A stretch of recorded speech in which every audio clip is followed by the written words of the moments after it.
Вакыт шерифлеріңіз қайырлы олсын, сайғылы серджілер. Біз адет үзре QTV каналында жайынлы яйынға чықамыз. Майыс 18 күні бізде марафон кечірілі. Elbette ki Mayıs'ın 18'inde tamam şu kunu 1944 senesi halkımız öz ana toprağından vahşice sürgün olundu. Оларны uzak ülkelerге алып кеттілер. Шарайтларымыз шымды ағыр, белі ки шымдыкі вақыттасында бұл кібі яйынларны тешкіл етмеге бір меселеге чевірле.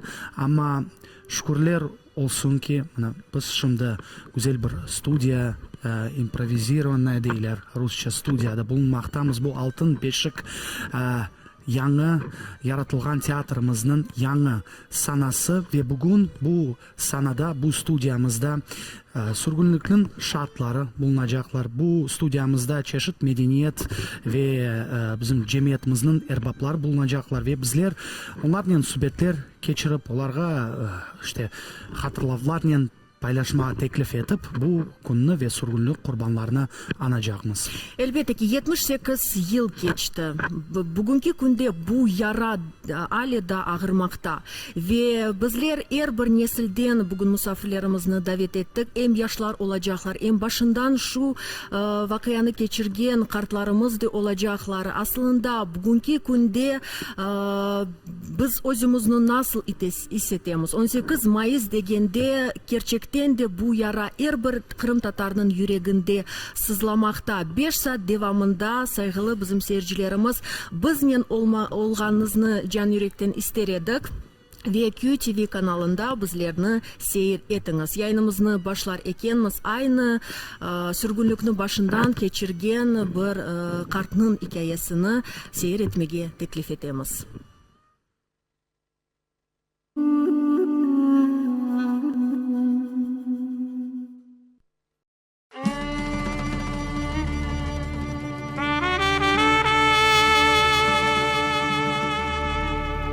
Ben Osman Mustafayev. Doğdum Kırım'da, Sudak rayonunda, Şelin koyunda. Cenkten okte bizim koyumuz hep türlü meyvelere asıl idi. Hem de yaxşı, temiz meyve olduğu için bizim koyun çok urajayı giderdi. Kiev'e, Moskva'ya, Leningrad'a. Erik yığaylar mı, kirez yığaylar mı, fişne yığaylar mı? Bütün koyun halkı onda iştirak ederdi. Koyun halkı birbirine gülüp, birbirine varıp misafirliğe etip, hem de bize birkaç tane Rus var idi, çiftler var idi. Onlar hepsi Tatarca laf ederdiler. Onlar Tatarcalar bizden de yaxşı bilir ediler. Cenneti yaşayan gibi yaşar edik o malde.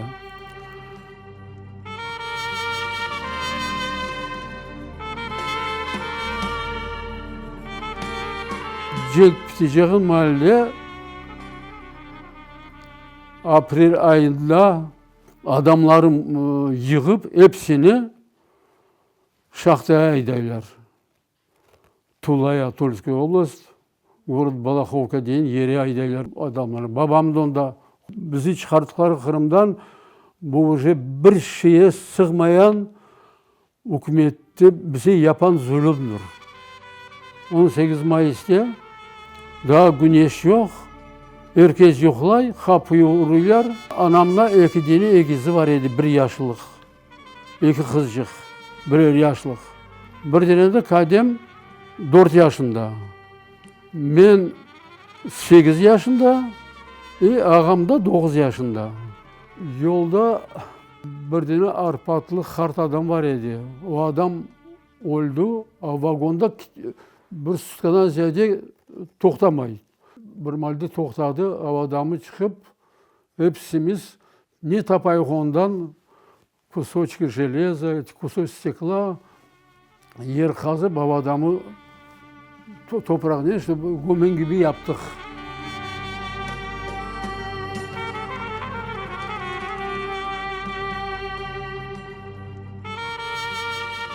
Biz Ural'da, самый северный Урал, Красновишерский'de, onda gelip o barjalarını onda boşalttılar.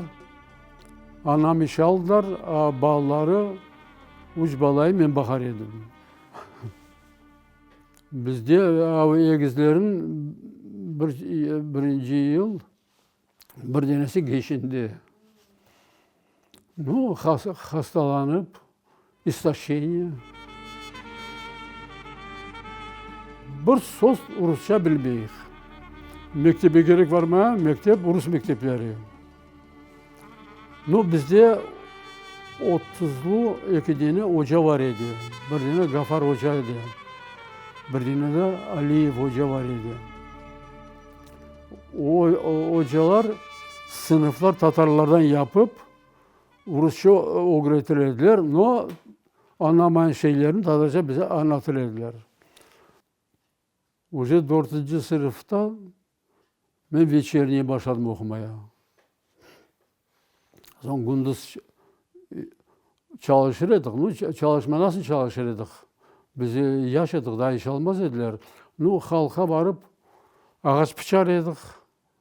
Agortları kazardık. Son babama otpuskaya koyverdiler eve. Anası, babası, onlar Bukhara'da düştüler. Onlar çöl taraftan düştüler o yana. Varıp bunları da göreyim dedi. Vardı onda. No, kayıtmaya geç kaldı. Bunu arayıp taptılar, конечно. Arayıp taptılar. Суд yaptılar. Hap kitap. 20 yıl verdiler срок. И загнали в Воркуту.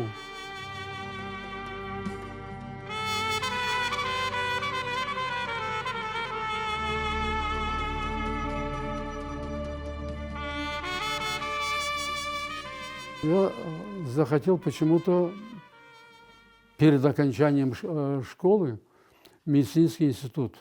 Откуда появилось такое желание, не знаю. В Симферополь подал, мне приглашение прошло на вступительные экзамены. 57 год. Мурат, бунда geldim, Ахметште, я должен Шелен посмотреть. Çıktım tap tepeye. O çokraklar yapraklarla doldular. Taşaylar. Onun çokrağın onlardan truba kitey. Truba совсем забитый. Son temizledim, şey ettim, aç ettim.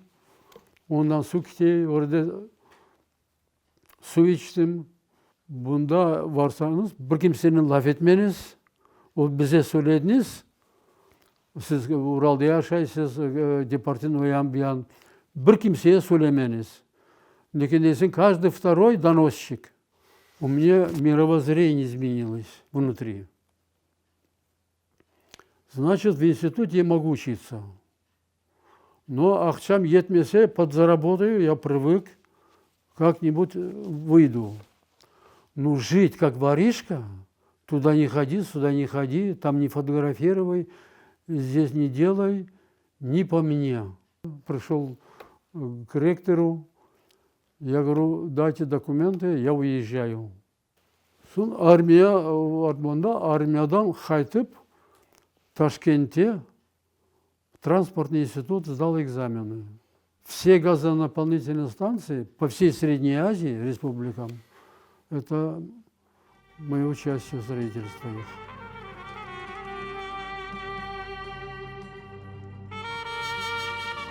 O Mal'de tanış oldum öyle adamlar, которые только создавали национальное движение. Тогда на нас было поручено целый район этого текстильного комбината, там очень много народу наше жило, перепись населения крымстатар делать. Вот мы вот этим переписью занимались. Мы добивались каждый раз приема. Вот я, допустим, лично около 5 раз был в Москве и каждый раз попадал на прием в ЦК.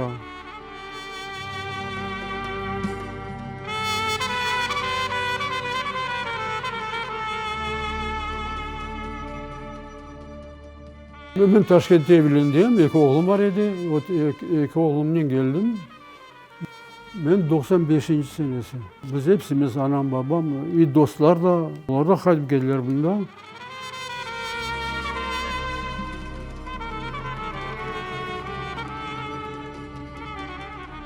қайтып келе соран, я один был член исполкома Сакского городского.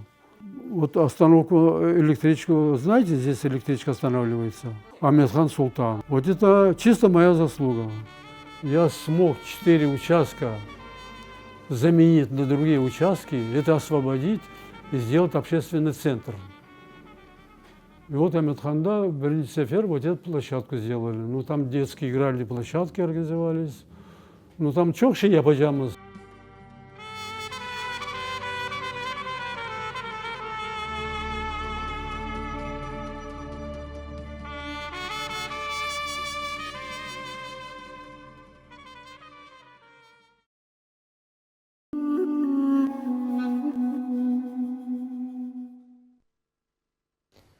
Сайгыл достар, біз есе хатırlatамыз, 18 күні матем күніне бағышланған марафонымыз девам етмекте. Шынды әлбетте бір ажыныклы икаенің шаты біздер бераберлікте олдық. Асында Қырым татар халқымыздың әрбір қорантасында бұл кібі икаелер бар. Мисал, бізде майыс 18 күні мұтлақа бұл икаелерін да бір кере хатырлап, кенеде біздің еждатларымыз, кешмішлеріміз үшін дуалар етмек керекміз. Менің бита қарбабаларым Бүтін халқымен бәрабер 44 сенесі Арпаттан сүргін олындылар ве баба тарафтан бита ве оның қардашы, битам ве оның қардашы, яғни бабамның дайысы асында оқсыз олып келділер Өзбекстанға дегіл Уралға. Ве о ерде yoqsul olarak бірінші жыллары насылдыр кечінділер, тұрыштылар ве нейсі сақ қалдылар нәтижеде. Сенің Севил ханым, Әлбетте ки әрбір қоранта тоқуна бұл мевзуға. Менің қарбабаларым шу вақытта женіктеді, екі қарбабам да, олар күчік үзенлі еділер. Асылы менің қартының қарбабаларым күчік үзенде яша еділер.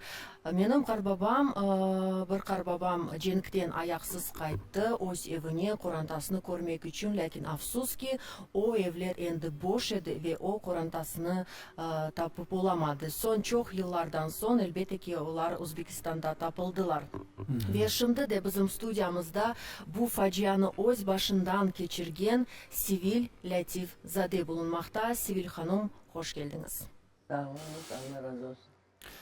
Belli şair, belli işte edebiyat sahasında icat etken bizim erbabımız, tenkitçi, hoca Abdullah Latif Zade'nin torunu. Ola Sivil Hanım ve 44 senesi siz Sivil Hanım kaç yaşınızda ediniz ve hatırlasanız o günlerini nenen işte yaşayışınız, amelleriniz bağlı edi o vakit? Evet, sürülgen vaktinde ben 13 yaşındaydım. Lakin ben ondan da o günü 9,5 yaşında olganda endi dünyanın kaç kapık olganın anla başlagan edim. Çünkü men babamı Abdullah Latizade'nin kardeşi olganı için çok soraklarga çağırıp ahir sonu bir yıl türmeye bergen ediler. Men onu görmek için 9,5 yaşında olsam da Sarabuz degen yerge poizinin bir özüm anam gibergen edi. O vakıyalarda koz önünde. Sivil Hanım, keliniz 18 Mayıs'a қайтайық, 44 senesi. Siz şu facialı sabası sizde tatlı yukuda ediniz, Kur'an'tanız ne beraberlikte. Neler olup geçti, nasıl oldu? Ana her bir şeyin bir başı var. Biz okupasiya olgan son mecbur olduk. Abillatif Karbabamın hocalık mollalık etken köyüne arabanın ve piyada gitmege. Çünkü Ahmetçik'te Kantarni yığırım, Şunçuk Çekhov yığırımda oturgan kvartiramızını Nemseler zapt etip aldılar. Bizim koridorga çıkardılar. Soyumuz da var edi o köyde. Karbabamın arkalı. Olar at araba ciberip bir toşekten iki yastık degen gibi ve yarı piyade, yarı arabada geldik anda ve o koydan bizim sürgün ettiler. Qaysi koy edi? Evvelde Telmen rayonu, şimdi Krasnogvardeyski rayon, halk tilinde Yediler deb atalaydı o koy.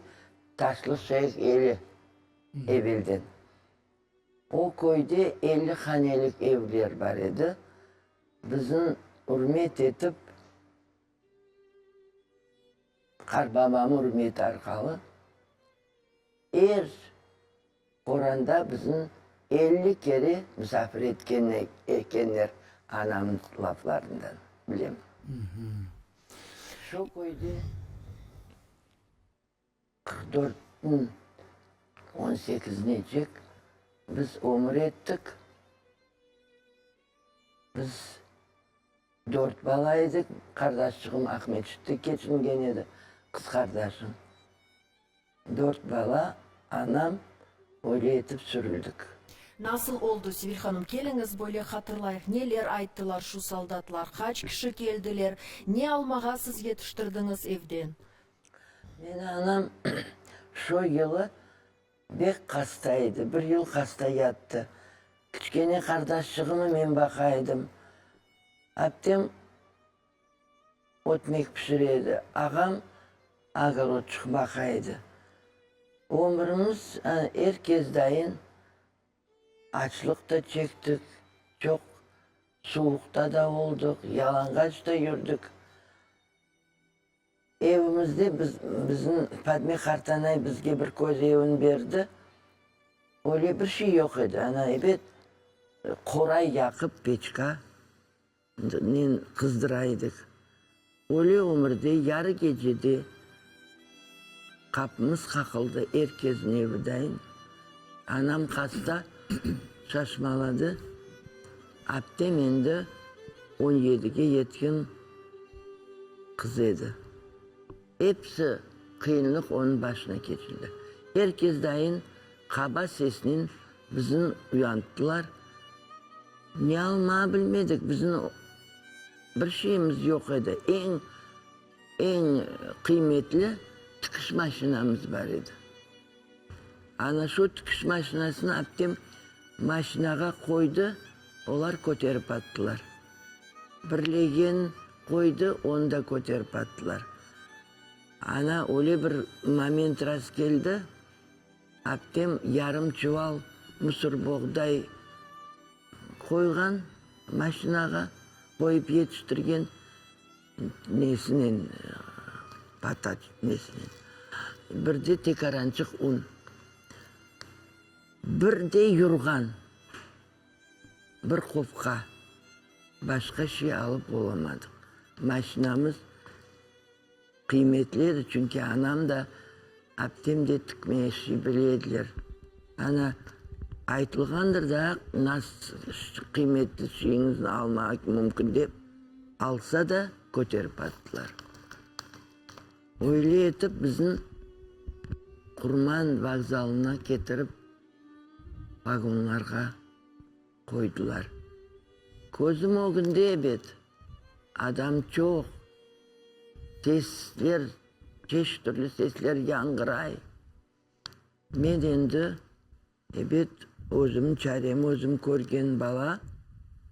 Kichkene kardeşim için men netedim, kaygısını çekedim. Anam hasta olgan için. Lakin bir şey aytmas diyeyim. Bir sık adam çok vagonga kirdik. Bir daha bir soldat geldi. Bir iki korandanı birinci vagonga aldı. Onların katarına bizim koranda da kirdi. Lakin bol olsa da biz hepimiz hastalandık vagonda. Anam ne yaptım? Çift hastalığına uğragan. Çünkü ayıp etmeyiniz. Abdem beni hepçil kız edi. Vagon toktaganda barıp su kopkanen getirip başımızın arkamızın yuduraydı. Yuva sabasına kene bitli yedik. Ana öyle almen yürüdük. Севил ханым, sizni qayda olib ketdilar? Qayda tushdingiz siz? O'zbekistonni bizga öyle ko'rindi bekim. Uzak bir koyuni adı Karl Marx ekan. Anda da bir boş bina var edi. Bir ko'z balaban ko'z yüksek evveldi. Bilmeyim ne olgan, sklat olganım ne olgan. Ama içinde anamday peçka demiri yok, demirsiz. Öyle de bir yerden demir tapılmadı. O yağın bir yağın sılap, şonda biz kun koredik. Aş pişiredik, su kaynataydık. Ya sizni nasıl karşıladılar? Çünkü çoksa aytalar ki mana sürgünlükten kelgen insanlarını bir közlü, adam aşağan, siz olarını laf etmeniz deyip endi olarını evvelden hazırlaganlar. Sizni nasıl karşıladılar? Bilesim, vokzalga tökkenlerini bilem. Bizim bir Ahmet Akay degen soyumuz var edi. Olar ne üçündür başka yerge düştüler. Merkezgi stansiyada kaldılar. Ama bizim endi borçalagan kişi yok. Şu uzak kolxozga verdiler. Men öyle şey eşitmedim. Lakin bizim çetleneydiler böyle. Ne konuşmayediler komşular bile. Bek ağır günümüzün aytma mümkün olsa hepimiz açmız. Abdemde anam da yata, olar tif, biz bezgek. Kichkene kardeşçiğim ishal. Aşamaşı yok. Anam aytdı. Abdenin paltosunu alınız da al ketiniz bazarga satınız. Biz o paltonu satamadık. Çünkü yolda bezgek tuttu. Başta meni son ağamı. Bazarga barganca gün bitti. Öyle de kayttık. Babam, Allah'a tövbe yaram. Anam dört ayaklanıp gitkenday komşu Özbek'e vardı da o paltonu 10 yumurtaga denişti. 10 yumurtanı biz 5 can bir kerede aşadık, bir kerede. Oğlan kardeşçiğim hoşumçuk 80 yaşında olacak edi. Beş tez aşağı bitirdi. Onu biz de oğa verdik özümüzünkinden. Şu yerde o yaramadı. Sabahına biz onu gömdük.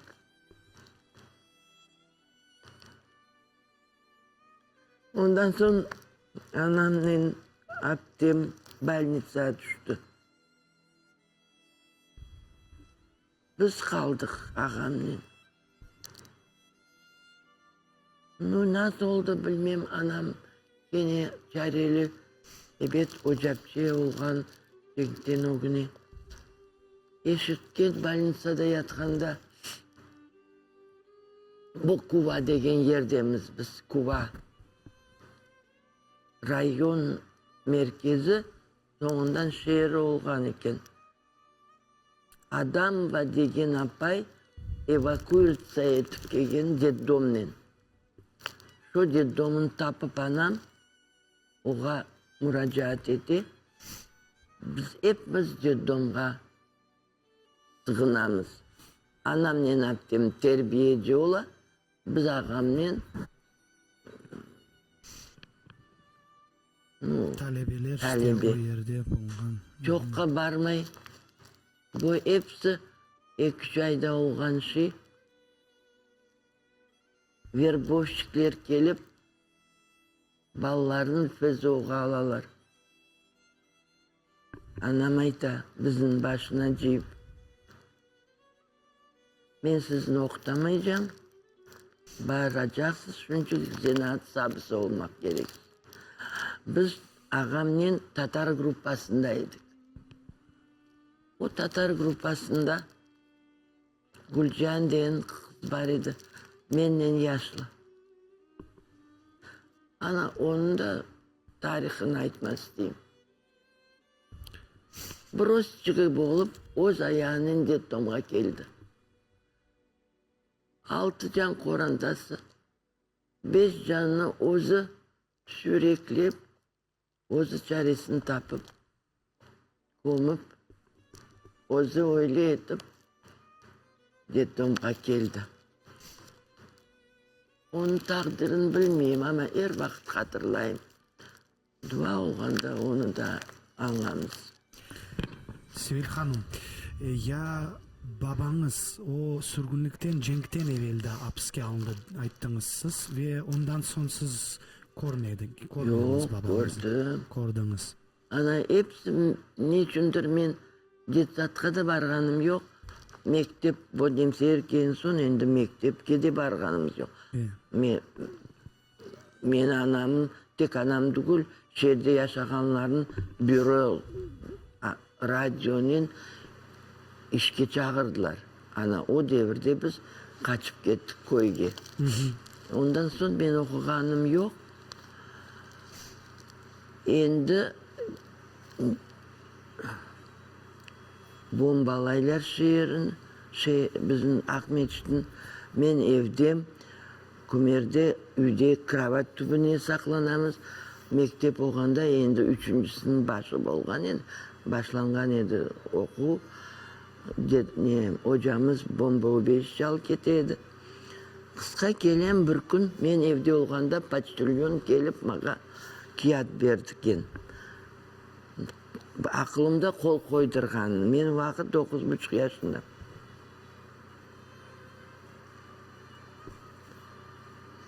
Anam kese nasıl kiyat bu? Повестка babama. O desen endi nemseler aytam daha kirmey, nu tımtırıç. Anda türmelegilerini çıkarganlar военкоматқа barıp armiyaga gideceksiz degenler. Babam военкоматқа barsa anamla beraber ikinci günü babam kele akşam. Окна, двери забиты, все ушли на фронт, написано. Öyleydi babam da kala okkupatsiyada. Sonra onu trudarmiya alalarda Sovetler boşatkan son. Öyle. Ya sürgünlükte taptı mı sizden de Özbekistan'da babаңыз? Biz zavodda bolganda bizge haber geldi anamdan. Bir bala çıkınca bergen kokantga. Babam geldi dep, babam geldi, biz kaçtık. O vakit komendant rejimi o kadar katı dugul edi. Ana son kaçtık gittik aptemden. Babam dedi, men otpuskaga geldim, men bir daha gelirim dedi. Endi 46. senesi babam kaytıp geldi bütünley. Devir. Anamı ocapçı olganı bilip dettomdan alalar kışlakka yiberiler. Ama babam kelgen vaktında bir daha kayta anam hem dettomun karşında sınıflar açıla, anda başlangıç sınıfını alıp bara. Babam da buhalteriyede şitavod bulup çalışa. Çünkü babam vaktiyle rafak bitirgen, rafak keng bilim bereyken. Hem edebi taraftan, гуманитарный hem böyle buhalter. Sağ olun Sibel Hanım. Mına 4 satırını Evet, mına okuyacak galiba edi Sibel bizim Hanım. subyetimizni Abdullah Latifzade'nin sözlerini yekünlemege ister ediniz. Buyurunuz. Men emcem yaxşı bilmeyim. Nu bir külgünçlü diyecek benim.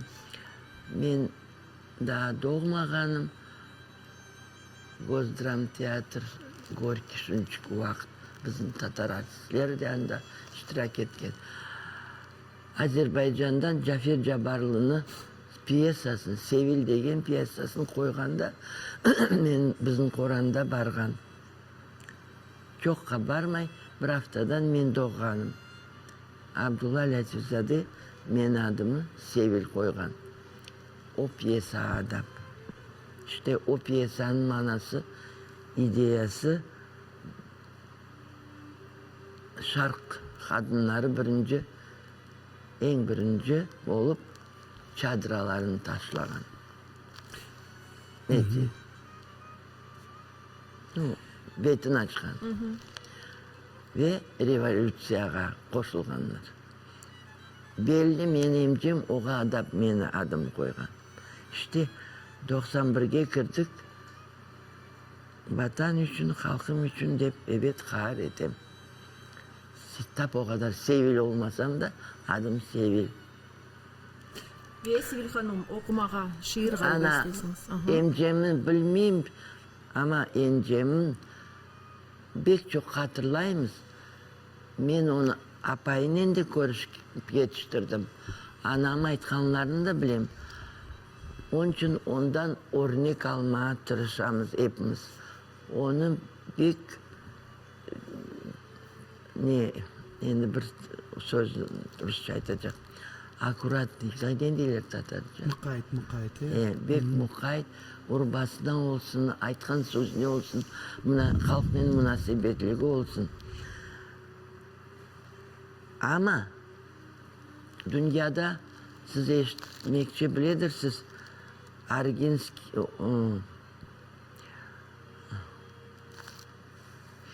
Aytumlu bir kompozitor var. Onu bir melodiyası için bütün dünyaya belli oldu. Oğa uşatıp men emcemin bu bir degen şiirini demek isteyeyim. Şu bir degen şiiri arkalı dünyaya belli olmak gerek dep sayaman. Çünkü o şiirinde her bir dörtlüğü şair olup dura. Lozung. Ana men ondan halkıma rica etip okuma isteyeyim. Buyurunuz. Abdullah Latifzade Abdullah Latifzade bir tişinden tırnağından arttırıp aç ölümge kurban bolgan halkına. Bir kardeşim, cılasan da, kulsen de, kel yurttunman birge em cıla em kul. Bir sonunda sağ kalsan da, ol sen de, milletinle birge yaşa, birge ol. Sağ olun Sevil Hanım, Allah sağlığınızın versin ve elbette ki ana toprağımızda bahtlı, sağ selamet yaşamaklarını Allah kısmet etsin. Sağ olunuz. Allah ballarıma, torunlarıma kısmet etsin. Endi biz aşımızını yaşadık, yaşımızını yaşadık. Endi ebet tembih etemiz, yaxşı yolga yürüңüz dep. 9 tane torunum var, bir tane torunçam var.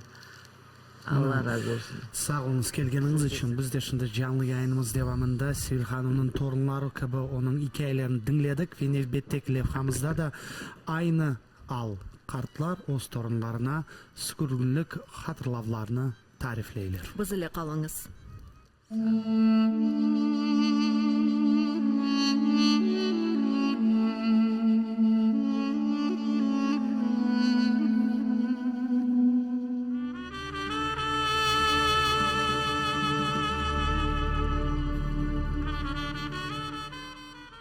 Bana anamdan babam. Evet. Evet. Oğuzundan oldu. 81 yaşlı Амиде Якубованың байлығы оның torun ve torunçeleri. Битай eski fotoresimlerini eline alıp, torunlarına ömründe көрген keçirgenlerini sık tarif ete. 1944 senesi milletimizge nisbeten yapılgan zulüm ve facialı sürgünlük kabahatsiz Kırım Tatar balalarını balılık kuvançından mahrum etti. Ben Pıçkı köyünde doğuldum. 4 yaşında olganda sürgün yaptılar. Oralga jibirdiler bizlerin.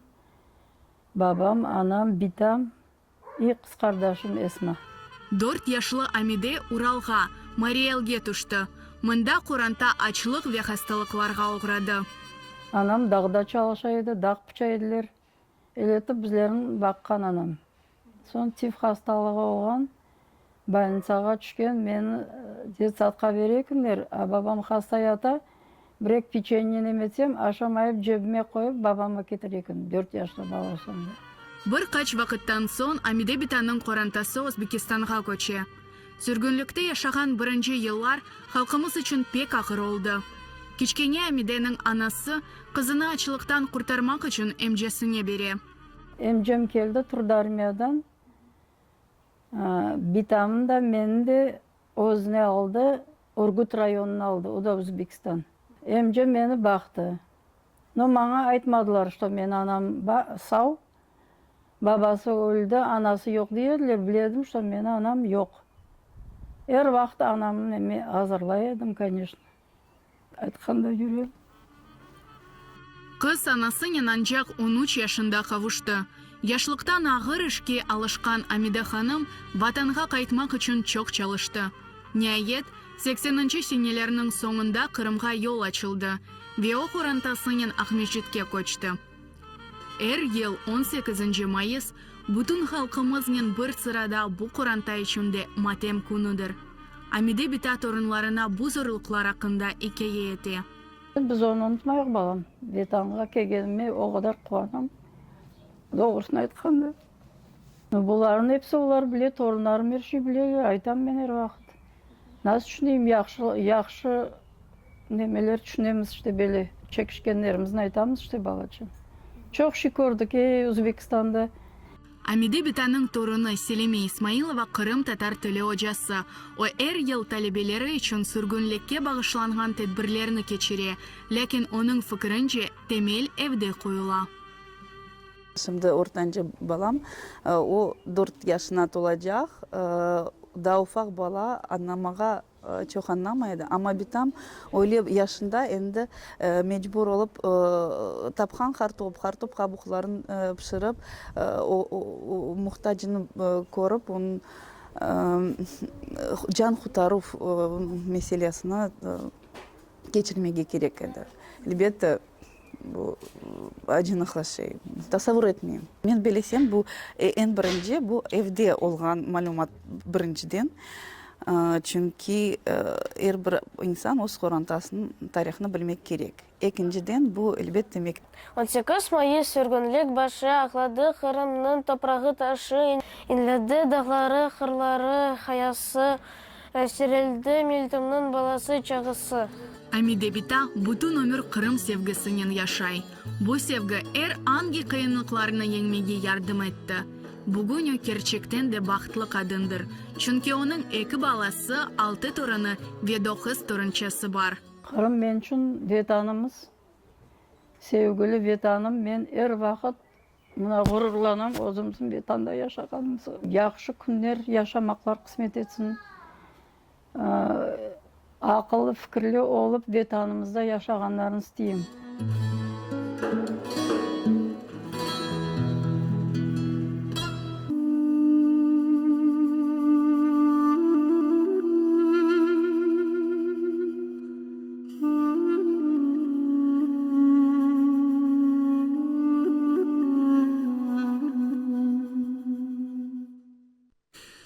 Сайыл достар, 18 матем күнімізге бағышланған жанлы yayınımızda кечірілген марафонымыз девам ете. Böyle Dabır levhаны bizler seyrettik. İleride kendi misafirlerimiz gelecekler. Şimdi ise kıskadan sizge statistika malumatlarını da vermek isterim. Evet, aslında айталар ki sürgünlükte bizim halkımızın 46%, aman 46% birinci yılları hem açlıktan hem hastalıktan elak oldu. Aslında men Secelil her vakit düşünüyorum nasıl etip olar bu kadar zulümlüklarga dayandılar. Nasıl etip, olarga ne yardım etti, ne güç verdi. Gerçekten de böyle akılga bile sığmagan şey. Belki de o sürgünlük olmagan olsaydı bizim halkımızın yaşayışı şimdi başkaca olur edi. Ve aslında aytalar ki canlardan gayrı, yani insanlardan gayrı da çok böyle bir maddi taraftan da şeyler olgan edi. Mesela aytalar ki sürgünlükte 25 бинден зияде F, ondan da gayrı 15 бинден зияде Азбарда kurulgan binalar, 19 binge yakın yer, yani земельные участки, 16 binge yakın hayvan, 130 bin hektar yüzümlükler, 742 binden ziyade ev eşyaları, ondan da gayrı 40 bin tonna böyle koy hocalığı malzemeleri, 554 bin pamuk ve 43 binden ziyade koy anlağanıma göre. Ve ondan da gayrı saygılı dostlar 1393 kitaphane, 861 bin mektep, 221 bin klub. Yani elbette ki biz tahsil almayacağımız, yani tahsil algan, bilmem okumuşlu böyle Kırım Tatar halkı olmayacak ve en esası aynı böyle obyektlerini onlar yok etmeye tırıştılar.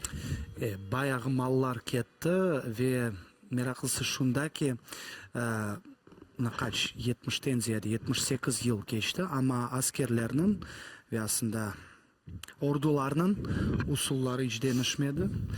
Mallar dünya boyu baksak, alem boyu aynı şekilde, aynı usullarla tutulup alına. Ama nelerge şükür deyimiz, malını alabileler, lakin maneviyat hep bir yanımızda kala, medeniyetimiz şükürler olsun hep bir inkişaf ete ve bunun izbatı nevbetteki Nihal Bulenkova ve Fatma Jappar yırcılarımızın, sanatkarlarımızın işleri.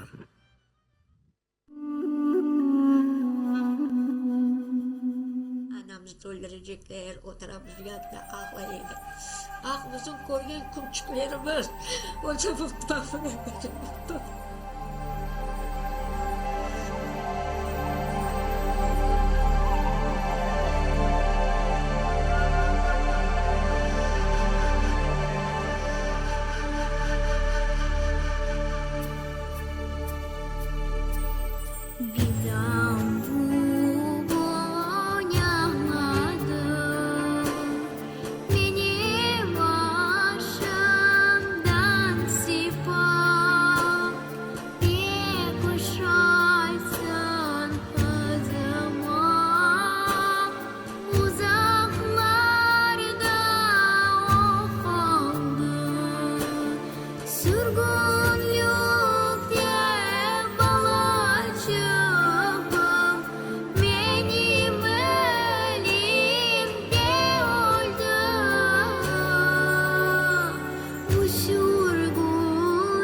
Senin dua okurum.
Мына бойле ишни bizler сейр еттік, бойле йырларны дыңледік.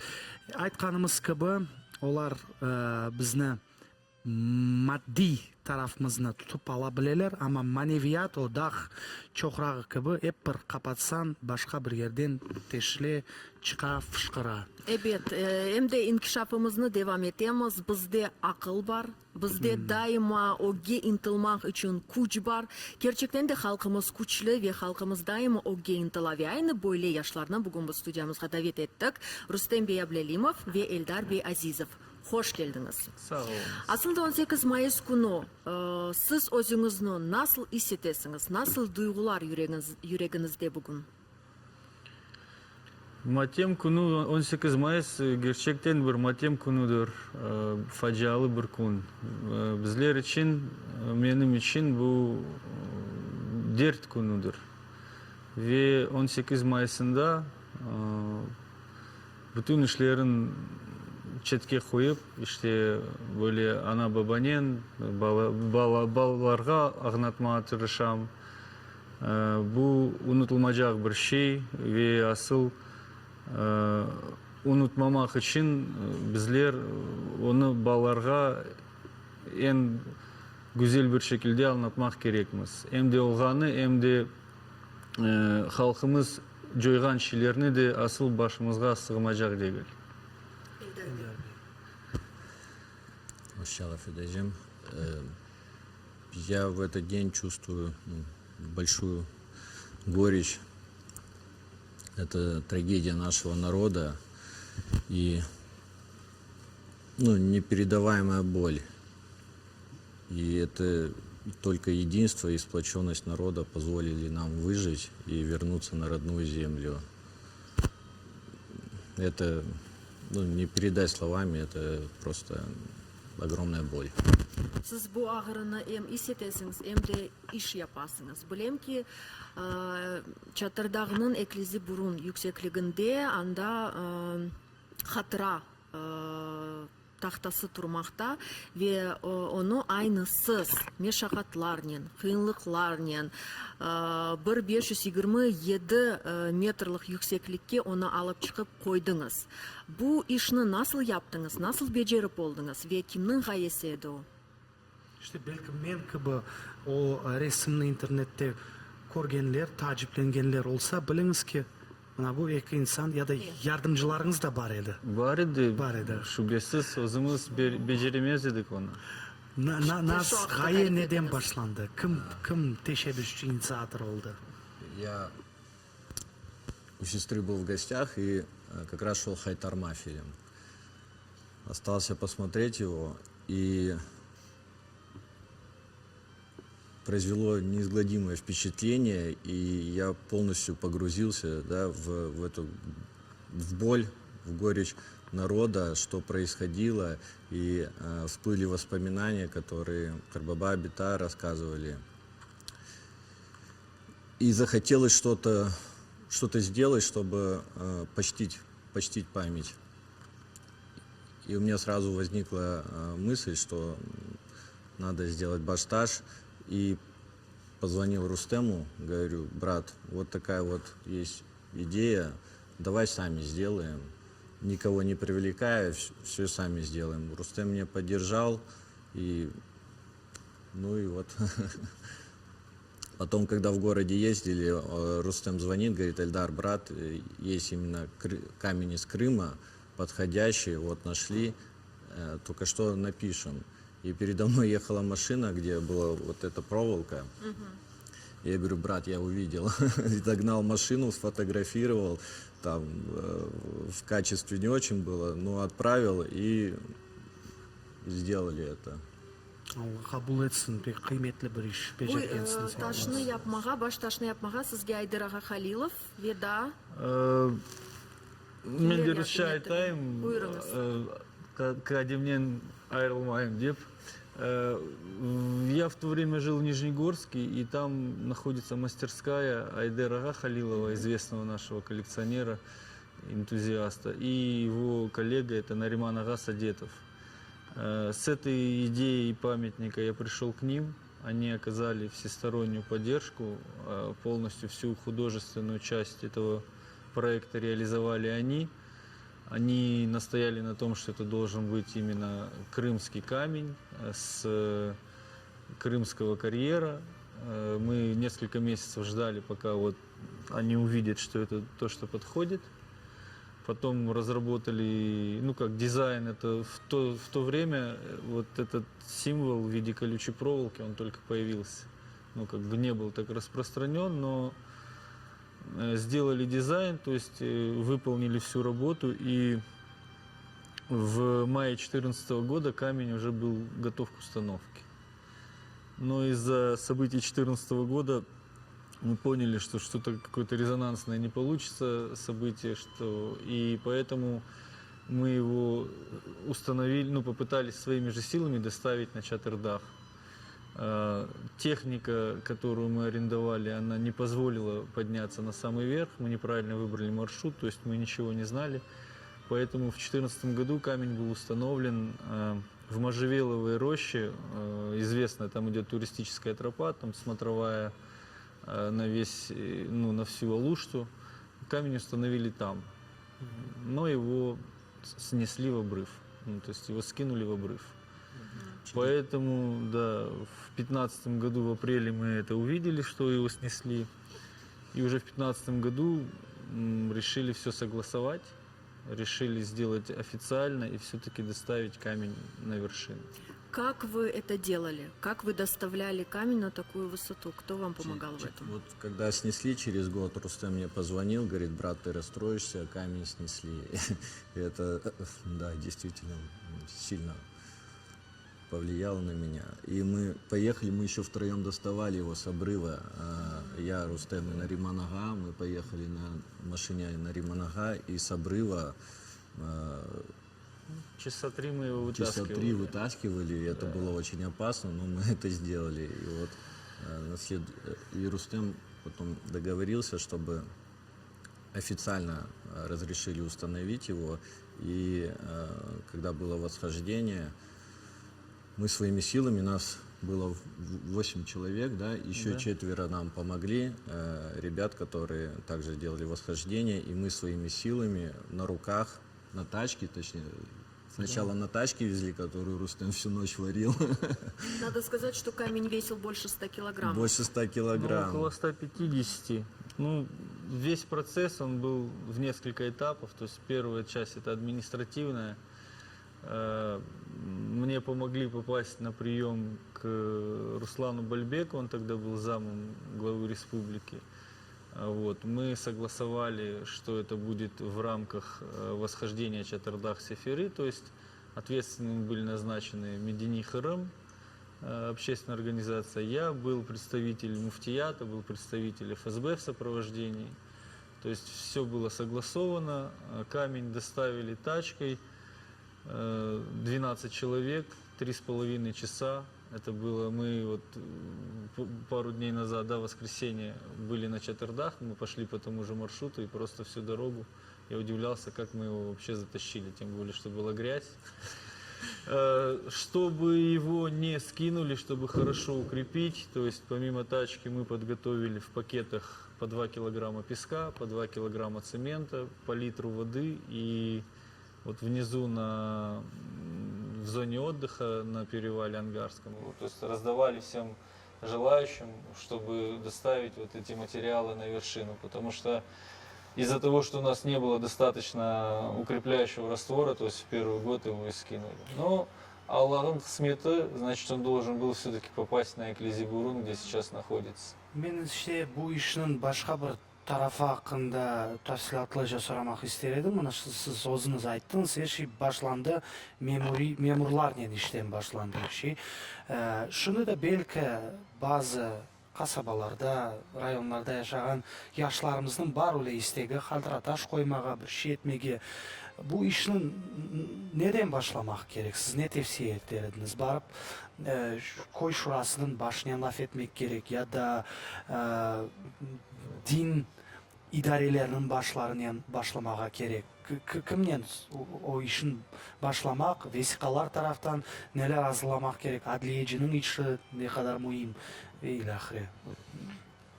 Решин дуадан башламақ керек. Эмде русча аңлатайым, чокса аңласын деп. К сожалению, любые общественные инициативы, это касается не только крымских татар, они натыкаются на саботаж и противодействие со стороны органов местной власти. Начинается административный футбол, это касается не только установки каких-то памятных знаков, любых инициатив. Начинается футбол, начинается сваливание ответственности друг на друга. Поэтому я боюсь, что чтобы реализовать такой проект, нужно выходить все-таки на центральные органы власти. И чтобы приказ шел сверху вниз. Если кому-то нужно будет помочь, мы поможем. Главное желание, цель. И все сложилось, чтобы это законно и там, где мы изначально хотели. Какие бы трудности не были, главное не сдаваться, идти к своей цели, и все сложится все равно. Если кто-то действительно хочет что-то установить, то получится. Pek büyük iş yaptınız. Men birkaç күні evvelsi Çatırdağa Eklezi burunға çıktım. Birinci kere ve aynı şu taş etrafında insanlar dua okup hatıra kurbanlarını аңалар duvalarla hem de fotoresimge çıkarlar. Gerçekten de Allah razı olsun sizde büyük iş yaptınız. Mına siz yaş nesil ekensiniz, böyle sualını vermek istedim. O vakitları bizim ecdatlarımız vatan için kureshediler. Vatanға qaytmak, ana tilimizde laf etmek, oyun tilimiz inkişaf etsin, balalarımız okumuşlu olsun. Bizim kureşimiz, mına yaş neslimizin devam etemi ve biz ne için kureşemiz? Biz mına vatanda yaşayımız.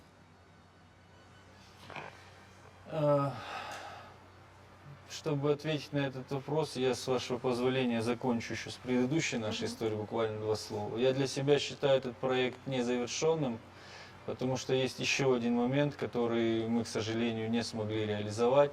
Это внести этот памятник в реестр объектов культурного и исторического наследия. То есть в 2017 году я подавал заявление в профильное министерство. К сожалению, несмотря на все усилия, то есть некоторые люди оказали, тоже мне пытались оказать поддержку в Совмине, пришел ответ, что данный объект не представляет исторической и культурной ценности. Поэтому, возможно, необходима инициатива со стороны народа, со стороны наших профильных каких-то государственных органов и громко звучащих наших представителей сейчас, что, может быть, удастся его все-таки внести в реестр, это даст какую-то дополнительную юридическую защиту. Что касается того, что мы должны делать сейчас на своей родной земле, и в чем заключается наша борьба, наше движение, во-первых, для любого здравомыслящего человека дискриминация нашего народа очевидна на сегодняшний день. Это связано с представительством крымских татар реально в органах власти, то есть не какие-то марионеточные фигуры, не какие-то такие витринные должности типа управления культуры там, или молодежной политики и спорта, а у нас фактически нет реально влияющих на ситуацию крымских татар в органах власти. И из последнего, что вот я сейчас с утра прочитал, очевидный факт дискриминации, да, это демонтаж памятной плиты на мемориальном комплексе, где по информации собираются убрать информацию о том, что мы коренной народ, о том, что мы и о количестве погибших в депортации. То есть, на мой взгляд, наша борьба должна заключаться в том, чтобы воспитывать грамотных, талантливых, активных людей, самим стараться быть такими, и чтобы, когда будет действительная возможность попасть в органы власти, когда изменится эта ситуация, то что мы должны быть готовы. Потому что с точки зрения быта, с точки зрения социальных проектов, с точки зрения культуры, развитие очевидно. Вот с точки зрения политического участия, на мой взгляд, все плохо. Рустем аға, мына шыны сізні дүнлеймін ве аннайым ки, сіз оқымышлы инсан олмақнен берабер тәжірибелісіңіз бұл кібі тартышмаларда ве сіз енді тәжірибелі бір аман-аман олacak саясетчі кібі лафыңыз бар, оле нутығыңыз дuyula, сондайын бұл инсан барса, белкі о чарелерін тапар, içimden o'z-o'zime deyim, ya barsa belki tapar ya da başka taraftan barsa belki o da olar gibi olacak. Belki o sebepten siz de barıp şimdi kırışmıyorsunuz o işlerge, barmaysınız, cemaat tarafında kalayım deysiniz o'z-o'zingizga ya da çünkü bütün çareniz, fırsatlarınız anlağanma göre bar. O yerde barıp o'zini serbest duymağa, çalışmağa, meselelerini çözmege. Şimdi milletimizin içinde öyle okumuşlu, anlayan adamlar çok, çoktan da çok. Ama bu adamlar siz aytkanınız gibi ağnaylar. Anda şimdi itmege işi yok. Anda tek gelip öyle Sovet hükümetinden kalgan şey var, politika partiyi. Tek bu yoldan ketmek gerek. Oz yolun yerine getirmeye tırışkan adamlar o devlet içinde şimdi çok durmaylar. Çünkü böyle belli alda bulunamız şimdi. Sağ olunuz ama buna bakmadan siz çok işini yapasınız, halkla beraber yapasınız. Allah razı olsun. Lakin afsus ki endi subiyetke ayrılgan vaktimiz de sonuna kelgen. Men siz seyircilerimizge hatırlatan bugün bizim stüdyamızda Rustem Bey Ablelimov ve Eldar Bey Azizov bulundular. Men ise hatırlatmağa istedim ki biz bugün Altın Beşik Halk Teatrında bulunamız ve bu teatrdan bir kaç spektaklleri Mayıs ayında var. Onu da aytmak istedim. Mana mesela Mayıs'ın 21'inde saat 18'de Karasuv Bazar Medeniyet Evi'nde 5 dakika nefes adlı spektakl numayiş edilecek ve elbette ki halkımızın sevimli artistleri de anda olacaklar. Levir Sitarov, Sitabla Memetov, Dilara Acimambetova, Luiza Useinova, Emine Cevdetova, Gulnara Planjeva ve Ali Mablayev. Ve aynı bu spektakl, bu artistlerinin spektakl Mayıs 28 günü saat 17'de Bahçesaray şehrinin Medeniyet Evi'nde olup geçecek. Herkesini halk Altın Beşik Teatrı davet etti. Elbette kol tutmak, yürümek, katlamak, seyir etmek, paylaşmak, tariflemek gerekmez. Böylelikle medeniyetimiz inkişaf edecek ve İşte tiyatr dedik, tiyatrda çok yıllar devamında çalışkan Kırım Tatar Kırım ansamblinde oynagan Maya Hanım Anafiyeva'nın işte da bir kelinasını Evet, yangi bir klip oldu ve bu klipnin rejissörü Dlaver Dvajiyev ve gerçekten de büyük iş, dülber bir iş yaptılar. Keliniz onu seyredeyik.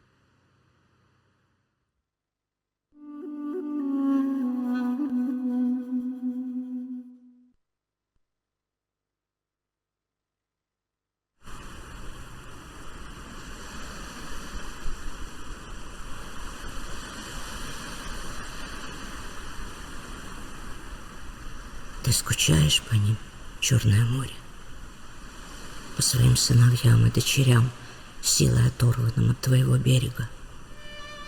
Их слезы были солонее твоей волны, а тоска по дому бездоннее твоей глубины. Мы тоже скучаем по ним, похороненным в чужой земле, по тем, кто так и не увидел больше ни своего моря, ни своих гор, ни своих степей. Скучаем и молимся. Пусть их души прилетят к этому берегу и наполнятся светом Родины, светом Крыма. Пусть их души согреются памятью и сердцами детей, рожденных на родной земле. Аминь.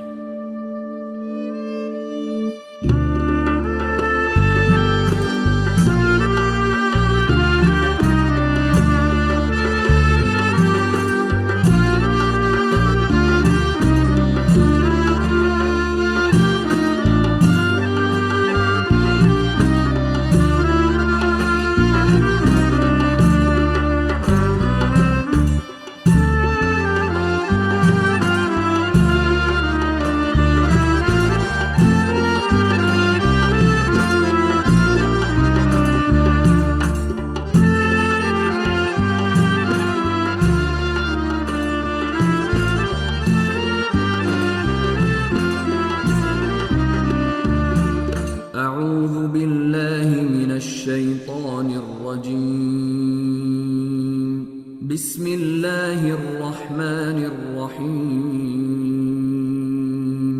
الحمد لله رب العالمين الرحمن الرحيم مالك يوم الدين إياك نعبد وإياك نستعين اهدنا الصراط المستقيم صراط الذين أنعمت عليهم غير المغضوب عليهم ولا الضالين.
Догма Кери живарындaki көп тақыл көйінден олған Феруде Керимова 1930 сенесі дүнияға келді. Оның мешақатлы өмір жолы да балалық чағынан башланды. Женк вақтында Феруде Битанын бабасы койде малалық япқан. Шу себептен о Совет үкіметі тарафындан құршынға тізілді. О вақыт анасы 4 баланын бір өзі қалған. Evvel Müslümanlara разрешение yok edi. Hükümet netmeydi. Hayır olmaydı. Son Nemseler geldi.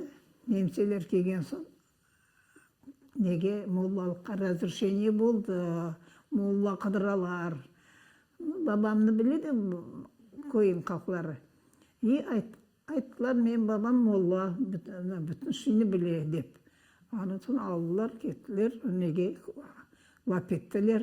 Короче, bayram namazı kıldırdı. Bayram yasattırdı halka. Ondan sonra Krasny geldi. Bizimkiler geldi. Ondan sonra bir gün geldiler. Babamla politsiya mı ne mi aldı gitti. Ondan şundan görmedik. Женк вақтында ерлі сәкендер бомбалардан даға ве қаялар түбіне қачып, жанларыны құтара. Ама көйде яшаған эслі башлы қартларының чоқысы евлерінден білечі қалмайыды. Феруде Битанын қарбабасы Женкнің ең дешетлі күнлеріні көйде кечере. Самолеттер истребитель дейділер, неділер. Бомба ташлап кетеді. Рас келген ерге. Балабан қая бар еді бізде, таш қая. Шың түбіне қашып кетедік. Епсіміз. Мен қартбабам бар еді. Мен бармаймын балам. Барыңыз сіз. Сіз сауқасаңыз болған. Бармаз еді. Біз барып, ана самолетлер тыншыған соң, қайтып үйге келіп, тағда жатайдық. 1944 сенесі майысының 18-інде Совет үкіметі айлені ватанından марум етті. О гечесі башларына насыл беля түшкенini анламадан, айле азалары бош эллерінен uzun yolға çıkып, туфған evlerini terk eteler. Şu yer neler hepsi kaldı, bütün şeyimiz. Только анам bir banka kaymak aldı. Aha. И bir kaç kilo mu, 5 kilo mu da muka onu aldı.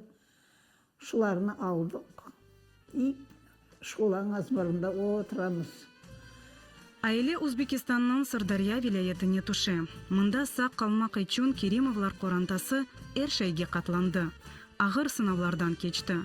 Сүргүнлүктүн биринчи күнлеринден башлап 14 яшлы Феруде тарлада чалышты. Анда бердилер bir penceresi yok, kapısı yok. İlerden birden iyi verdiler. Aha, anda kırdık kaç demeyi bilmem o kadarlığın. İyi. Şakallar bakırkılay ama pencereden kireler, kapıdan çıkıp kaçalar. O hepsimiz top netemiz, korkup jatamız.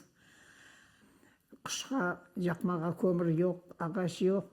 O zapayanı şapalayımız, toplayımız, üskürt etip jiyamız. Kışta onu jağıp ijıltamız. Omanda yaşayın, aş pişiremiz. Биринчи кыш сүргүнлүктө агыр сынавга чевирилди. Балаларыны шу кара күнлерде кутармак үчүн анасы озуну ич ажымайды. Ама о жылы коранта ачылыктан өлген 9 яшлы асанчыкны дефин этти.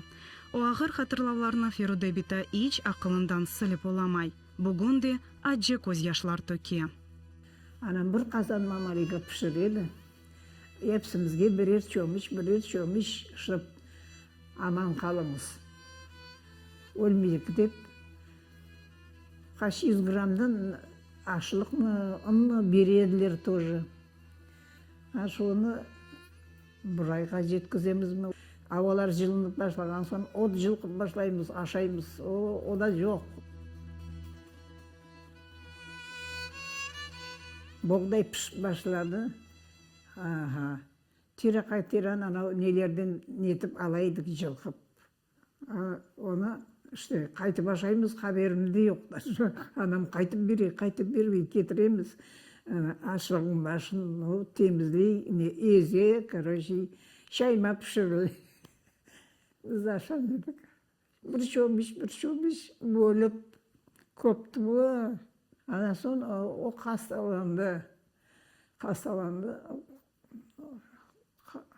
Döşekte yattı ya. Sabi öldü. Açtan öldü mü? Конечно, açlıktan çıkıp öldü. Феруде бита сүргүнлүктө башындан кечирген кыйынлыкларны, ачылыкны ич унутуп оламай. Бу хатырлаулар уну кенеде балалык чагына алып кайта. Гайрыдан бу дуйгуларны ис этип, йоксузлук күнлеринде пиширилген ашларнын, отмекнин кокусун дуя. Açlık, arpa, ne olsa şunu beredi. Son onu anam alıp taştan tırmen yasadılar. Şundan tartıp lipuşka etedik. Vay, bir kusni. Da. Anam hepsimizge bir bide pişirse lipuşka. Şişimizge böyle 4 vakti da 4 evimizge bir ev oldu da 3 tane kaldı. Bölüp toygan aş yok idi. 1950 Феруде бита акайга чыккан.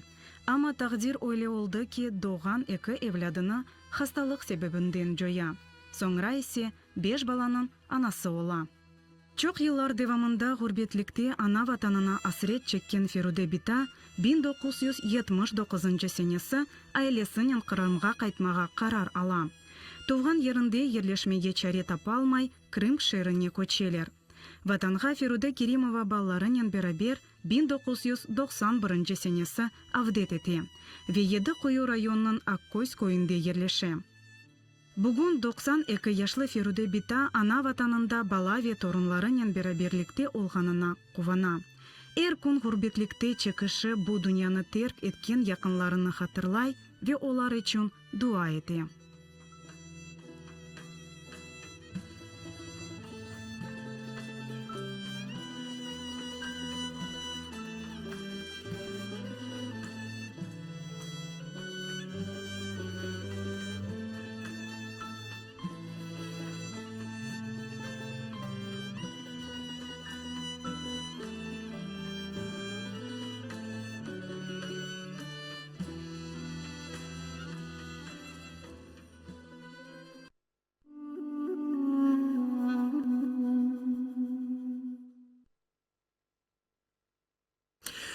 Сайгылы телесерджілер, біз кенеде яйынымызға қошылғанларны ве бізні сейретмеге девам еткенлеріні селямлаймыз ве хатырлатамыз. Бүгін QTV Crimean Tatars Club сайтын ресурсында, каналында біздер жанлы яйында марафонымызны 18 майыс матем күнімізге башланған марафонымызны кешіреміз. Қарадеңіз продакшн студиясы Crimean Tatars Club ве айны бұл сайт анда çalışkan insanlar gerçekten de Kırım Tatar tarihini böyle toplay desem olacak. Onu yani herkes bilmesi için, aydınlatmak için çok işlerini alıp bara ve aynı Karadeniz Production Stüdyası büyük bir proyektini elde etmekte. Живая история, canlı hikayelerini biz toplayımız. Yani bu sürgünlükünü öz başından geçirgen kartlarımızı yazıp yetiştirmek gerekmiz gerçekten de ve afsus ki ketте onların sayısı eksile, azlaşa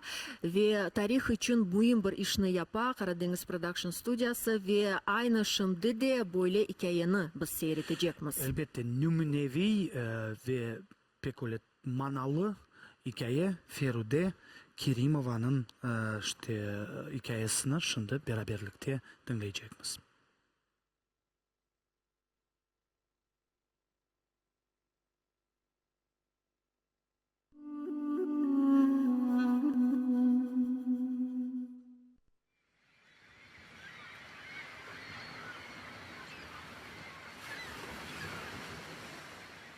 Yer ağladı, kök ağladı, millet ağladı.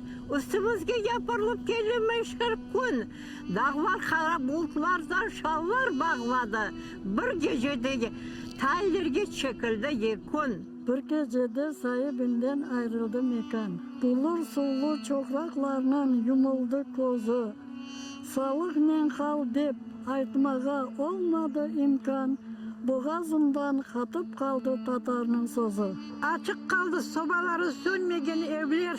Odalarda cehennemin yerleri oynay. Ortalıkta dolanırlar silahlı devler. Analarının koz yaşına közleri doymay. Kok Allah'sı şaşıp kaldı yer Allah'sına. Boya Allah şaşıp kaldı bizni yaratkan.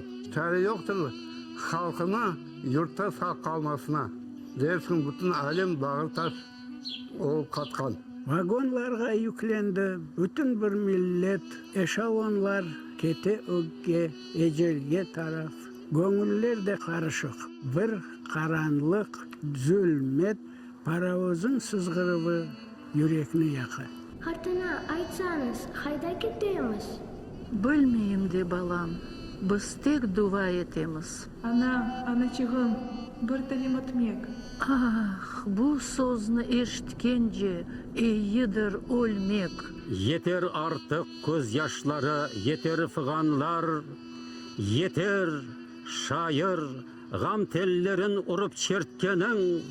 Bugün bizler vatandamız, eş dost tuğanlar, gösteriyik bu kreşnin devam etkenin. Gösteriyik Kırım Tatar, çekilmeyeceksin, vatanında kullar gibi yekilmeyeceksin. 50 yıldır biz yaşamını kureşte bildik.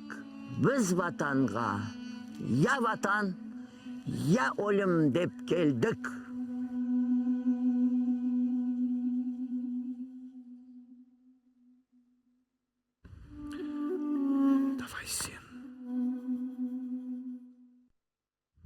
Saygılı dostlar, 18 Mayıs gününe, Matem gününe bağışlanған marafonumuz devam etmekte ve stüdyamızda Dülber, akıllı yaş nesilimizni davet ettik ve olarını sizlerle tanış etmege ister edik.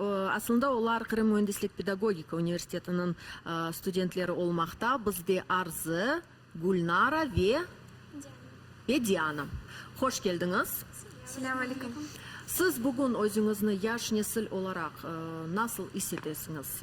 Yüreğiniz ağlay mı ya da bu siz için sade 18 Mayıs Matem günü mü? Это трагедия всего народа. И это тоже нас касается, потому что мы часть этого народа, мы новое поколение, молодое поколение. И мы понимаем, что наши предки боролись за то, чтобы вернуться на свою землю.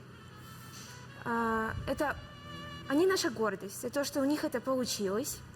И мы безумно рады этому, то, что мы сейчас здесь. Самое большее, что мы можем сделать для них, это помнить, рассказывать об этом всем своим детям, братьям, сестрам. Главное, не забывать историю. Это очень важно, чтобы мы передавали, вот мы как новое поколение, передавали эту историю нашим потомкам, а не своим детям. И нужно это чтить и не забывать. Сіз сүргінлік икаясыны кимден эшіттіңіз? Ким сізге bu ақта яқынжа боле икая етті, таныш етті bu фаджиянин? Я узнала от Хартанашки. Я выросла с бабушкой, и она очень много мне об этом рассказывала. Хоть она уже ребенок, который родился после депортации, но ее мама была жертвой, и некоторые истории прям затрагивали, было очень... Слушать это было очень печально. Моментами даже я плакала, и сегодня утром также плакала, вспоминала рассказы своей бабушки. Это печально. Ну и, конечно, фильм всеми известный «Хайтарма» полностью показал на самом деле, как это происходило. Поэтому как-то так. Я узнала от своих родителей. У нас бабушка, по большей степени, даже не только 18 мая, а даже в любой обычный день рассказывает нам, как все происходило. И учит нас этому всему не забывать. Рассказывать дальше своим кадешкам, которые младше меня, а в будущем рассказывать своим детям. Не забывать историю и понимать, как на самом деле все происходило. Обо всем нам рассказывали родители. Вот у меня еще 2 младших брата. С самого детства мы знали, что это за день. Моей прабабушке было 16 лет на момент депортации. Она вот сейчас жива, здорова. И я с ней общалась об этом. Она мне рассказывала очень много вещей, которые действительно ужасные. И их нужно знать. Моя беташка, ее дочь, мы тоже очень много с ней об этом разговаривали. Вот поэтому от родственников, самых близких, и узнаем. Qaysi yerlerden belki ecdatlarınız, kartlarınız, bitakar babalarınız Kırım'dan sürgün etildi? Qaysi koylardan, kasabalardan, rayonlardan подробно могли бы буквально в нескольких предложениях вспомнить, откуда были высланы ваши предки? Ну, мой дедушка, он с Коза, Солнечная долина на данный момент. Вот. Попал он в Катакурган. А когда вернулся он уже в Белогорский район. Сначала жил в Белогорске. Они вернулись в первой волне. Мой папа совсем был маленький. И скажу так, первая волна, скорее всего, им было сложнее здесь, потому что учиться им не давали, работать тоже не давали. Не понимаю, с чем это связано. И, конечно же, говорили непристойные вещи. А бабушка моя из Симферополя, попали они в Шахризябс. На самом-то деле в Узбекистане они жили неплохо, по рассказам бабушки. Да, многодетная семья. Некоторые дети во время депортации умерли, заболев нехорошей болезнью, связанной из-за переезда. Вот. Вернулись они уже в Джанкой. Здесь было сложнее. Они одни из последних, но им тоже было достаточно сложно. Но Родина, зов сердца, мы здесь. Моя прабабушка жила в Гурзуфе. На момент депортации они попали в Кострому. В Костроме моя бабушка ходила рубить лес для того, чтобы заработать денег, потому что она была самым старшим ребенком в семье. А после этого они переехали в Узбекистан.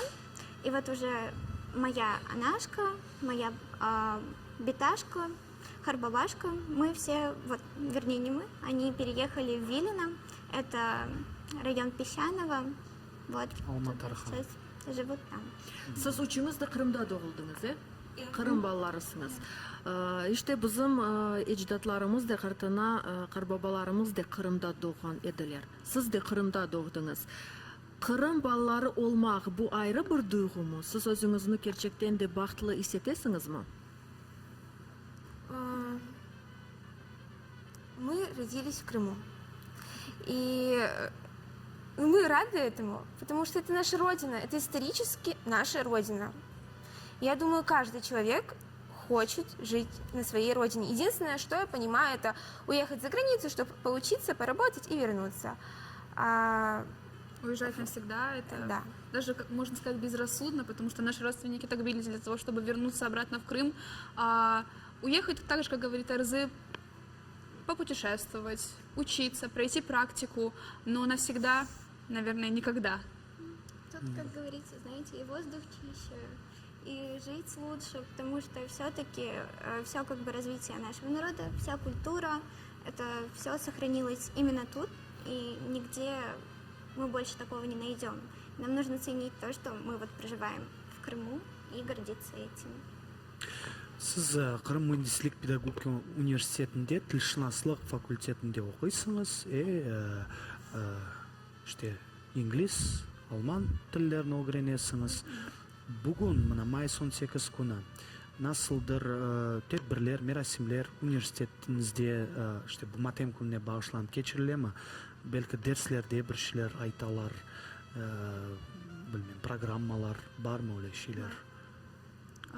Сегодня у нас было возложение цветов на мемориал. Также была выставка. Завтра в Косметолса у нас будет показ фильма. Долгая дорога домой. Да, дорога домой. Документальный фильм. Бұл фильмні сіз өзіңіз яраттыңыз, студентлер участвовали? Нас позвали как, для массовки, чего-то такого. И вот мы тоже участвовали. Завтра вот как в качестве такого исторического фильма мы соберемся в актовом зале, как я понимаю, для просмотра. И мы считаем это правильным, потому что историю нужно знать. И как бы вот мы мы хотим пойти всей группой. У нас группы смешанные по национальностям, и мы хотим всей группой пойти. Қызлар, мына сіздің fikrinizce o вакытлары сүргүнлүктө пек агыр еді, пек кыйын еді. Мен әлі да білмеймін, акылыма біле сыгмай, насыл етіп олар даяндылар, насыл етіп олар чоксу сак калдылар. Бүгүнкү күндө böyle түшүнүп баксак, біз яш несил böyle кыйынлыкларга даянып олур едикми? Насыл түшүнесиңиз? Бесспорно, и мы это принимаем, что прошлое поколение были сильнее нас во всех смыслах этого слова. Времена были сильнее, тяжелые времена, сильные люди. Легкие времена, слабые люди. Мы сейчас на их фоне на самом-то деле слабые. Но я считаю, если такое происходит, то ради Родины, ради семьи, ради близких мы можем перетерпеть много. Мы должны это сделать. Мы сплоченный народ, поэтому мы не останемся. Мы будем друг другу помогать, будем искать любой выход из любой ситуации. Солидарны с девчонками. Енді келечек ақында келіңіз, бір суал берейік қызларға. Асында мына университетті бітірген соң планларыңыз насыл? Базыларыңыз дей дүнияға барып çalışıp қайтмаға мүмкін, яда Қырымда çalışacaksınız, мектеп, ожалық, тержиман. Nasıl келечегіңізді көресіңіз мында Қырымда шында? Мен істеймін Қырымда қалмая ве мектепке ожа алмаға қызмет насып болса. Ескі Қырымдансыз, анда милли мектебіміз де бар қалба? Онда Қырымда мектеп бар. Қызмет болса, мен онда бар едім. Мен ойлеп пекси. Машалла, Алла берсін. Гүлнара? У меня все намного сложнее, на самом-то деле я еще не определилась. Я знаю, что если даже я уеду, я вернусь сюда, потому что здесь мои близкие. Оставить своих близких для меня это что-то ужасное, страшное и непонятное. Я, может быть, уеду, поучусь там на магистратуре. Может быть, это будет Турция, она близка нам духом, похожа на нас, мусульманская страна, комфортно. Но рано или поздно я вернусь и, скорее всего, тоже буду работать учителем. Все-таки детей мы любим, и без них наша жизнь ничто. Я тоже планирую остаться в Крыму, но хочу открыть свое дело, что-то вроде бы как частной школы иностранных языков. Надеюсь, что у нас с девочками все получится, и мы сможем найти себя в будущем. Машалла, Алла берсін. Мен мына яшларга бул суалны эр вакыт берем. О вакытлары кенеде сүргүнлүк деврине кайтмага истейм. Дайыма күрешеді біздің қарбабаларымыз, ватанға қайтмақ үшін күрешеді, тілімізде, ана тіліміз инкишаф етмесі үшін күрешеді. Я біз, яш несіл, ана топрағымызда күрешіміз девам етемі, ве бұл күреш неден ибарет? Хочу сказать насчет языка. Больная тема, вправду, самая больная тема нашего народа. Наше поколение, мы сейчас сами говорим на русском в основном. Это не значит, что мы его не знаем. На бытовом уровне я могу. В семье мы, в принципе, разговариваем на татарском, но разговаривать на более важные, высокие темы – это сложно. И это надо исправлять.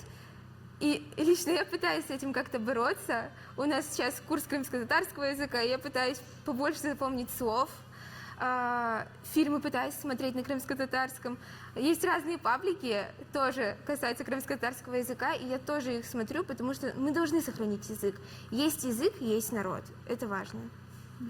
Даже больше как не то, что бытовые темы, просто лично я не могу грамотно говорить. Это вот проблема, потому что я маленький запас лексики в каком-то плане, где-то грамматически я отстаю, но в Хисмет Улса я обязательно воплощу свой словарный запас до полного максимума и буду спокойно со своими друзьями разговаривать на родном языке и гордиться этим. Обидно то, что в школах сейчас не преподают крымско-татарский как предмет. Вот, например, я училась в гимназии с углубленным изучением языков, но крымско-татарского у нас вообще не было. Сейчас, насколько я знаю, он присутствует как кружочный язык. Как факультатив. То есть, если ты хочешь, ты записываешься и приходишь на него. Хотелось бы все-таки, чтобы, возможно, ввели данную дисциплину как обязательную, и чтобы мы изучали, вот даже наши дети, наше будущее поколение. Буйым бір мевзу, чүнки аңлағаныма көре, біз шынды яшағанымыз девлетте чарелер бар. Милли сыныфлар açmaға, қырым-татар дерслерін чоқлаштырмаға программада, ама тешебюс ана бабалардан олмақ керек. Қызлар, бөлі бір суал, бір ағыр олса да қатырламаға, ама ажынықлы ве парлақ бір икәйе битаңыздан. Сүргінлік сөзіні ешіткеніңізде, битаңызның, қарбабаңызның анги икәйесіні сіз қатырлайсыңыз? Какой-то короткое воспоминание, с которым у вас ассоциируется вся боль и вся трагедия депортации, личное воспоминание ваших бабушек и дедушек, может быть, и если могли бы вспомнить. Ну вот моя прабабушка мне рассказывает, она сейчас очень пожилая уже, но я благодарна ей за то, что она нашла в себе силы поговорить с нами об этом. Она рассказывала о том, как они ехали в вагоне, о том, что дети рождались, и кто-то умирал в это время. И вот самое болезненное, наверное, это вот то, что после, ну вот по приезду в Кострому, то, что вот, как я уже говорила ранее, она в 16 лет нашла в себе силы пойти и работать наравне со взрослыми мужчинами для того, чтобы принести хоть какую-то копеечку домой, чтобы ее братья и сестры смогли покушать банально. И вот меня поражает сила духа, и это просто невероятно на самом деле. Ну, меня бабушка рассказывала. Прабабушка у меня была с 2 детьми. На тот момент мой прадедушка воевал. Он, кстати, дошел до Берлина. И когда с утра приходят, стучатся в ваши двери и просят уйти без какой-то непонятной причины, вас спрашивают, ну, а куда, зачем, что случилось, вам не дают корректного ответа. Бабушка говорит, что в вагонах было сложно, все-таки дети, кто-то рожал, в основном были старики, кто-то был в плохом состоянии, у кого-то приступы. Но самое такое, то, что я запомнила, это люди были сплоченные. Когда сложные времена, мы настолько становимся дружными, сильными, помогаем друг другу. И когда они приехали в Узбекистан, Шахризябс, было сложно. Она женщина, она делала всю работу. Она работала у узбеков дома, готовила, убиралась, научилась шить, шила их национальную одежду, также делала и мужскую работу, строила дома, ремонт и так далее. Это больше всего запомнилось. И, как сказала Диана, вправду, сила духа, она поражала. Мы должны брать пример с них. Yaxşı. Сиздин пикириңиз же біраз кыяслайык. Давайте сравним, и интересно очень ваше мнение. О вакытлары биздин картларыбыз неден корка эди? Вешимди яш неслimiz bir şeyden коркамы, яғни корку бармы? Раньше люди боялись потерять своих близких, не найти своих близких. Их пугала неизвестность, куда они едут, что с ними будет, как будет. И самый, наверное, главный, еще один страх – это не вернуться домой, не вернуться обратно в Крым и остаться непонятно где. Сейчас же молодежь, вот буду говорить из общения со своими сверстниками, с теми, кто, может, даже старше меня, многие боятся не найти себя в жизни. Это вот очень распространенный страх сейчас. Дети в 11 классе, им уже вот скоро сдавать экзамены, но они выбрали экзамены для того, чтобы их просто сдать, а куда идти, кем они хотят быть, чего они хотят достичь, они этого не знают. И они боятся вот не быть человеком в этом мире, быть просто я есть, и все. Сейчас другие ценности у людей. У нас почему-то образование очень важно. Мы сами вот учимся, и я знаю, что каждая из нас поступала на филфак с огромным желанием. Но я хочу так сказать. Раньше люди ценили человека за его человечность, за его душу. Сейчас самое главное – это мозг. Нет мозга, значит, ты плохой.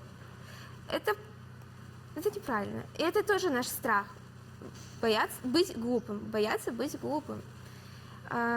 Конечно, возможно, покажется, что на фоне тех страхов это ничто, но для нас это важно. Еще очень, есть страх, например, потерять свои истоки, вот как народы, потому что сейчас современный мир, другое время, и просто боятся остаться без истории. Поэтому мы должны делать все для того, чтобы передавать эту историю, чтобы не молчать об этом, и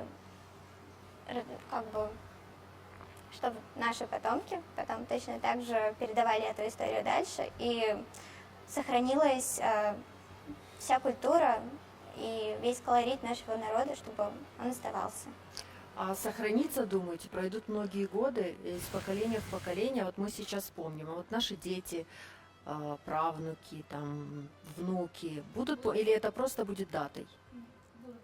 Мы будем делать все для того, чтобы они помнили, они знали и понимали, как это было, что это на самом деле. Вот сейчас очень такая, наверное, насущная проблема. Многие не знают, что такое 18 мая. Многих родителей просто не пускают в школу, потому что это такой день. И для детей это вот, я не пойду в школу, это у меня выходной сегодня. Это не должно быть выходным. Они должны знать, что это такое. Еще одна проблема, я считаю, что проблема.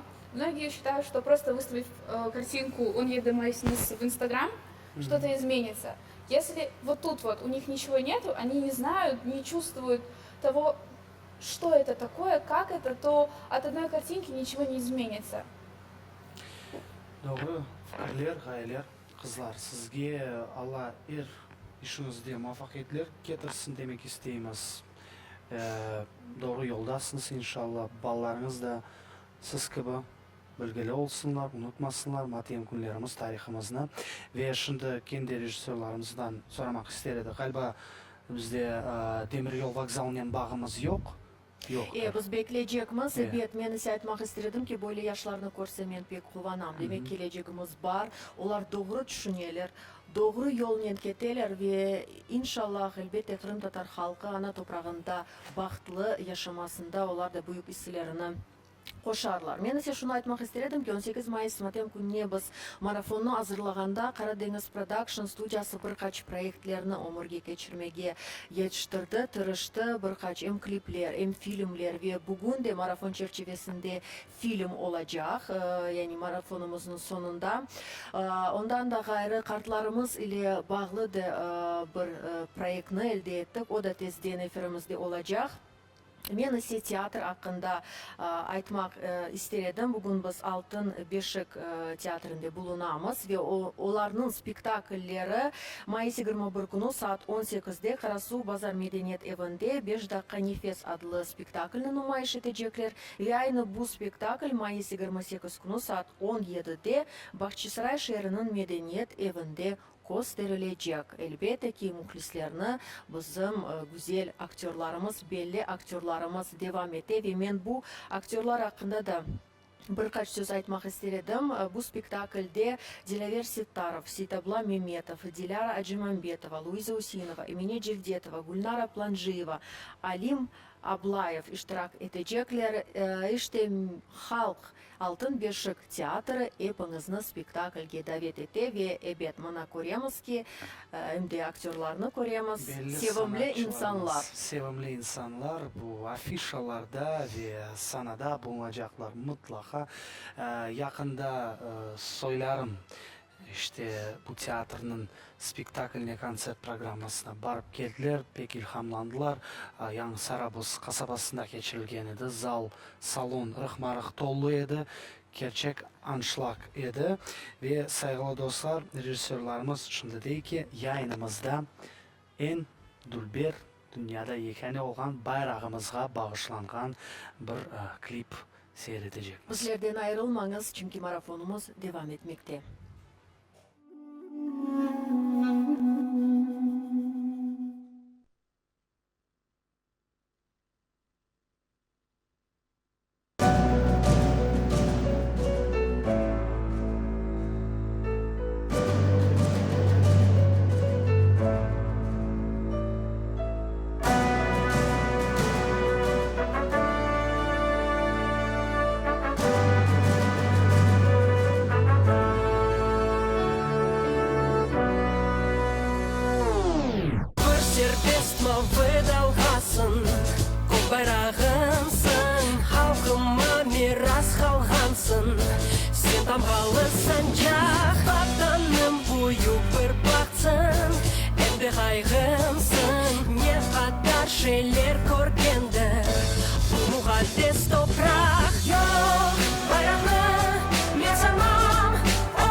Sen vatanımsın, hayaller, sırlar saklaylar.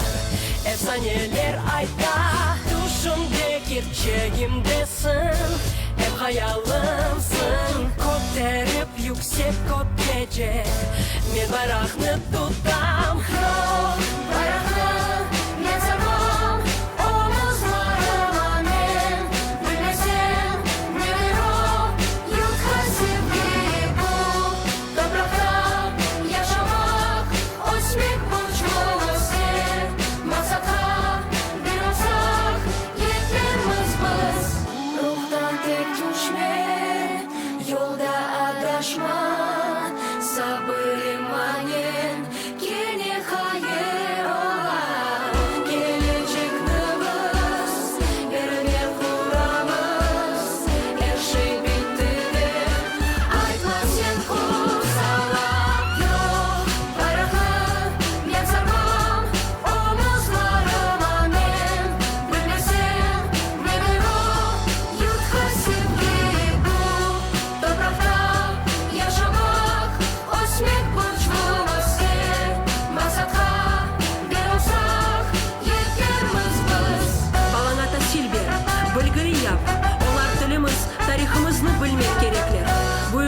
Başka milletni dinni urmet etmege ogret. Özegini, ecdadını, kimligini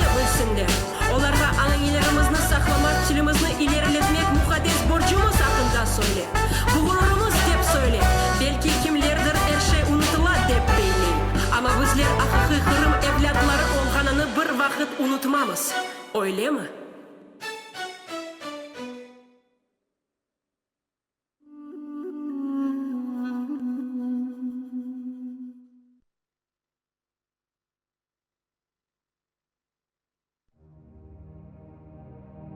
Görmeyen şeyimiz kalmadı baba. Çok şey gördük. Gece geldiler bizi uyattılar. Uç saldal geldiler ve şöyle nasıl. Bu vakti aşamamız yok idi, orbamız da yok idi.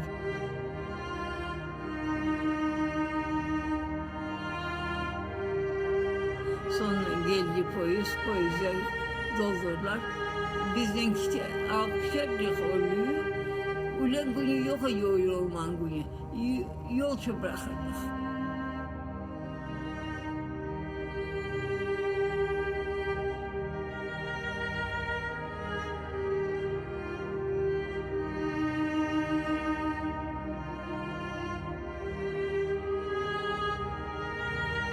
Çürümüşler.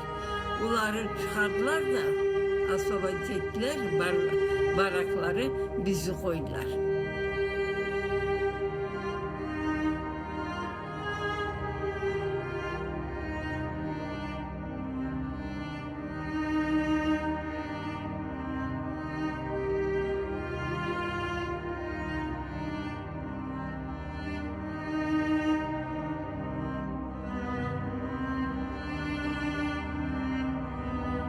Tip oldu, tip hasta oldu. Birbirine. Bizden uyanın Kozlukova dan çok oldu.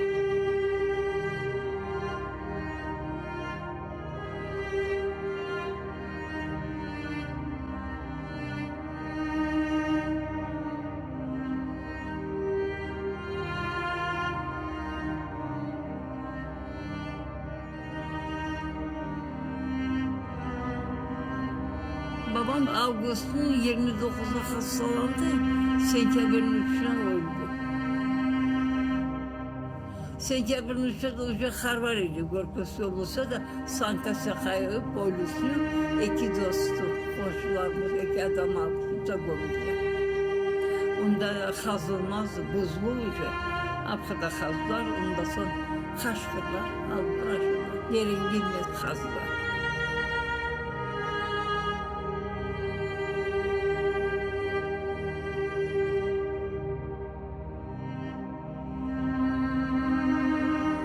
Bunları unutursun hem kere, bir kere unutmak.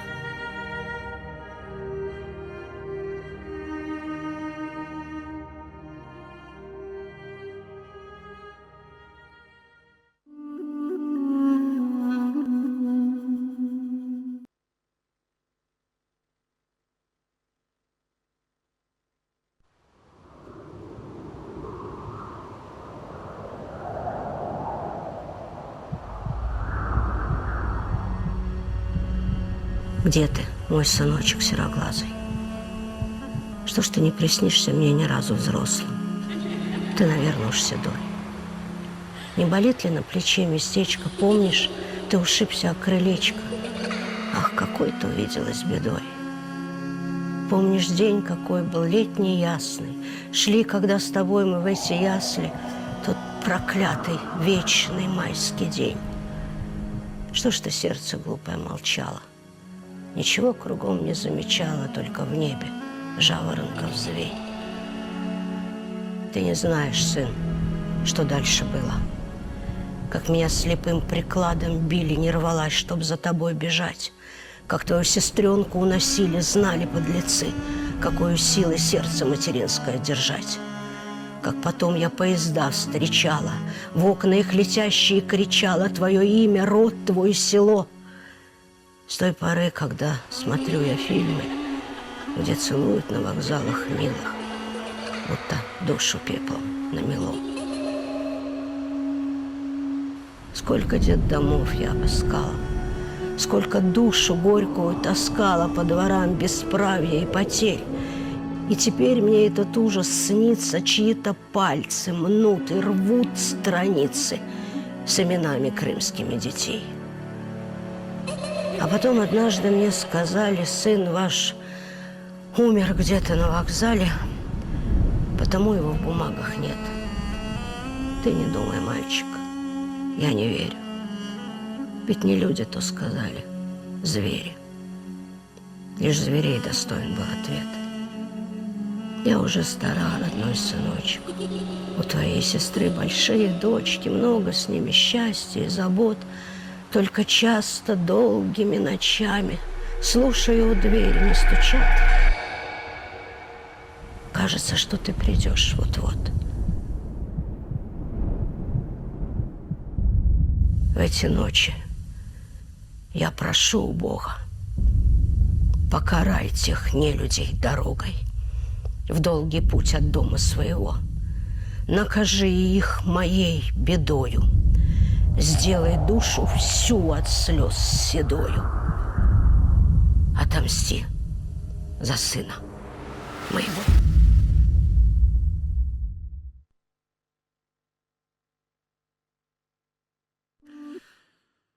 Белі журналистіміздің Лиля ханым Буржурованың шиырны діңледік, сайғылы достар. Яйнымыз девам еті. Saat көреміз ки 12-ні кече. 12-ден 2 dakika кече. Бүгін 18 майыс күні, матем күні. Ве келіңіз шымды Сүкінет дақасы иле сүргінлікнің құрбанларыны аңайық.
Onun emniyetin büyüklüğünü korsatmaktadır.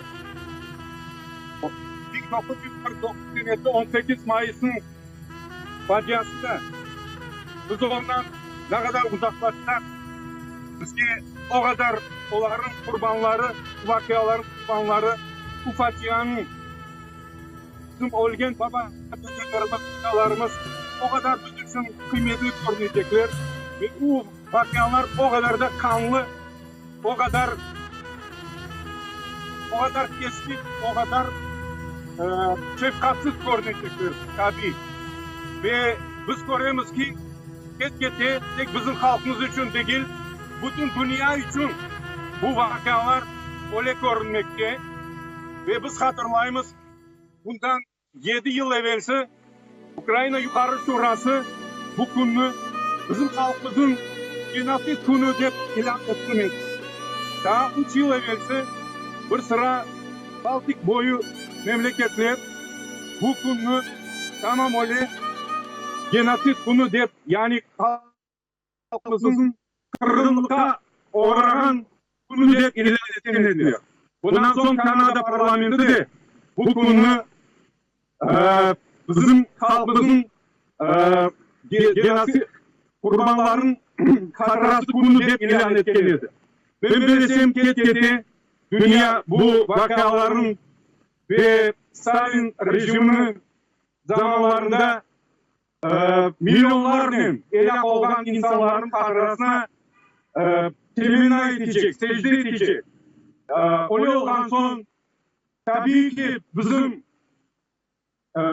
tek şu kurban tek şu 44 senesi kurban olgan ve şu devirde bala olgan nesiller değil, bizim orta nesillerimiz için de, gelecek nesillerimiz için de bugün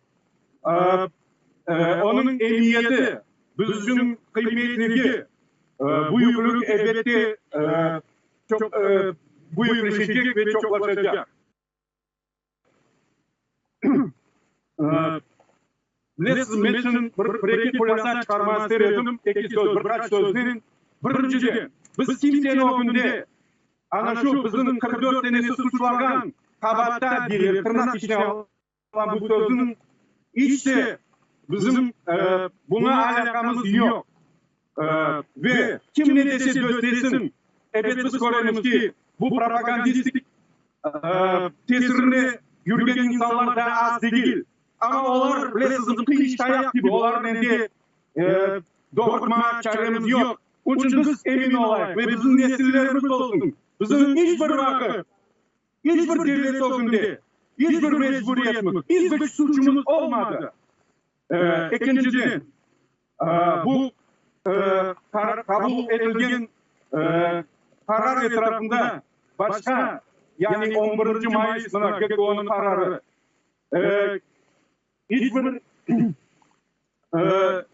hiçbir bu faciaya uğrayan halklar için onun siyasi akıbetleri mümkün etme boştur.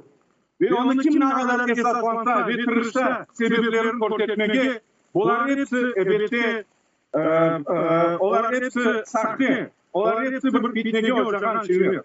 Onun için ve daha bir şey isteyip koşmağa 57 senesi başka milletler rehabilitasyona uğraganda surgun olungan halklar. Bizim yapmaganlarımızın ben böyle bir fikir ilişkin edim. Maksuz bizim halkımızın Sovet rejimi öyle bir vaziyeti tuttu. Başka küçük halklar için bu korku olsun. Korku onların etmek için. Ve onların özlerinin tesirinde ve özlerinin tabiiliğinde tutmak için öyle yapılgandır deyip öyle bir fikirde var. Neyse de biz vatanga kaytıp biz onu sahibi hepsi bir olacağımız ve her vakit bu bizim kurban olgan ve o zamanda bala olup bu çekip bizim doğru belirlenen neslimizge de her vakit temeline ayıracağız. Kurban ketken bizim baba dedelerimizin ruhuna el Fatiha. Bismillahirrahmanirrahim. Elhamdülillahi Rabbil alemin. Errahmanirrahim. Maliki yevmiddin. Yâki nâbudu ve yâki nista'in. İhdina sıratel mustakîm. Sıratel lezîne en'amte aleyhim gâyril mağdûbi aleyhim veleddâlîn. Amin. Ruhları şad olsun.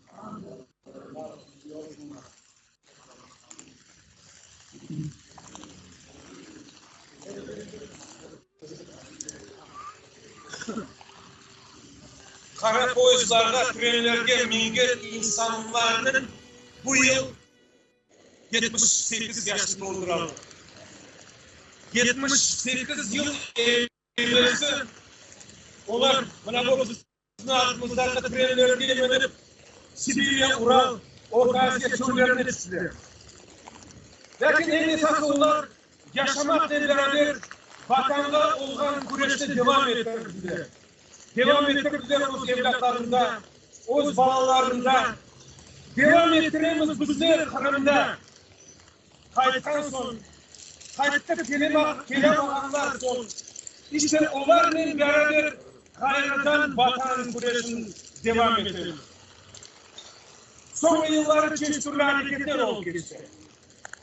Birçok vatandaşlarımız Kırım'ı terk etmek istediler. Ya da ettiler. Birçokları mecbur ettiler. Birçoklarına vatanda kaçmaya yasak ettiler. Varsın gelecekte, yani gelecek sene bu matem gününe kadar bütün milletimiz vatanında toplansın. Amin. Bütün milletimizde kozaydın bayramlarını kaydetmeyi ederiz. Amin. Bana benim sokakımda yaşayan insanlar aytalar. Şevket sen evimde bu bayraklı gece gündüz yaz kış demeysen değiştiresin iprana hep bir değiştire yan bayrak koyarsın. Ben aytan ki bu kozaytın bayrakları olmadan kadar bayraklar kuracak. Sonra çok vatandaşlarımız bu bayraktan nispeten kimse telaşta, kimse korkar, kimse sakına yok. Biz kimseye cinayetlik yapmayız. Bizim yegane yolumuz adalet, vatan ve kuruluş. Bizim esas vazifemiz var. Bu vazife ana babalarga, evlatlarga bağlı.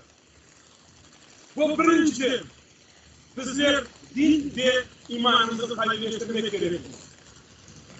Bunun beraber ana babalarga olan sevgini, ana tilimizge olan hürmet ve saygını ve çok balalık orandalarını arttırmak gerekir.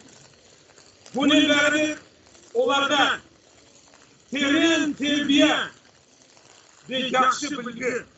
Eğer biz bu hususiyetlerle o evlatlarımızın, o neslimizin yetiştirebilsek, demek biz gerçekten de bu toprakların sahipleri olacağız. Biz o devletimizi ve o vatanımızı kuracağız. Lakin çok yazık, ömürde yaşayışta bu günlerge yetmeyenler var. Bu günlerini görmeyenler var. Ava dağıtlar yağmur yağar. Varsın o günlerini görüp olamayanların ruhları şad olsun. Amin. Allah'ın rahmetinde olsunlar. Amin. Bismillahirrahmanirrahim. Elhamdülillahi Rabbil alemin. Errahmanirrahim. Maliki yevmiddin. Abdük ihdina sıratal mustakim. Sıratal lezine elhamdü aleyhim. Gayril mağdubi veleddâlin. Amin. Amin. Yaşayacağız. Nesillerimiz artacak. Devletlerimizi kuracağız. Toplumda yaşayacağız. Bu sizlerle toplumda toplanan insanlarla büyük geçecek olur. Bütün süreçimiz devam edecek. Bütün süreçimiz burada toplamayacak. Ama öyle bir güzel günler gelecek ki bizler hepimizin birbirimizin bayramlardan hayırlayacağımız. Adım adım o günler bizge yakınlaşar. Şirkete aytkandayn, hayırlı kozaytlar olanda bayraklarını altına alacağımız. Bayraklarımız bir vakit işleyecek, her daim ana vatan toprağımızda bizim tamgalı bayrağımız yansıyacak. Daha bir kere sizlerge büyükten büyük teşekkür. Sağ olun, var olun. Hayırlı kozaytlar hepimizde olsun. Sağ olun. Bismillahirrahmanirrahim. Elhamdülillahi Rabbil alemin. Rahmanirrahim. Maliki yevmiddin. İyyâke na'budu ve iyyâke nestaîn. İhdina sıratal mustakim. Sıratal lezîne en'amte aleyhim. Gayril mağdubi aleyhim ve leddâlin. Rahmeti ya Rahim. Allah'ın rahmetinde olsun bu kulları koruyan insanlar. Sağ olun. İşte buna çeşit insanlar, cemaat erbapları iştirak edeler ve çıkışta bulunalar ve kenede Zarinaga kaytmak istedik. Zarina eğer bizni eşitsen tarif et ne olandı?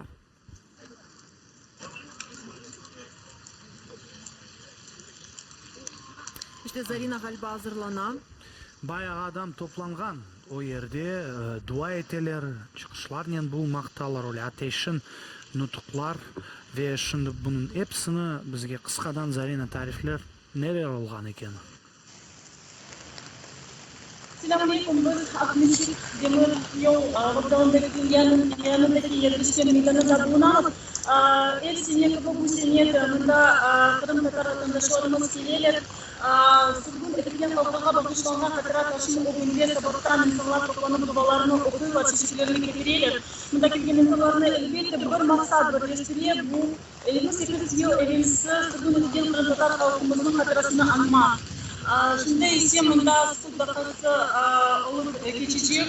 Dualar okula ve en esası bu tedbirge bugün gelgen insanların yanı biz münasebet edeceğimiz. Hocam. Çok sağ ol Зарина ханым. İşte Allah dualarыңызны кабул etsin. Bu gibi merasimler, tedbirler pek mühimler ve bilemiz ki adet üzere Mayıs 18 günü Kırım Çeşkoy kasabalarynyň jamilerinde, meydanlarında dualar ötkerilir ve bu gibi mitingler, kichkene jyynlar keçirilir. Elbette ki bu matem günü hakkında hatırlatmak için da bir imkandır. 18 Mayıs günü matem günü tamam 78 yıl geçti. Sürgünlük degende birden akılıma Leyla Bujurova'nın şiirleri kele ve elbette ki hiçbir matem günü o şiirsiz geçmey. Aynı şimdi de bu şiirini sizin dikkatinize havale etemiz.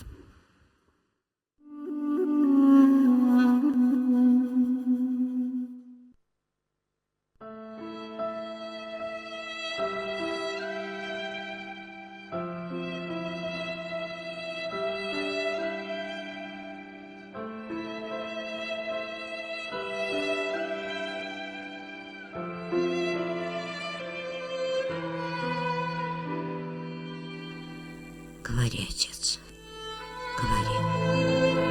Говори, отец, до зари. Говори о жестокой войне. Говори о том страшном дне. Не давай мне, отец, позабыть, кто я есть и какой мне быть. Свой язык не давай потерять. Голос крови верни мне опять. В моих венах пусть льется беда, как соленого моря вода. Пусть мне бьются камнями виски черноморского пляжа пески. Память крови нельзя приглушить, боль народа нельзя задушить. Говори, отец, о том дне. Это нужно и важно мне. Не щади меня, не щади. Вновь из дома родного иди. Вновь теряй по вагонам родных. Вновь считай, кто остался в живых. Я хочу обо всем узнать, чтобы внукам твоим передать твою боль, что живет во мне каждый миг, наяву, во сне. Пусть для них тоже станет родным слово Родина, слово Крым. Говори, отец, говори, говори, отец, до зари.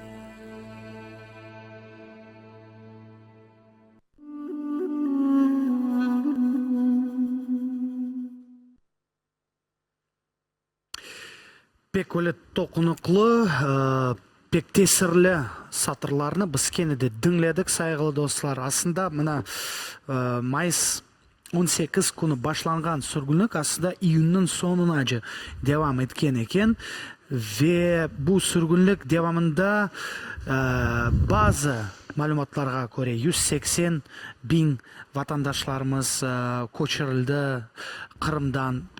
Kırım Tatar halkımızın, bizim halkımızın bazı menbalarına göre 400 binge yakın işte bizim vatandaşlarımız sürgün etildi ve onların aman yarısı elak oldu. Bizim bağımızda kenede Zarina eken, Zarina'nın bağlanamız. Zarina bizni eşitesin mi neler olanda galiba aytacak sözleri var kene.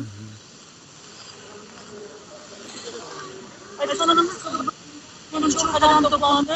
Bunun arasında yaş nesilleri modeli çok. Hatice Hanım koronası takımında, kolları takımında geldi. Hatice Hanım, siz niye başta diye yıl yanımızda geliyorsunuz? Ben umurumda hatırlamayım Mayıs 18 günü işe gittiğimi ya da birlikte okuyanda anam babam yanısına gelgenlerini. Her yıl bizler matem günü daha barıp kurbanlarımızdan tanıdık. Ben öz babalarıma da bunu anlamak istedim. Bugün de bir iş bugün bahçeleri var. Size bahçeye varmak gereklidir. Ama ben o neden aydım onların bilmeyeceklerini bir anlattım. Kayda varacağımızı, bu kurbanlarımız için bayılacağımızı bugün hava bakmadan aldım onların yanına. Onlar da konuşsunlar, bilsinler. Ve inşallah ben umut edeyim. Gelecek seneye biz umut böyle umutların bütün halkımız beraber eskisi gibi meydanlarda eskisi gibi kurbanlarımızı anlarız. Çok sağ olun. Şimdi size milli himnimiz yanılacak. Hatice Hanım buyurunuz. Çok sağ olun. Kennedy stüdyamızga qaytamiz saygılı Мусафирлер, сайгылы сержилер. Тамам 78 ел эвелсі бізім Халқымыз өз ана топрағындан туған ерлерінден, евлерінден татлы юқуда сүргін олынды ве айны бүгін біз шу сүргінлік құрбанларының қатырасыны аңамыз. Ве білесіміз ежелер қартларымен лaf еткенде олар ойлы бір шейлеріні тариф етелер кедейсі насыл етіп олардан яндылар. Мұны месілі яқында мен бір қатырбаны шығардым ве ол екеге етеке біздің 18 майысты юқудан ұяқтылар мектеп янына алып келділер. Бірше алмаға рұқсет бермеділер, яғни олар насыл юқла еділер, ойледі шықтылар. Біз бүтін геже 18 майыс күні яғны түгінде отырған уақытта солдатлар четче олып баян çalып етленділер деп ойлы бір екейлеріні айттылар. Керчектен де тәжіплі шейлер, ақыға сығмаған шейлер. Қара, фелакетлі, кедерлі, ғамлы бір бай өз башынан кешірді біздің халқымыз. Ана Алла қысмет етсе, иншалла иллерде ешіл, яңылық ve güzellik bağışlayan barilerimiz, yazılarımız, güzlerimiz, kışlarımız da çok. Parlak geleceğimizge olğan umutlarımızı hiçbir vakit joymaymiz, onlardan üzülmeymiz. Bizden olğanınız için çok sağ olunuz. Marafonumuz devam etti. Lakin biz sizlerine sağlıklaşamız ve bizim yerimizde bu yerde tezden Nadir Zitanov ve Arzu Mehmetova bulunacaklar ve unutmanız marafonumuzu QTV kanalında seyretmek mümkün. Bizle kalınız.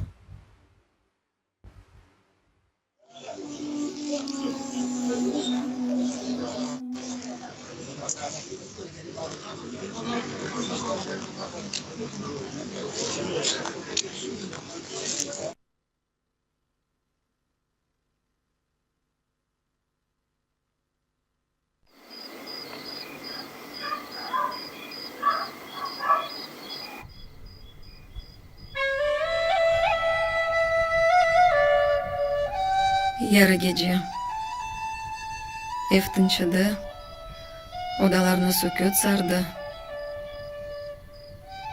Tuş köreken Ahmet sandıraqlay ыңғана.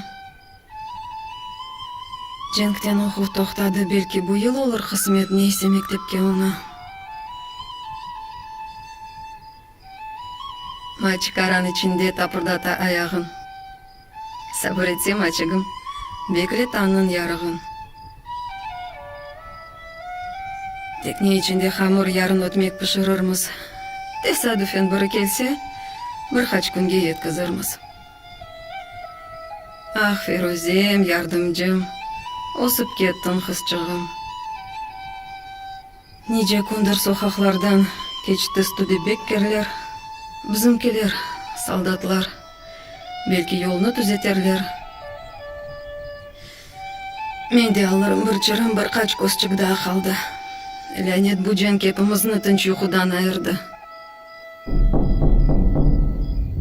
Vay, hayırlımı bu da kim? Dersin keldi Azrail.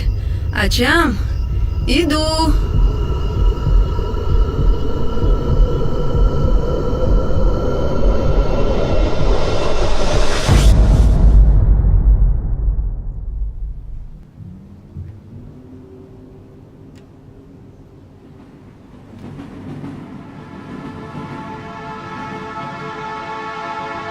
Поезда уносили вдаль, от родины счастье, от дома. Поезда стучали в такт, с голодом, смертью, болью. Поезда убивали жизнь, поезда убивали радость, вытравливали надежды, капли последние, что остались. Я плакать уже не могла, я плакать уже не смела. Я в этом вагоне одна, последняя, что на ногах. Сначала ушли малыши, умирая как птички, без хлеба. И Хартанам все просила: прочти надо мною дуа. Бабушки, мамы, измученные малыши, сколько же вас осталось у дорог лежать чужих? Стоянка, слез больше нет. Я вышла прочесть дуа. Моя самая лучшая в мире Хартанам умерла. Тронулся поезд. Я на стоянке осталась одна. В степи бездонной, пустой. Я не знаю, идти куда. Там в вагоне родные. Как они теперь без меня? А на чем? Прости. Я последний глоток воды тебе не смогла поднести. Мне теперь лишь по рельсам вперед остается идти. Я встаю и иду. А за мной след вслед встают и другие. Души скитальца тоже ищут родных. Нам и живым, и мертвым всем теперь по пути.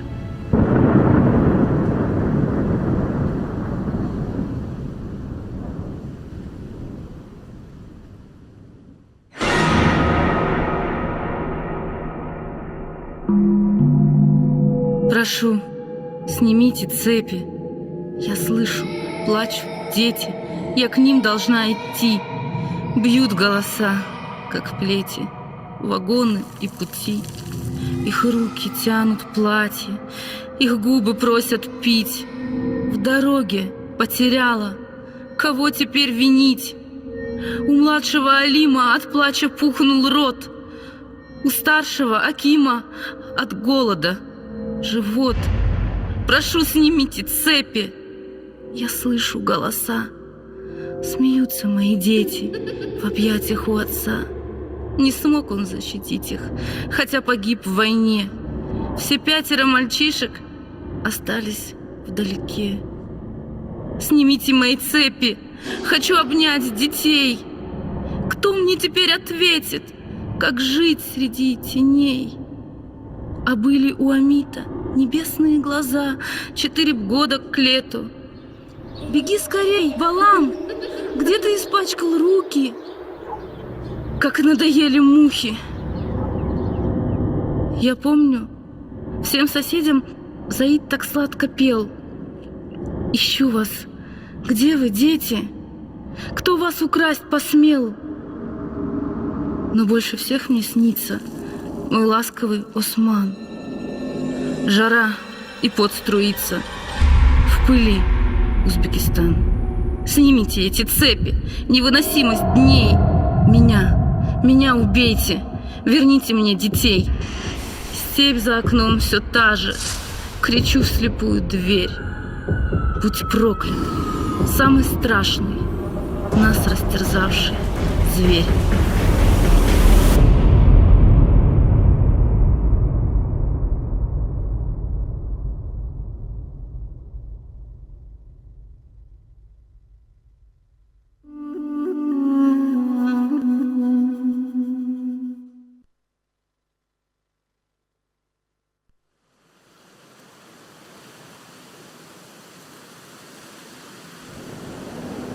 Пахнет Родина.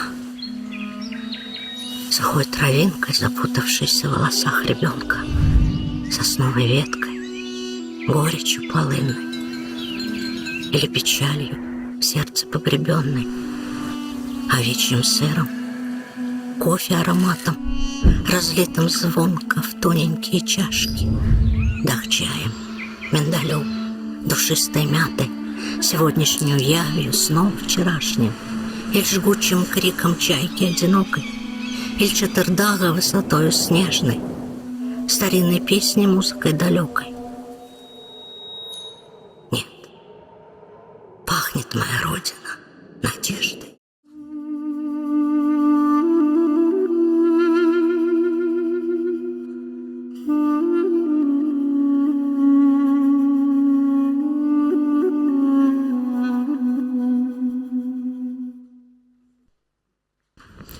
Біздің марафонымыз девам ете. Студияда ендетен сон сізнен Надир Дитанов ve мен Арзу Меметова çalışacaklar. Бізде се невбеттеки мұсафырымыз. Әлбетте, бұл мұсафырнен тезден сізлерні таныш етеміз. Біздің белі актрисамыз Жамат Эрбабы, Алтын Бешік театрының актрисасы Луиза ханым Усинова. Хош келдіңіз. Selam aleyküm. Hayırlı günler olsun. Nasılsınız Luiza Hanım? Aslında bu günü neden başladınız? Nasıl geçirirsiniz? Bu gün umumen bizim Horandamızda ebed matem günü. bu facialı күнні не kadar мен hatırlayayım, вақыт pek ağır yürekнен қаршылап алайдық. Çünkü bizim xorandamız, Xırım Tatar xorandası gibi evet çok böyle hatıravlar var ama bu men bilesem bağlı, bu bizim xorandamız 77'de koçup kelген son. Erте қайтты Қырымға, ama son Kennedy sürgünge düştük. Bizni Kennedy sürgün ettiler. Kırım'dan көтеріп attılar da biz son Xerson şehrinde yaşap sonra 1987 senesi Kennedy gayrıdan Kırım vatan dep kayttı Kırım'a ve 1988 senesinden başlap 18 Mayıs'ta yıl biz xorandamızla beraber anam, babam, ağam, kim olsa men oğlum kichkene olganda men elinden alıp biz başta demir yol anda baştaşı taştan başlap sonra demek bu meydanға kelip ole keçiredik. Milletle beraber, halkla beraber, dualarla beraber hatırlap bütün bizim halkımızı nasıl facialı günlerden geçirgenden başlap öyle hatırlaydık her vakit. Evet bu pek hem kıymetli gün bizler için, hem pek ağır gün. Çünkü bu gözden geçiresin her vakit men daima özüme aklıma sığman aklıma bu adamlar nasıl bunun tübünde nasıl çıktılar, nasıl sabrettiler, bu günleri nasıl geçirdiler akılga sığdırmaka kıyın evet. Onun için bunu mutlaka her vakit hatırlamak gerekmiz ve gelecek nesillerge, balalarımızga, torunlarımızga mutlaka onu aytmak gerek. Biz unutmadık, hem de unutmayacakmız inşallah. Luiza Hanım, sizin xorantanız sürgünlükке qayerge uğradı, qayerde yaşadınız? Şimdi ular başta Andijan, Taşkent vilayetine, Akkurgan tarafına. Sonra anda nasıldır bir baraklarda oturup bu tizim, rahmetli tizim aynı o şu günleri sürgünlükten son anda Uzbekistan'a kelgen son o pek ziyade böyle hastalandı da geçindi, dayanamadı. Babam rahmetli o günleri, ular anam her vakit aytaydı nasıl o kadar açlıktan nasıl otlar jiyip öyle geçirediler günlerini, öyle yaşayediler aşamak çünkü başka aşamak hep çaresizlikten hem evet kara günler bizim halkımız için on göz yaşsız asıl dayanmak mümkün diyeceğim. Luiza Hanım, siz bütün ömrünüzü sanatla bağladınız, sanatla yaşaysınız. Aslında sanatını alsak bana 18 Mayıs mevzusu çok aksetili. Siz de hatırlaysınız, siz endi teatrda birçok yıllar devamında bu rolleriniz var mı 18 Mayıs'la bağlı mevzularda? 18 Mayıs'a umumen evet men 30 yıl kadar devamında tiyatr sanatına çıkıp pek çok her vakit bir yıl geçmeyedi. Ya da hatırav çeşit rekviyemlerde de men hem alıp barıcı olarak iştirak etiyordum hem de böyle tedbirlerini aklımda her vakit böyle yüksek seviyede geçirmesine tırışaydık. Böyle konser dep endi matem gününe bağışlangan öyle bir hatırav tedbirler. Hem şimdi de mına Altın Beşik bizim Xırım Tatar Halk Teatrımızda de biz mına bu günleri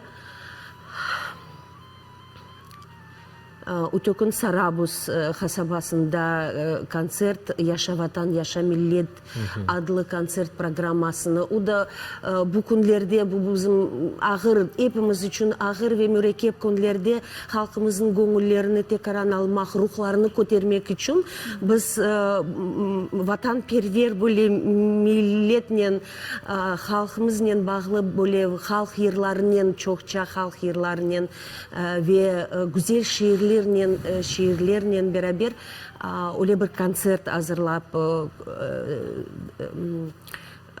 takdim ettik şehircilerge. O kadar sıcak kabul ettiler ki, duyular ki bizim halkımız, seyircilerimiz o kadar sağındılar bizni, sağındılar. En azı bir 10 dakika kadar mına böyle el çırpmalarla maşallah maşallah deyip öyle kabul ettiler bizni. Vallahi bu koz yaşsız nasıl diyeyim kabul edip hissetip olamayısın. İyi. Sonra biz 5 dakika nefes Kezlev şehrine көрсетілді. Кечкен сефер былтырлары біз барып бізге рет еткен еділер, ясақ еттілер, бердіртмеділер бұл спектаклінен, айны бұл спектаклінен. Бұл сефер бардық, кенеде адам топланды, сeyirciler топланды ve büyükten büyük teşekkürler etmek isteyeyim. O kadar ince, duygulu, o kadar her bir sözünü anlayan ve hissetken seyirciler toplandı her vakit. Kezlev şehri mutlak böyle bir sonra ne kadar sözler, güzel sözlerle bizni sağ olunuz, biz hem ağladık, hem güldük. 5 dakika nefes pek yürekке asız pervasız kaldırman bir böyle bizim spektaklimiz menimce. Çünkü her bir yürekке, her bir seyircinin yüreğine barıp tamam barıp ura çünkü anda nasıl diyeyim, bu ana babalar ve balaların münasebetleri koterli ama mına böyle eğer baksan umumen bizim halkımızın adetleri boyunca mına bu şeyler aydınlata gösterili. Onun için pek güzel kabul ettiler. Hem bu spektakl, böyle tam böyle spektakller menimce bilmeyeyim şimdi pek tesir etti, hem көрсетmek gerek menimce. Çünkü böyle spektakller umumen halkımızı hem terbiyeley, yani nasıl diyeyim, terbiyeli diyeceğim. Bir menba, istoçnik değiller. İyi. Elbette. Elbette sanat demek böyle. Çok rahat deyin andan demek çok böyle malumatlar yüreğine böyle gayeler ala sonra seyirci. Sanat böyle ağır günlerde, ağır zamanlarda bizge yardım etti. Bu günlerini geçirmeye, onu aytmağa isteysiz. Evet. Öyle olmak gerek. Her bir sanatçı daima eğer milletle, halkla olsa böyle pervasız kalmağa ve çetten seyretmeye olmay menimce. Men umumen öyle anlayayım işte bu meseleyi. Luiza Hanım, siz bir şiir hazırladınız. Şiir hazırladım deyip ben onu eğer evvelce bilgen olsam ben onu hatırlap çünkü çoktan ezberlegen edim ama bu Matem Kunne umumen bizim halkımızın tarihi boyunca pek çok Haysı bir şiirini, haysı bir Situmeremin, Şakir Selim ne kadar şiirleri, her bir satırı, her bir sözü yüreğin o kadar sançı titrete ki haysı bir Matem Kunne bağışlanan şiirler de pek çok ama ben Yunus Kandım'ın şiirlerini pek büyük kıymet kesem. Sonki vaxtları onun mına bu mutlak men bu şiirini doğrusunu aytsam men dua gibi onu özümde hissetem öyle dua gibi onu okuganda. O pek heyecanlata, men onu okuganda heyecanlanam. Adam heyecanlanganda bazı bir sözleri bilgen sözleri bile unuta. Onun için ayıp etmezsiniz, men onu okumak isteyeyim. Buyurunuz. Dikkatle dinleyiniz. Seyircilerimiz için de pek meraklı olur. Amin. Ya Rabbim. Ateşini yaksan beni. Ateşine yanayım. Kara külge döneyim men, atsız, işsiz kalayım. Nesilimni kurut Rabbim, dünyadan yok olayım. Tek sağ kalsın tuğan yurtum, aman kalsın Kırım'ım. Amin. Ya Rabbim. Aman kalsın yurtum, mankurt olgan oğul kızından. Aman kalsın yurtum haçtan, ecel taşlı yıldızdan. Zahiresi urluğunu yok edecek yazıdan. Aman kalsın tuğan yurtum, aman kalsın Kırım'ım. Amin. Ya Rabbim. Aman kalsın yurtum, vahşi ahmaklarının şerinden, yırtıcılar pancasından, yılanlarının zehrinden, kelmeşekler milyonlarının kanlı bıçak kahrından. Aman kalsın tuğan yurtum, aman kalsın Kırım'ım. Amin. Ya Rabbim. Köprülerini yaktım endi. Endi köprü yoktur artımda. Atlar kişney, meydan yana, yuku yoktur Kırım'da. Halkım kaldı Kamaçav'da, vatan kaldı sarımda. Aman kaldır vatanımны, aman kaldır Kırım'ны. Amin ya Rabbim. Amin ya Rabbim. Amin ya Rabbim.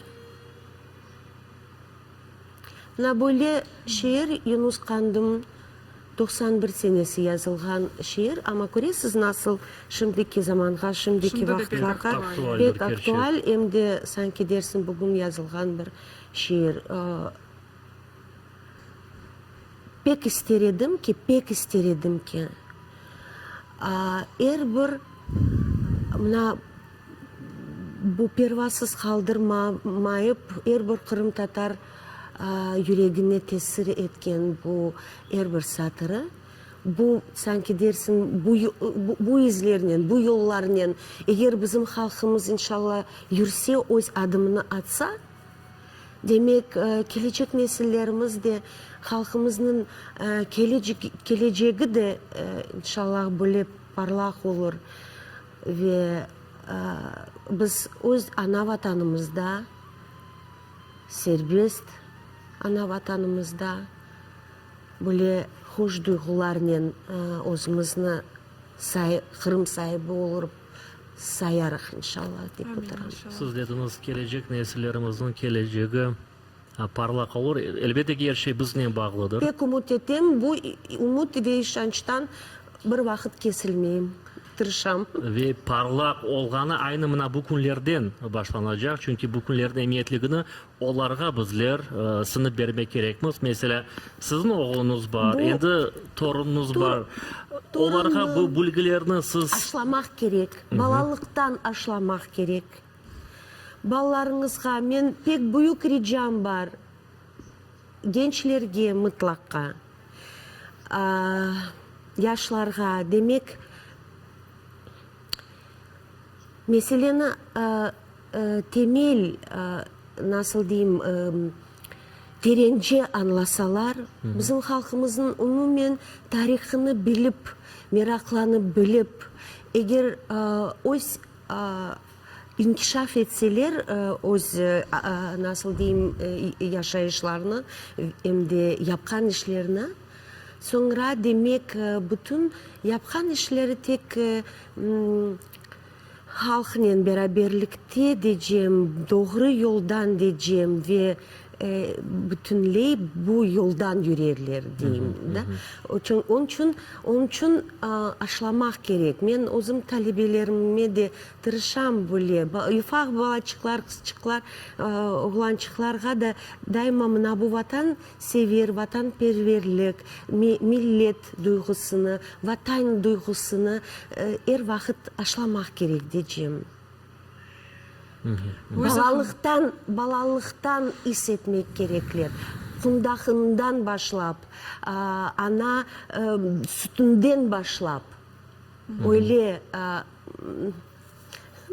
bilmeyeyim daha nasıl anlatabileyim. Sizin fikriniz mına ballarga nasıl anlatmak mümkün mına bu facianı? Niçin öyle facia oldu mına bizim tarihimizde?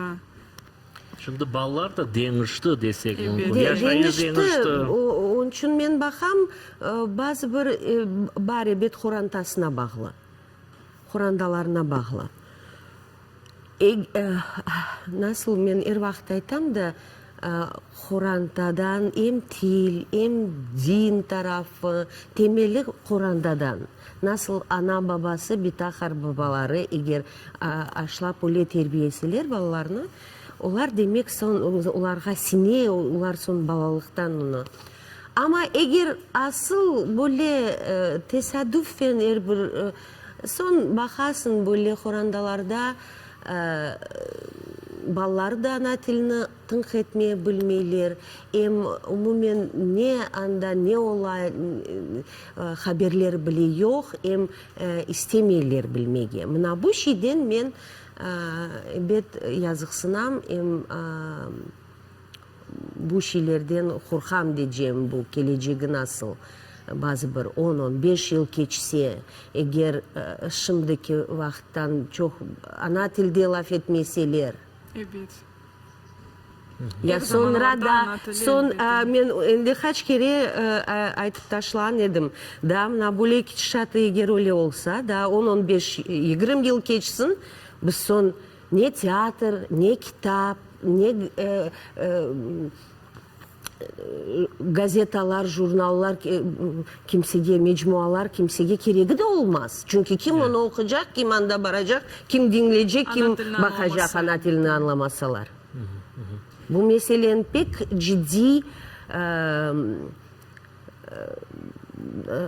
anlamak gerekmez, hem de bu dikkatli olmak gerekmez. İyi. Luiza Hanım'a da bir sual olacak, lakin men şimdi teklif ettim biraz suhbetimizge yangi bir nefes qo'shmaga. Efirimizni güzel keçirmesi için bizim sanatçılarımız da o'z hisselerini qo'shalar ve boyli sanatçılardan birini şimdi seyretmege teklif ettim. Afize Yusuf kızı efirimizni devam etti. Buyurunuz. Buyurunuz.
Sana vatan yasak oldu, kapat.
Эфирimiz devam etті. Хатırlatмага isteyim, bizim студиямыз бүгін Алтын Бешік театрының бинасында болуна. Мына бөле ажайып студияны біз олардың ярдымы ile яраттық.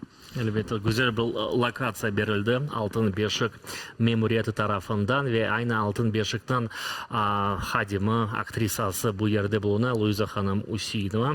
Luiza Hanım, bilemiz ki yakın vakitte sizin teatrınız tarafından güzel bir spektaküller nümayiş edilecek. Qayerде ne vakit men bilesem seyircilerge meraklı olacaktır. Evet, men can yürekten şimdi bütün seyircilerimizni çağırmak isteyim, davet etmek isteyim. 21'ine, bu ayın 21'ine saat 18'de inşallah Karasu Bazar'da olacak. Medeniyet evinde men belgesem. Karasu Bazar'da saat 18'de demek. 5 dakika nefes. Sonra 28'ine saat 17'de Bahçesaray'a baracağız inşallah. Onun için anda da gelmesini bizim seyircilerimizni bekleyimiz. Bizim muhlislerimizin hepsini can yürekten davet etemiz. Kelsinler.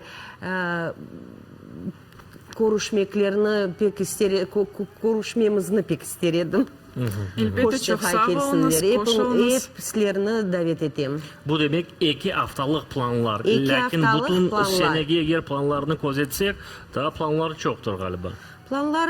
Planlarımız var evet. Biz çalıştık birkaç spektaklini gayridan sanalaştıruvunu, son yangi bir spektaklini ama Hicret bu Hamdi Giraybay'ın eserleri boyunca bir toplantı. Güzel bir pek o da böyle menimcesine pek meraklı bir spektakl olacak inşallah. Ben pek umut ettim ki tamamına bu sanada inşallah premierasını ötküreceğimizge inanam.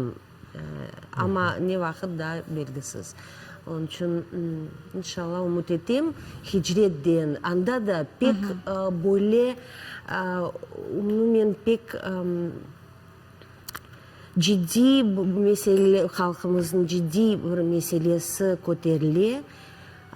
Tarih boyunca Hicret bu nasıl asırlar devamında bizim halkımızga umumen böyle baskıntı yapıp da mecbur ettiler halkımızını öz ana vatanını, tamirlarımızını taşlap uzaklarga başka yerlerge gitmege. Mına bu meselesi o da pek tesirli böyle bir eser spektakl olacak inşallah olur. Çünkü çalıştık hem bütünlüğü onu sanalaştırdık. İşiniz kolay kelsin. Elbette siz doğru ayttınız. Çünkü öyle baskılar bizim halkımızga onlar çoktan başlandı. Tek mına 44. senesi değil. Ta ertede zulümler var idi. Luiza Hanım, siz nasıl düşünüyorsunuz? Bana böyle fikir var şimdi ve sonki yılları galiba o çok öyle seslendiriliyor. Bu 18 Mayıs gününe, bu sürgünlükünü biraz ona sanki ziyade dikkat ayırırlar. Onu biraz unutmak değil de ama sanki bizim inkişafımızga o tesir etti. Nasıl düşünüyorsunuz bana bu hafta? Bu böyle fikirlerini yürütken insanların bilem nasıl sebebinden böyle şeyler yürütürler, nasıl laflar ederler ve ne sebep? Menimce eğer biz bizim tarihimizni, halkımızını nasıl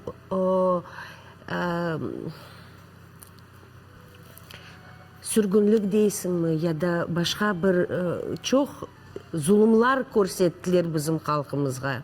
Çok zulümlerin tübünden bizim halkımız hali bugün ne kadar yapıla. Biz eğer bu şeylerin unutmayıp göz etmesek ve böyle niye o gibi bakmak gerek, o ne olup çıkar? Eğer öz tarihini bilmegen halk onun neticesi doğrusunu aytsam yok olasın. Aydın olmaz. Aydın olmaz. Tek bu şeylerini daima aytam da biz tarihini unutmamak gerekmiz bizim halkımızın. Nasıl Kurçalavlar, bu bizim hareketçiler, milli hareketçilerimiz ne özlerin canlarını feda ettiler Kırım için, vatan için. Biz bunu unutmak gerekmiz mi? Yok. İçti. Unutmayacağımız, hem unutmağa berdirtmemiz. Doğru. İnşallah. Öyle de olacak Luiza Hanım. İşte sohbetimiz yavaş yavaş sonuna geldi. Çok sağ olun. Çok sağ olun koşullarınız için. Güzel fikirlerini aydınlatkanınız için. Spektaklleriniz güllesin, yaşasın. İnşallah çok güzel günlerini koruyuk. Amin. Amin. Sağ olunuz. Bizim efirimiz ise devam ediyor.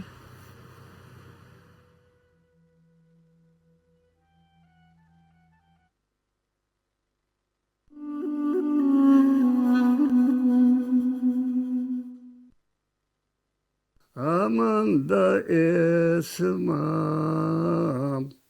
cilveli da yosmam,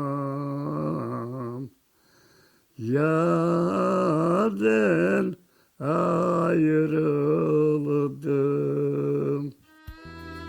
Bu yumuşak, merhametli, başından çok facialı ve acı günlerini geçirgen Umer Kurtveliyev 1928 senesi Arpat koyunda doğdu.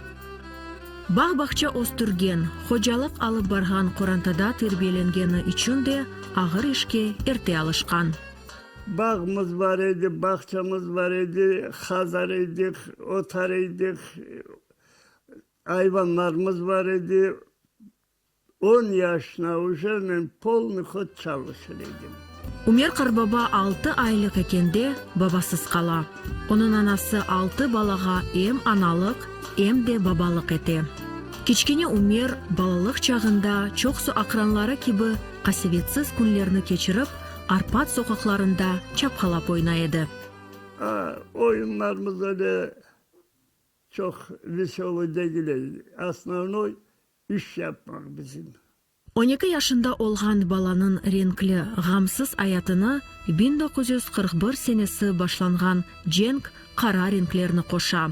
Sovet armiyası qaytib geldi bize 1 aprelin 29'una. Koy halkı onları Baxay, Aşatı, İşri, kolxoz baxayoları. Mayıs 18 günü 1944 senesi Kırım Tatarlarının kapıları birden qaqıldı. Yaşayışları dehşetli bir tuşna andırdı. Umer Kurtveliyev o yılı 15 yaşındaydı. Tolke yattık biz saat 5'te donlarından kapı kalklı. Çıksak bir ofiserinin iki soldat. Davay bıstıraya çıkınız evden. Aldılar biz o güne çıkardılar onda magazinin yanına topladılar oralarını halkını. O günü mektebin o günü absolut bir şey almayı biz nasıl giyindik öyle de çıktık. Şu günü Arpat halkının beraber avada ağladı. Selil yağmur başladı yağmaya. Biz bala ağam menden 2 yaş büyük. Men, anam, uçumuz. Anama deyim, ana varayım evde de, kaçayım da varayım evde de, bir şey çıkıyor abi geleyim. Yok balam, görürler de atarlar, öldürürler. Taptım bir moment, kaçtım. Vardım evimize baksam ne göreyim. Sandıklar, sepetler, bütün şey darmadağın. Birini o yana attılar, birini bu yana attılar. Ortalık darmadağın. Ne aldım bir pıt kadar un, 2 kaşık, 3 kaşıkla bir çanak aldım. Yağmurlu kok tubunda Kırım Tatarlar gecelegen vaktında soldatlar eglendiler. Onlar gece ev saylayıp aldılar. Su tattılar, aşadılar. Başladı garmon çalmaya, onlar da ih oynaylar. Biz Celil oturuyoruz onda, mektebin yanına. Mayıs'ın 19'unda sabah saat 4'lerge yakın Umer Karbaba'nı Korantasının ve Arpa cemaatini arabalarga yüklep başladılar. Kefede halk vagonlarga yüklenildi. Biri oley, biri de Balatapay. O vagonun içine 50-60 can o vagonun içine.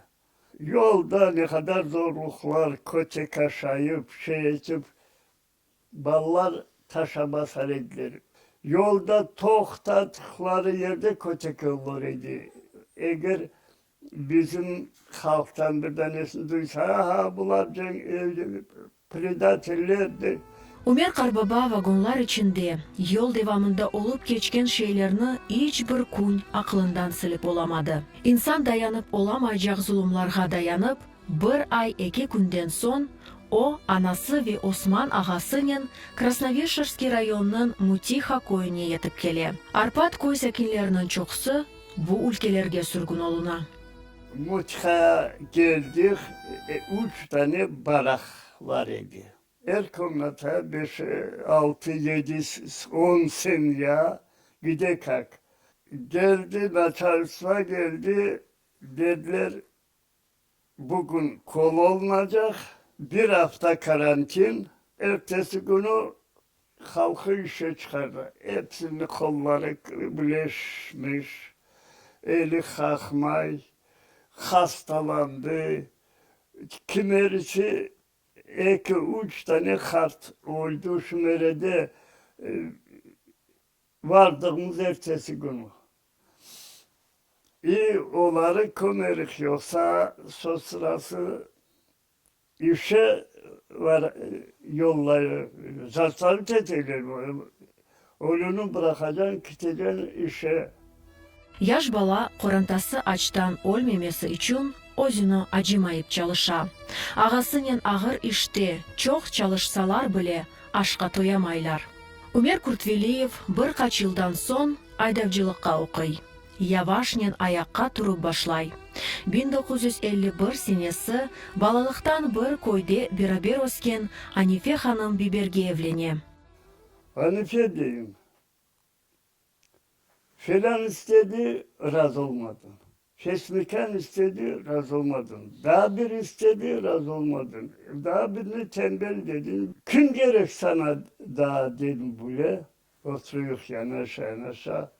Kalktı gitti, ştabiline bir tarafına oturdu. Bakayım omuzları titrey. Значит, ağvay. Kalktım vardım. Abne alıyor. Ne oldu? Bir şey olmadı. Öyle de anlaştık orada. 1959 senesi aile üç oğlunun beraber Samarkand şehrine koçeyler. Anda 4. evladı dünyaya kele. 2,5 yıldan son Umer Karbaba Korantasının Kabardino-Balkariyaga koçe. Anda da Kurtveliyevlerge Allah 5. evlatını bağışlay. Karamanımız yatkanda turganda vatanını düşüne edi. Kırım hasretligini çekip kaytmak arzusunen yaşadı. Afsus ki doğan koyunu Anife Bita körüp olamay. Gurbetlikte Kırımga hasret çekip 2013 senesi bu dünyanı terk etti. Şu senesi Kırımga temelinen kaytıp gelgen Umer Kurtveliyev Arpat koyunda yerleşe. Gezen yollarımızın bu tonunu gezip çıktım ben. Başı eski koy müzede vardım. Koy durduğu yerde tutuğu direkler var. Tuşa değil biz. Öyle direkler var bir sıra koy yerine. Son o yan bu yan velası butunu kestiler. O tutuğu direkleri ağaça. Bir de bir ege yüksek kestiler böyle de. Şimdi o daha duruyor 400 500 yıldan beri примерно. Бүгін бұл терек Умер Қарбабаға балалығыны, ғамсыз, қасиетсіз яшайшыны хатırlата. Бұл қави, Қырым татар халқыны хатırлатқан терекні ешбір тарихи девір йықмады. Бүгін Умер Қарбаба өзіні пек бақытлы сая. 5 баласы, 31 торыны оңа күч бағышлай. Ер дуаларында оларны аңа. Bu vatanım. Bunda doğdum ben. Bu iktibar anamın vatanın iktibarı -1. Geldim vatanıma 94 yaşına uşa. Benim bütün arzularımı Allah Teala verdi bana. İşte ballarım, halkım duam odur. Ballarım, halkım rahat, güzel yaşasın diyeyim.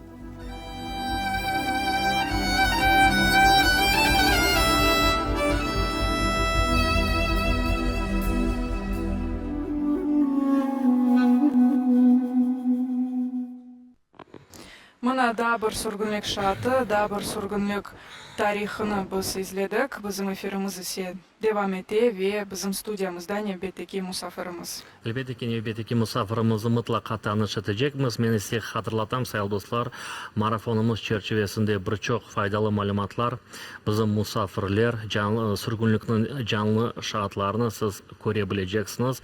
Bir sırada bizde Öyle bir resmi olarak merasimler hakkında bizlerde aytacakmız, lakin onların da vakti gelecek. Şimdi ise növbetdeki musafirimizle tanış etimiz. Nadir Ağa Bekirov, cemaat arasında belli insan, felsefi ilimler namzeti. Hoş geldiniz stüdyamıza. Hoş geldiniz stüdyamıza. Selamünaleyküm herkes. Nadir Ağa, herkesten sorayımız, öyle bir başında, sohbetimizin başında sual. Bu sabah, bu gün nasıl başlandı siz için?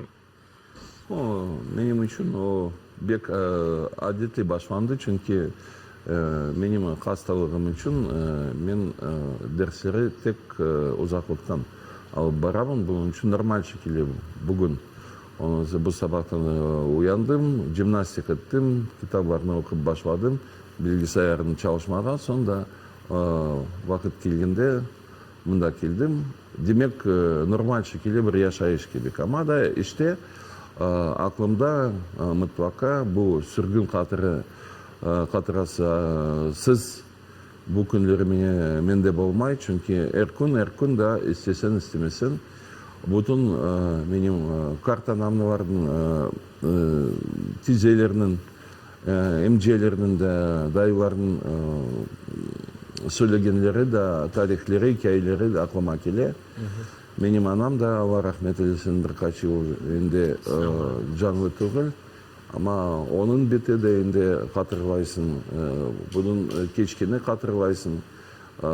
Kur'an tamının keçkini hatırlaysın. Mesela herkes gibi de aytmak mümkün. Benim bütün kartanam, babam ve ilahlileri herkes ayrı çeşit memleketlerde kömüldü. Demek birini görmek için ya mezarı görmek için ya duanı okumak için ya aynı bir yerden edeceksin. Yani Özbekistan'a, Mali'ye, Rusya'ya, Kırım'a çeşit yerlerine varmak gerek. Çünkü siz o mezarlıklarını ziyaret etesiniz, yani barasınız. Bek alır çünkü Özbekistan'a nasıl varacaksın kartanam mezarlığına. Çarege Kore demek. Çare olsa böyle de. Vallahi herkesin şöyle. Demek bizim halkımız, bütün milletimiz böyle bir vaziyette bu aşında. Siz Mariel'de ostınız. Yok, Mariel'de ben osmedim.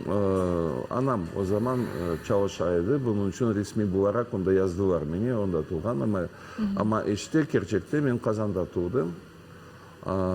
Köbisi Kırım'dan evvelki zamanı ben Başkurtistan'da otkerdim. Onda da mektebi bitirdim. Lakin sonki 10 yıl yine de Kazan'da oturaydım. Hem okuyordum hem de çalışaydım. 90. yıl Şkurova ana vatanıma kaytmak için çare oldu. Я тамырларыңыз Кырымдан мынаңыз кайсы көйдө? Крымда о карышык. Çünkü Kartanam'ın babası İstanbul'da doğan bir baba. Evet. Onlar da şu muhacirler hakkında İstanbul'a bardılar. Lakin başkalar kebek tügül Kırım'a kayıttılar. Evet. Kartanam o Karasu Bazarlı. Kart babam tamırına göre o kereçli ama yine de Karasu Bazar yakında bir koyda koçup geldi, oturdu, üye kurdu ve benim kartanam evlendi. Babam tarafından o mişarlar da o şu Kazak'ın Tatarların bir böyle bir türlü bir Tatarların grubu. Demek benim içimde hem Kırım Tatar, hem Türk, hem Kazan Tatarların, hem Nogayların kanları karışık. Ama kimliğim Kırım Tatar'ın. Aferin, maşallah. Nadir ağa, siz bütün ömrünüzün çoğusu yıllarını siz bağışladınız Kırım Tatar, yani tamır halklar, Kırım'daki tamır halklarının aklarını korçalap, onlarının tetkik etip meselelerini öyle bir fondun reisi oldunuz. Aslında şimdiki zamanla alsak, bu Kırım Tatar halkının, represiyaga uğratılgan halkının akları korçalana mı? Bu vaziyette nasıl işler alıp bağlı? Ne yapılar? Valla hukuki taraftan pek yazık ama normal şekilde bu dünyada bir kanun yok. Kırım Tatarların yok etken haklarını yine de canlandırmak, yerine getirmek yok. Çünkü resmi olarak hem Ukrayna'da hem de Rusya'da çeşitli yılları böyle meselelerin böyle çeşit hukuki hakları kabul edildi. Lakin onun içi karasan ne yazıldı, ondan ne yapmak mümkün? O boş ve boş. Demek kağıtlar. Bazı zaman da aksine.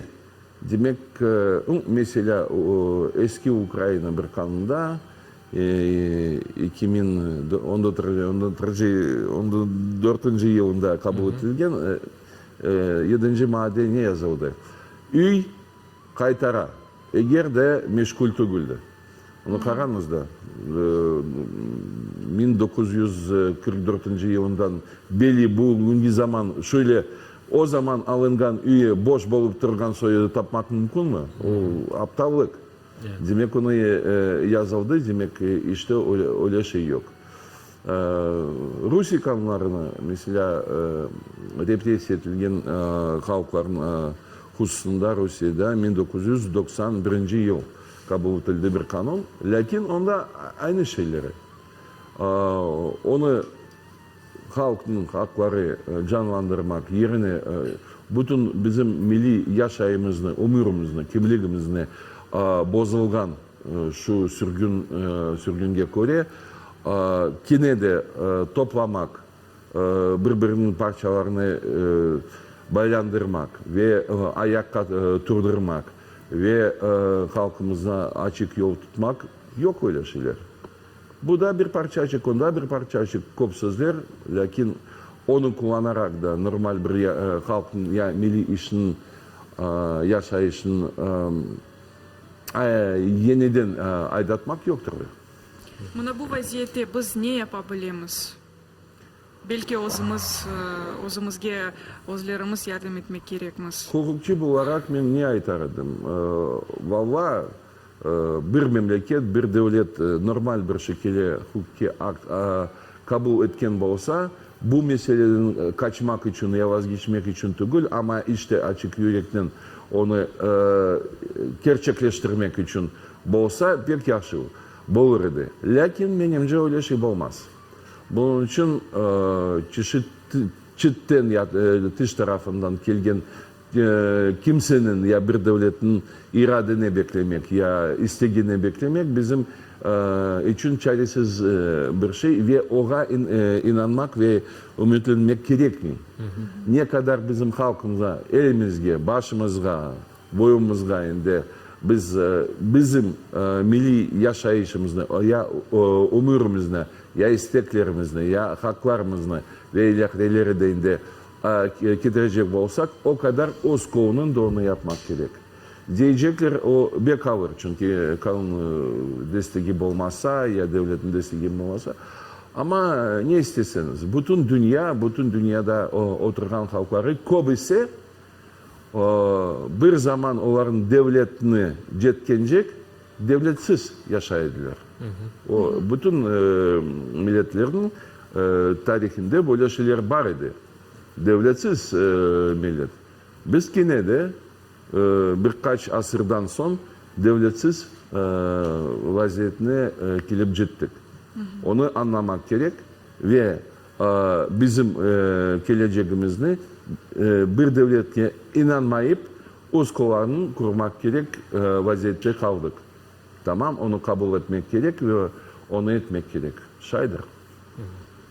Ya buna mesela şimdiki vakitte bir ferman, yani ukaz, prezidentin ukazı var, Rusya prezidentin ukazı, repressiyaga uğratılgan gражданларга, yani bir yardım. Kimde mesela, bilmeyim, 500 rublyala ay. Pek büyük yardım. Pek büyük bilmeyim. Kimde daire kvartira bererler. Bu haqda bir şeyler aytmaga mümkün mü? Yani svet, suğa bir indirim, ligota var değiller. Tamam, siz onu şu cedvel söylediniz bizge. Bundan son soramak mümkün. Bu 500 ruble için şu indirimlerinin, üstünlüklerinin de halkımızın milli yaşayışı ayakta durar mı? Elbette. Boldu. Her şey anlaşıldı. Buna devletçilikni çok aytalar, çünkü evvelde biz halkımız yani devletçilikni talep etti. Buna bu haqda ne düşünüyorsunuz? Bizim devletimiz Yine de görüyorsunuz böyle bir oldu. Bizim sürgünlüğümüzge 78 yıl ya. Devletçiliğimizin 100 yıl ya. Demek şimdi Kırım Tatarlar içinde, bizim milletimiz içinde şu muhtar cumhuriyeti kurulgan zamanı oturgan ya canlı bir kişi kalmadı. Evet. Korgeni yok. Ama Sovet devrinde bizi böyle alıştırdılar, biz de alıştık. Devletçiliği kimisi birer sana. Demek Sovet hükümeti bir şey yazıldı, imza koydu, ana sizge devletçilik. Lakin dünyanın tarihini karanız. Kimge devletçilik bireydi. Böyle şey yok idi. Pratik olarak bütün milletler özü devleti kuracak olsalar, öz kullarının, öz iradenin, öz isteginin, öz kurbanlarının, öz mücadeleye kureşinin onu yapaydı. Ya yapmaydı. Demek bir kenarda oturup, kim devletçilik bizge biri oturup düşünmeye, valla o aptallık.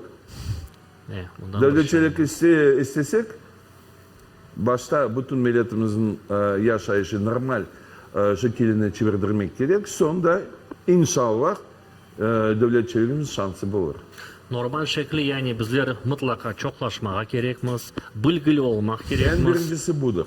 Elbette. En birincisi budur. Ben çeşitli videolarda bir kere tügül onu kaytarıp aytaydım. Mesela herkes şimdi bahsetti. Biz 300 binimiz. Yok biz 400 binimiz. Yok biz yarım milyon mındamız.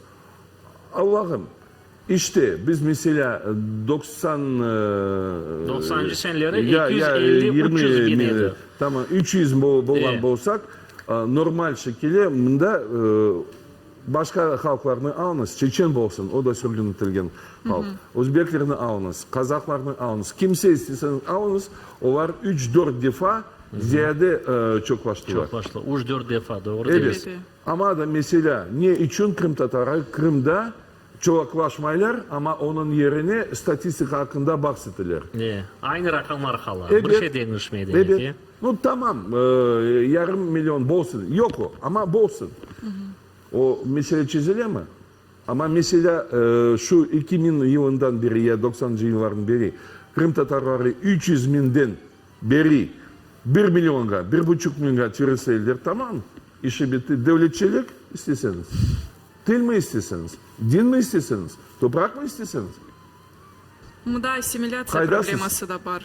Bunun için yine de şikayet edip oturmak, cılamak ve şöyle ne aytayım, kaygılı türküleri, şarkıları söylemek benimce tamam ile sonsuz ve faydasız bir şey.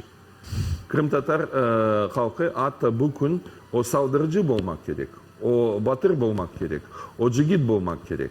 Demek ne kadar ağır olsa da ama benim milletim, benim Kur'an'ım, benim şahsi yaşayışım yerine öz kullarını getiririm. Ne devlet bilir, ne bir boyacı bilir ya kimse.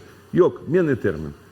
Böyle niyetli bulup kalsak, böyle yolun özünü alıp barsak, benimce bizim şansımız var. Ama da bir kimse bizge bir şey versin diye biz de indi oğa da rica ettiğimiz şuğa da indi cılarımız.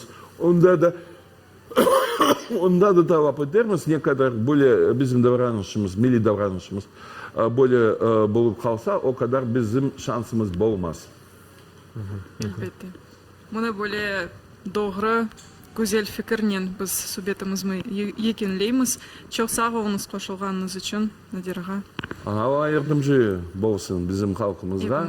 Ben eminim de bizim halkımızın onun tarihine göre balaban potansiyeli var ama halk özüne işanmak borcu. Doğru. Çok sağ olunuz. Qo'shilganingiz uchun. Nadir Bekirov studiyamızda söhbet geçirdi bizlerle beraber felsefi ilimler namzeti. Çok sağ olunuz efirge qo'shilganingiz uchun. İnşallah efirimiz devam etti. Meraklı malumatlar da ogdedir. Buyurunuz.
Hasret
Эфирimiz devam etti.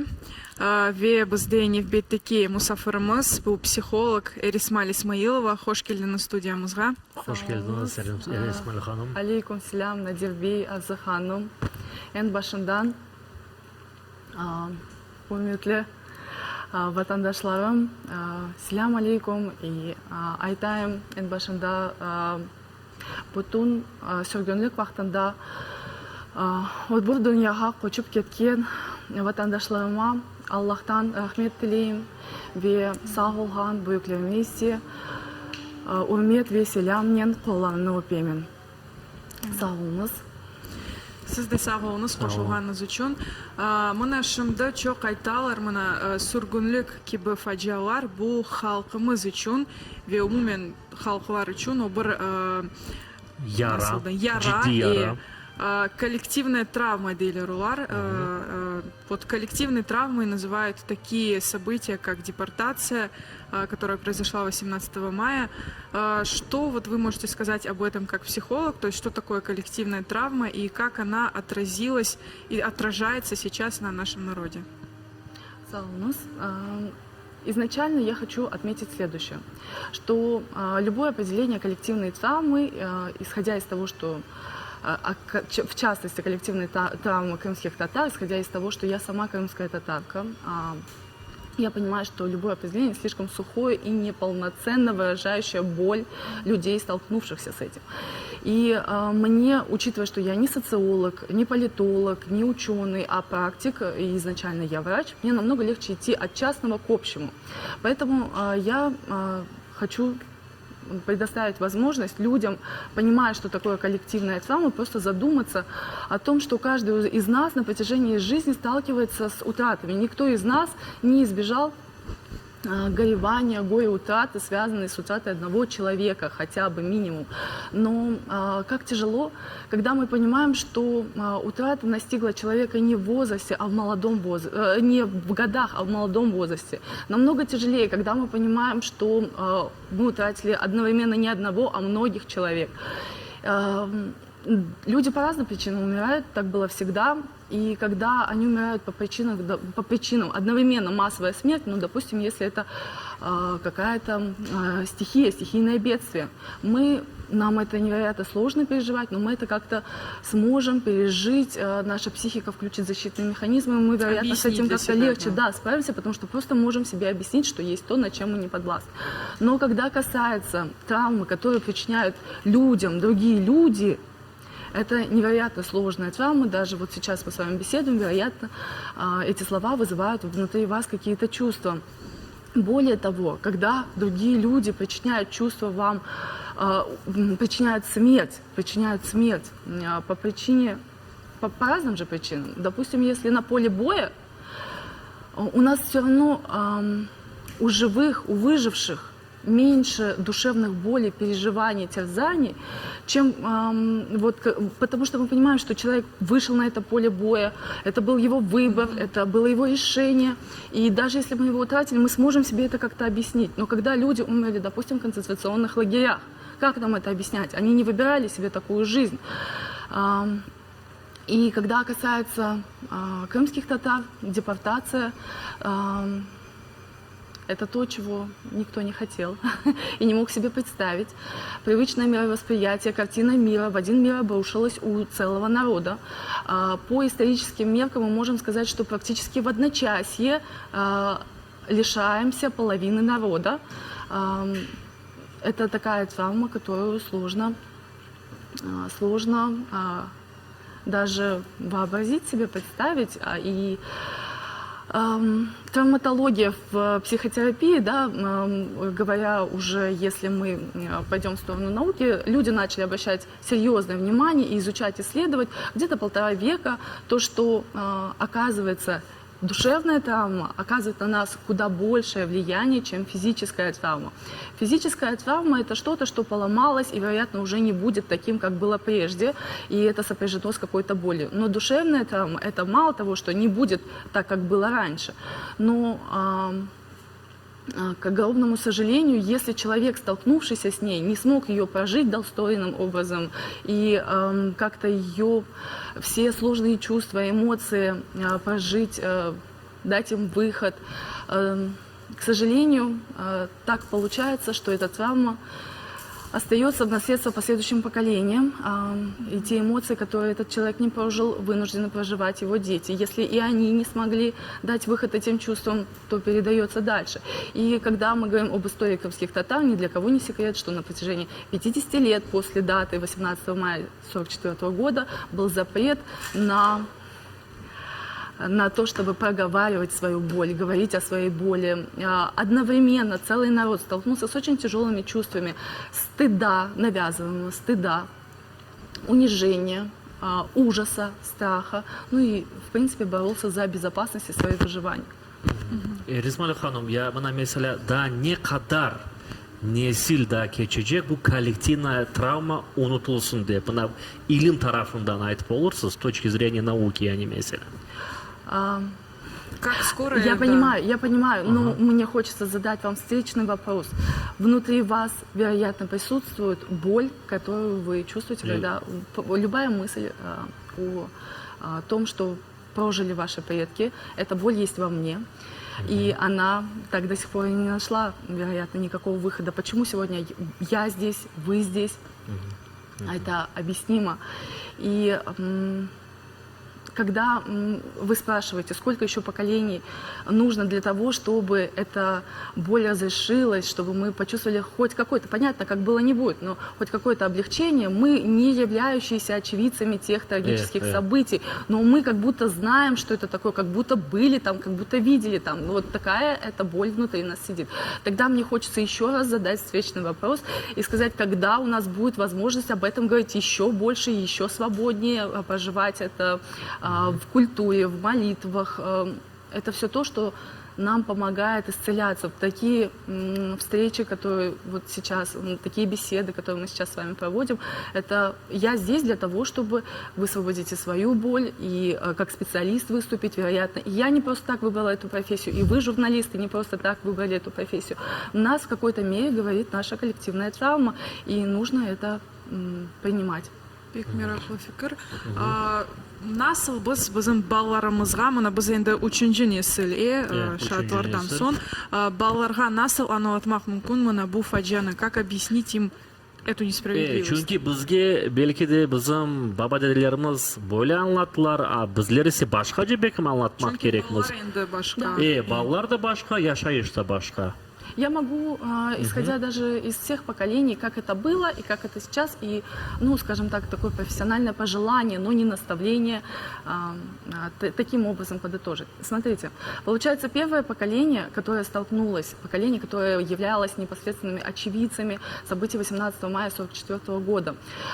Кто-то был очень в раннем возрасте, соответственно, знаете, на всю будущую жизнь ребенка оказывает невероятно огромное влияние базовое чувство безопасности, которое дают родители, и некий мир, некие условия, чтобы у него воспиталось в нем некое вот базовое доверие к миру. Он понимал, что мир, он скорее добрый, чем злой. Вот дети, которые пережили события 18 мая 1944 года, мало того, что они практически в каждой семье, кто-то остался без одного или сразу двух родителей, базовое доверие к миру в таких условиях формировалось с большим трудом. Это во-первых. Во-вторых, чтобы эмоции, они могли как-то проживать, выхода для эмоций условий у них не было как таковых. Они вынуждены были молчать о своей трагедии и понимать, что на них наложили клеймо предателей. Соответственно, ни культура, ни молитвы, ничего, ни какие-то ритуальные, коллективные обряды никак не способствовали тому, чтобы эта боль хотя бы частично начинала выходить из них. И это было просто небезопасно. Поэтому они молчали.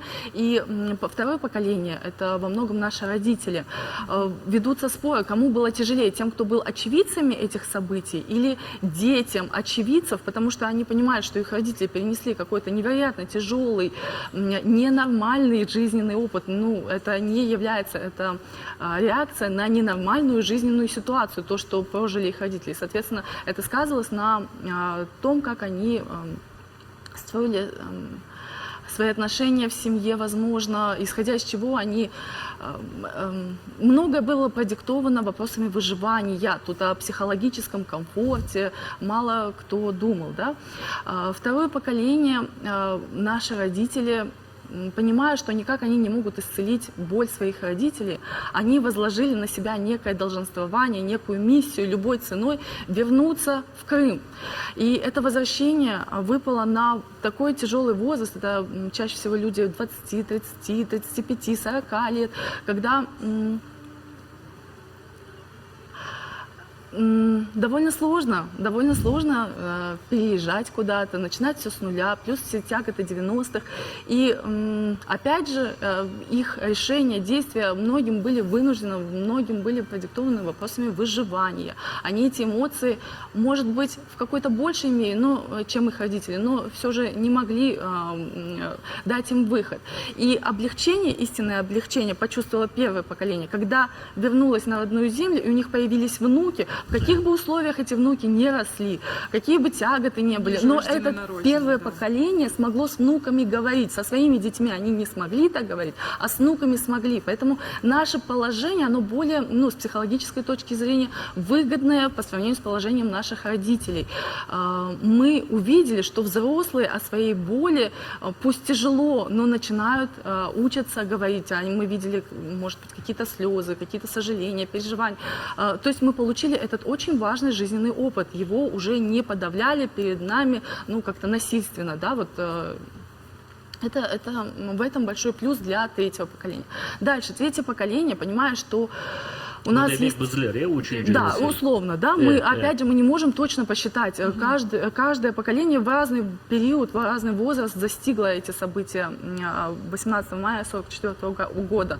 Но что важно, что мы, третье поколение, как наши родители когда-то возложили на себя эту миссию переехать, мы понимаем, что от нас, условно, это в воздухе висит, требуется некий успех, требуется некая... Это как некий смысл, да, почему эта травма все же... Мы тогда сможем, может быть, мы надеемся, сможем ее как-то себе объяснить, оправдать. Хотя на самом деле даже любым успешным успехом, как бы это ни было сейчас в тренде, мы понимаем, что мы это никогда не восполним. Эта травма, как было, никогда уже для нас не будет и не станет. Но если вы меня спрашиваете о том, как это сказывается на нашем поколении, вот это долженствование, оно не всегда для нас идет во благо с психологической точки зрения. Понимаете, есть большая разница между чувством долга, как бы оно ни воспевалось, как бы оно ни навязывалось родителями в раннем возрасте. Мы же хотим, чтобы наши дети были социально успешными, поэтому вот возрастим в них это чувство долга. Но в то же время это чувство долга может играть с нами некую злую шутку. Почему я так говорю? Понимаете, есть большая разница, когда я взяла на себя ответственность, это даже звучит по-другому. То есть я хотела, я желала, да, и чувство долга – это часть этой ответственности. А не когда мне наложили, ты должна. То есть, допустим, я крымская татарка, и я могу сказать... Чебуреки, знаете, это наша крымско-татарская, пусть это будет даже смешно, но это наша национальная кухня. Я могу сказать, что я люблю чебуреки, поэтому я их готовлю, и я люблю делиться этими чебуреками. Или ты должна, раз ты крымская татарка, ты должна уметь готовить чебуреки, ты должна жарить эти чебуреки, ты должна угощать всех этими чебуреками. Вот сколько чебуреков я должна пожарить, чтобы этот долг выплатить. Это вот некое чувство, знаете, жертвы, которая что-то кому-то всегда должна, и никогда, как будто этот долг так и не выплатит, так и не отдаст, и не дай бог эти чебуреки пожарятся не так, сгорят или не дожарятся. То есть, условно, когда я беру на себя ответственность, то есть мне родители не навязали, что я должна знать язык, я должна знать культуру, а это идет из того, что они мне объяснили, что для моей безопасности, правда, было бы лучше, если бы я выучила язык.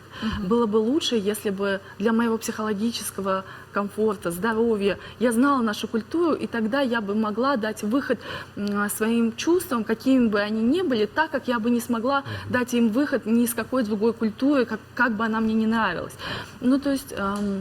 Это было бы замечательно, если бы родители руководствовались не долженствованиями, а взращивали чувство ответственности в своих детях. Это один момент. И позвольте я добавлю еще... Да, Саунус. По поводу того, как же нам передавать, как нам говорить с детьми о таких сложных событиях, с какого возраста это нужно делать, вообще есть ли какой-то возраст, когда нужно, а когда не нужно. Так вот, понимаете, наша боль, она все равно переходит в наши молитвы, в нашу культуру, я не просто так об этом говорю. То же самое, дети малого раннего возраста, лучшее, что мы можем для них делать, это... Ничего лучше мы не придумали, чем за столько веков, столько поколений, чем рассказывать им сказки. Так вот, каждую сказку, даже с обычными персонажами, вы всегда ее будете прочитывать по-своему, но она не должна для раннего возраста превращаться в басню, в нравоучение, в наставление.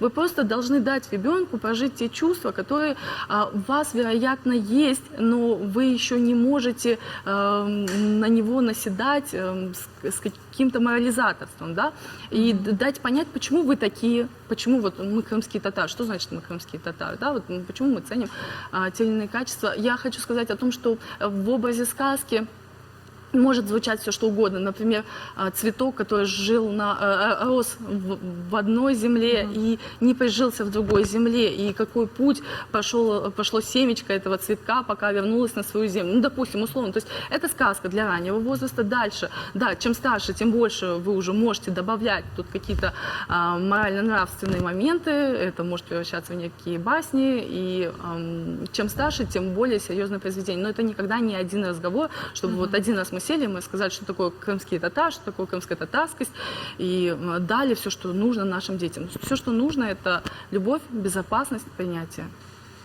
Çok sağ olunuz. Mana böyle faydalı tavsiyeler ve faydalı Malumatlar vatandaşlarımızga ne bilese meraklı oldu. İsmail Hanım çok sağ olun koşulduğunuz için. Biz ise hatırlatamız, canlı şekilde marafonumuz o'tkazildi 18 Mayıs Matem kunine bag'ishlab tedbirler, kun çerçevesinde birçok tedbirler o'tkazildi. Sayılı dostlar, onlarning arasında bizler resmi olarak geçirilgan tedbir Buyuk Onlar kasabasında o'tkazildi. Anda butun Qrimdan birçok vatandaşlarımız katlaştı ve anda bizim muhabirlerimiz iştirak etti ve güzel bir levha hazırladılar. Bu konular nasıl geçirdiler ya bizim levhamızda seyretiniz.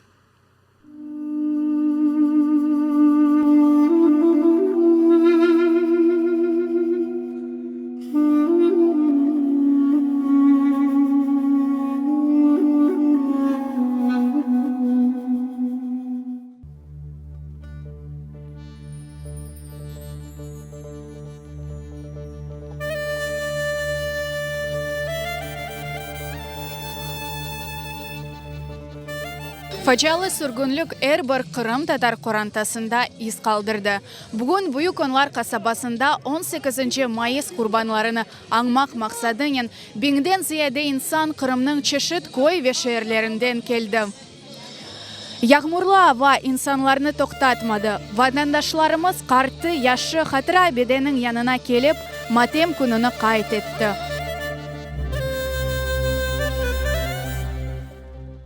Bilgeniz gibi bu Matem günü her bir insanı, her bir Kur'an'tanı yüreğinden geçti. Milletimizin geleceğin gözümüzge alayıq. Geleceği nasıl olacak? Neden ibaret olacak? Onu men bilesem her birimiz yaxşı bilemiz. Birinciden ayak üstünde kalmak gerekmiz. Milletimiz sağ kalmak gerek. Vatanında yaşamak gerek. Hem de ilim ve bilgi o birinci milletin geleceğin parlak olacağını bilecek şey. Tedbir devamında halkımız nasıl horluk ve zorluklarını geçip vatanға yol nasıl kıyın olğanını hatırladı. Adet üzere sürgünlükte vefat etken vatanға qaytып olmagan insanların ruhuna dua okıldı. Bismillahirrahmanirrahim. ياسين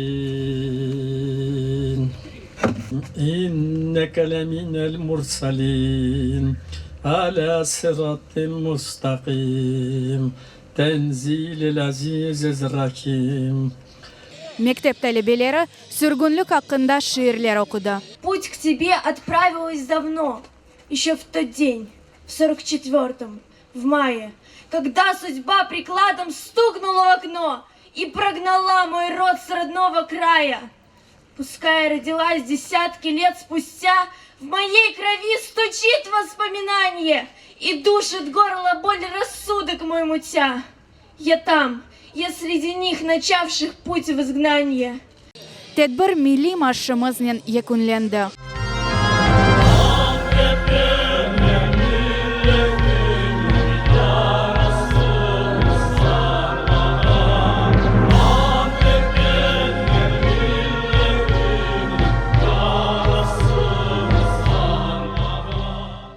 Bazı kıyınlıklar oldu ruhsatını almak için ama cemaatimiz arkalı gene de bu yılga da alıp olduk ruhsatını. Allah'a bin şükürler olsun. Kırım'ın her bir tarafından eski Kırım olsun, Sudak, Akmescid, Baksaray her bir yerden bunda misafirlerimiz var.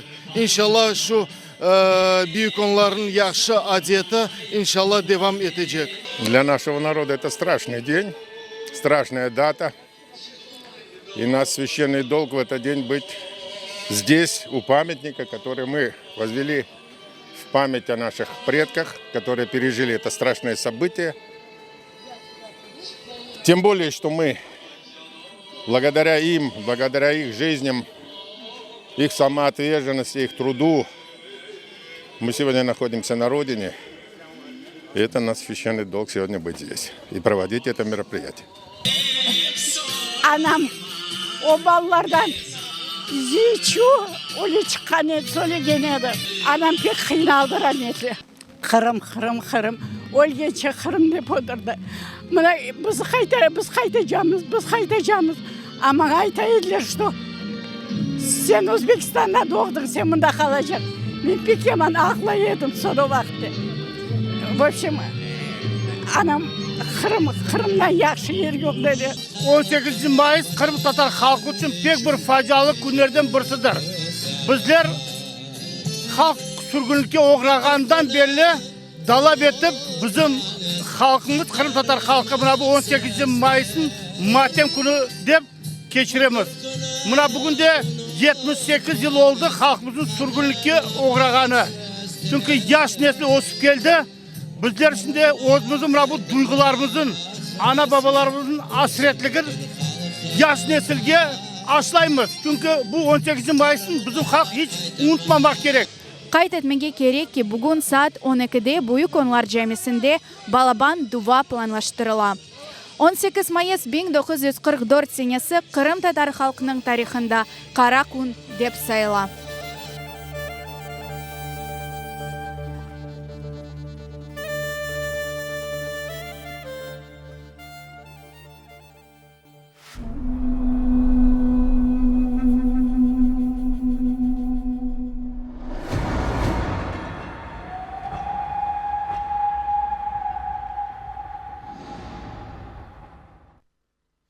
Мұны бөле бүгін сабақтан Büyük Onlar kasabasында bu матем күнін кечірділер.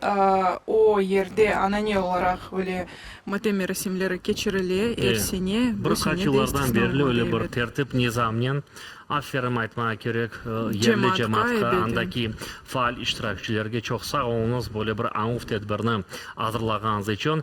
İşte bizim stüdyamızda misafirimiz buluna o da anuf tedbirinde iştirak etti. Faal insanlardan biri. Cemaatçılardan biri. Ronağa Osmanov. Çok sağ olunuz. Hoş geldiniz stüdyamıza. Ronağa bilemiz ki siz Ahmedcid rayonundaki Çoyunca, Urajayna köyünde yaşayısınız. Menimce anda da sabadan bir şeyler olğandır 18 Mayıs matem gününe bağışlap. Bizde de bizim köyde de taş tura. Onda ebedi taşı. Onda her yıl toplaşamız. Dualar okup, laflar aytıp гүлдер қойып, жәмие барамыз, онда да дуалар етіп қайтамыз evге. Nasıl düşünесіз, мына бүгінгі ава, yağmur yağdı sabahdan biraz keder etti mi adamlarının toplanmasına, жиылмасына? Мен де тұшындым, кедер етер ме, жоқ ма? Ама бүгін не біздің койде, не шерде сон сатуына кедеді адамлар топланды. Жоқ, кедер етмеді, яғмура бақмайып, адамлар келділер, адамлар тұрдылар, дуа оқып, tedbirler ettiler. Bu konu adamlara bakmaylar evet. Çünkü onlar dua etmek gerekler. Bekim koz ettiniz, kimler çok çekildi? Yaşlar, kartlar, orta nesil. Kimler çok edi? Buna bir kıyaslamağa ister edik. Yaşlar unutmadılar mı bu günlerini? Nasıl olar katnaşalar? Sizde de orta nesil dep aytып olamam. Sizde de yaşsınız. Onun için nasıl fikirleriniz olabilir? Bizim köyde pek çok yaşlar edi. Mekteптен de keldiler, şiirler okudular. Bu matem күніне bağışlagan şehirde Bulvar Lenina'da, onda da taş var. Onda aytmayacağım kim çok edi, yaşlar da ya da kartlar. Hepsiler ondan da, onlardan da, bulardan da çok edi adam. Aslında yaşlılar faaller mı ya da nasıl активно подключается молодежь к таким мероприятиям, к такого рода мероприятиям? Я вижу, что активно подключается, активно участвует. Ну, у нас в селе было довольно активно. Школьники приготовили сценки, приготовили стихи, и, в принципе, прошло очень массово.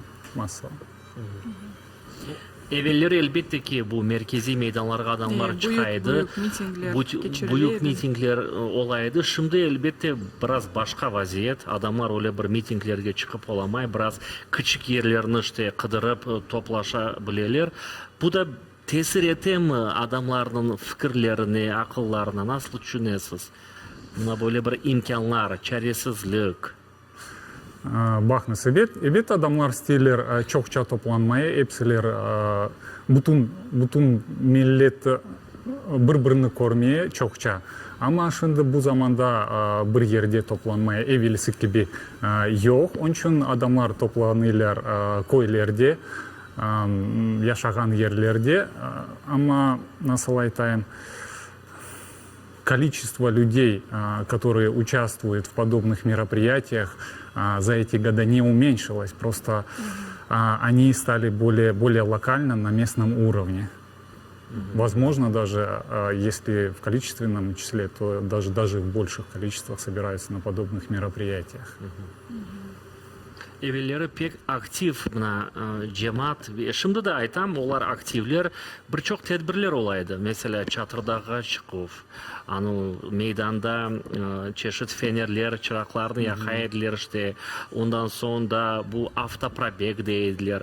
Bu şeyler şimdi kanun cihetten yasak mı ya da ola mı? Siz tırışasız mı olarını geçirmege yani? Hakimiyetke müracaat etesiniz mi yok mu? Onlar nasıl buna kol tutalar mı yok mu? Nasıl dikkat eteler mi yok mu? Мы стараемся проводить различного рода акции, но главное, чтобы эти акции не выходили за рамки закона. Мы исключительно в рамках закона, но стараемся больше самостоятельно их проводить на местных уровнях. Потому что от властей как бы не получается, да, получить разрешение? Получается разрешение или ставят различные препятствия. Ne derler? Evvelce vermeye gerek mi arizalarını, zayivenyalarını, bana böyle tedbir olacak? Ya da çeşit manyalar, kıdıralar mı? Bu endi siyasettir.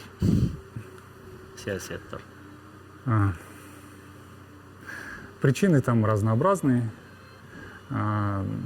Если вы как бы не совсем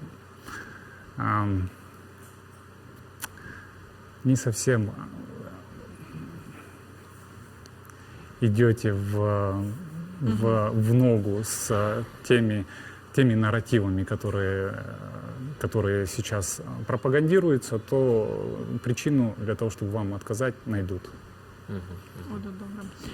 Ролан Бей, сіздің тамырларыңыз Қырымдан, қайерден? Менің тамырлары Судақ тарафтан. Судақ тарафтан. Сіз қайерге, яғни ижатларыңыз сүргін етілді? Менің ижатлары Самарканд тарафа сүргін етілді, онда яшадылар. Сон менің қарбабам, қартанам 71-ші сене мында қайттылар. Пек ерте қайттылар? Пек ерте қайттылар. Яшамаға бермегендірлер? Чекштілер баяғы мында Қырымда. Яқшыда ерте қайтқанын мен пек қуанам, мен де мында доғылдым. Аблам да мында доғылды. Тек менің ағам күчік еді, бір айлық бала. Менің анам бір айлық балане мында қайтты. Ама мен насыл айтайын, ғұрурланам. Теміз Қырымлы олғамыз? Мүлкін айтмай, теміз Қырымлы. Машалла. Мана башқасылар истеселе айтмая, сен қайдан келдің, мен оле қуанып айтам, мен мұнда доғылдым. Бір ерден келмедім. Олды ма, mesela, сүргін етілген ерлеріні зиярет етмеге, mesela, анда қабірлер, мезарлықлар бар, анда бардыңыз мұнымен, дедіңіз Самарканд велаетіне? Самаркандта? Мен? Mesela, қабірлеріні, мезарлықларыны зиярет етмеге, дұға оқымаға? Жоқ. Онда чаре олмады демек? Жоқ, мен онда ешбір вақыт бармадым, олмадым. Чаре олмадым. Мұна қартана қарт-бабаларыңыздың евлері сақланды ма? Ана Судақта сохранились ли дома их? Дома сохранились. Язықке қартанам, қарбабам енді жоқ. Ама қартлар бізге көстерелер, қайда біздің евлері туралар. Более того, там даже показывают на ту старую шелковицу. Они же растут много лет, эти шелковицы. Она уже накренилась, сломалась, но тем не менее не погибла, еще растет. Они даже указывали, что вот эта вот шелковица еще видела ваших хартаналар и харбабалар. И когда на это смотришь, ну просто проникаешься этим всем, этой землей, этой историей. Демек, сізге де аңлата еділер мұны сүргінліктің тарихыны, сон әвдет олғаныны. Сіздің фікіріңіз же насыл мұны балаларға аңлатмақ керек, век керек мұны бөле шейлеріні оларға айтмаға? Насыл сүргін етілді біздің қартыларымыз? Асылда балаларыңыз бардыр, оғыл, қыз?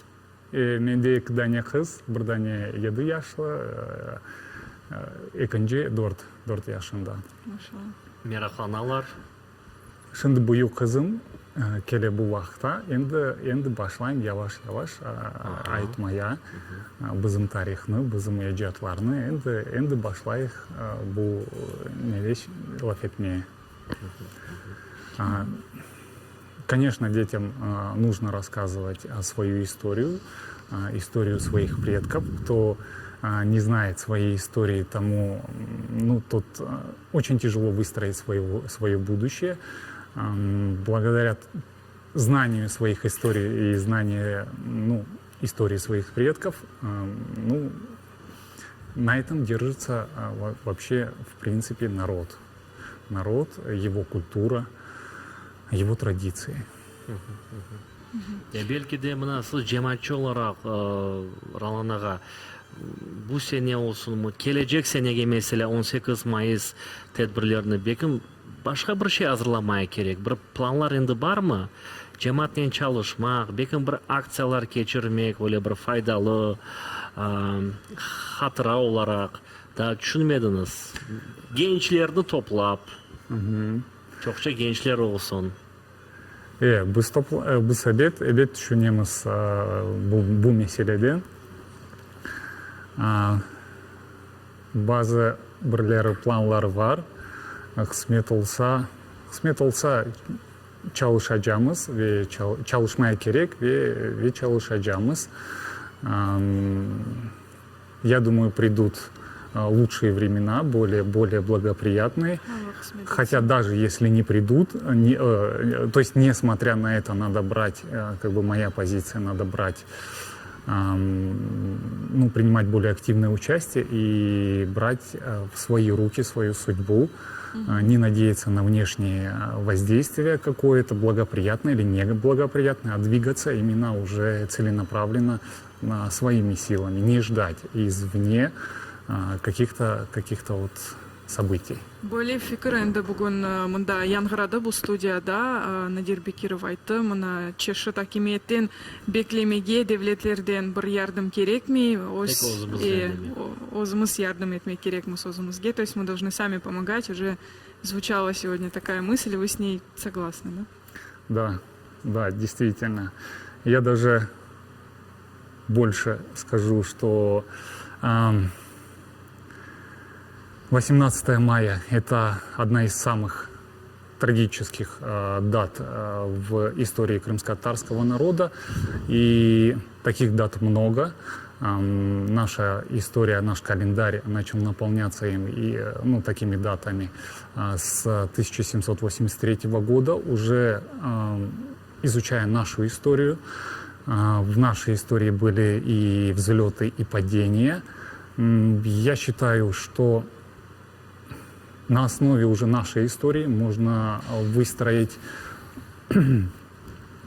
ту стратегию, можно сказать, ту стратегию, которая выведет наш народ из того состояния выживания, как я его называю, в развитие. И как бы я считаю, что этот анализ нужно делать и вырабатывать эту стратегию. Сіз насыл тұшынесіңіз, мұна біздің халқымызны бірлештірген бір ғайе, екене бір ғайе бардыр? Идея, Есть ли какая-то идея национальная сейчас, вокруг которой могли бы объединиться?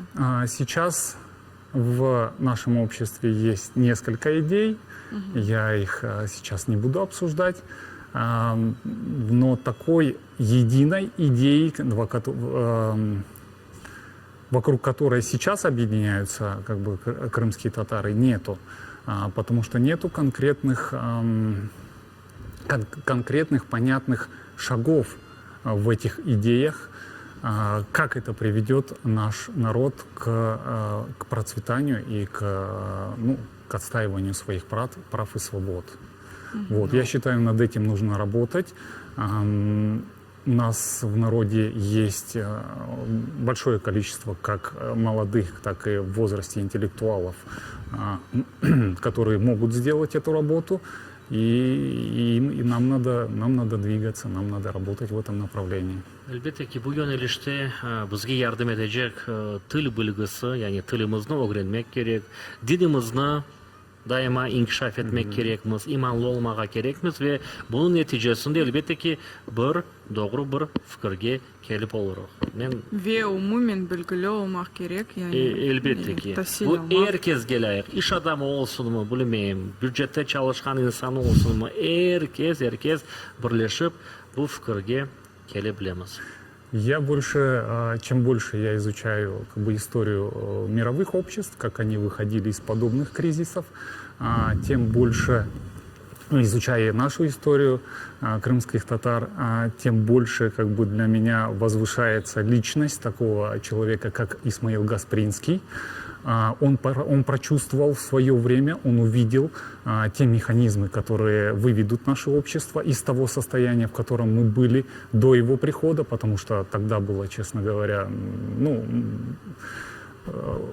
крымско-татарский народ был в очень плохом состоянии.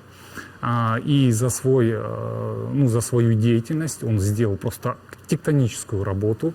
Он изменил наше общество, он поднял наше общество на новую эволюционную ступень, которая нам, кстати, помогла несмотря на депортацию, выжить в Узбекистане, подняться выше. И вы знаете, наверное, что для меня была раньше загадка, как это так, крымские татары, попав в Узбекистан, там за короткий период времени, смогли подняться выше, то есть стали более образованы, занимали лучшие должности, лучше жили. Как это так? Вроде их депортировали, попали под репрессии, а там народ жил много сотен лет. Как это так? А потом, как бы изучая все эти процессы, я увидел, что крымские татары, попав туда, у них вот это эволюционный уровень был выше коренного народа Узбекистана, скажу так. И это им позволило там выжить, набрать ресурсы, которые помогли нам вернуться снова в Крым. У Гаспринского нам нужно учиться, нужно изучать его работы, что он сделал с нашим народом. И как это у него получилось. Это нам надо глубже исследовать.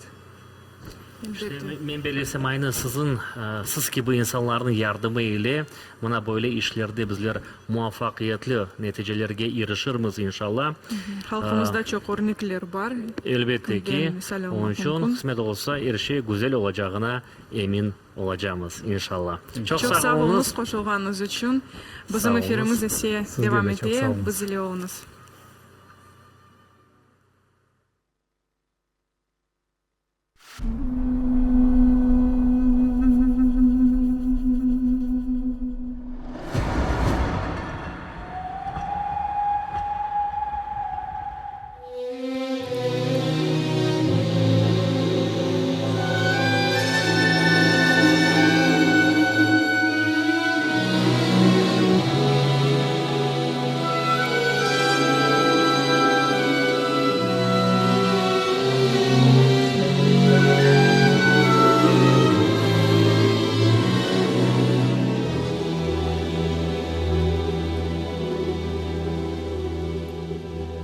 Sağındım güzelim, sağındım ben seni, kuş olup yanına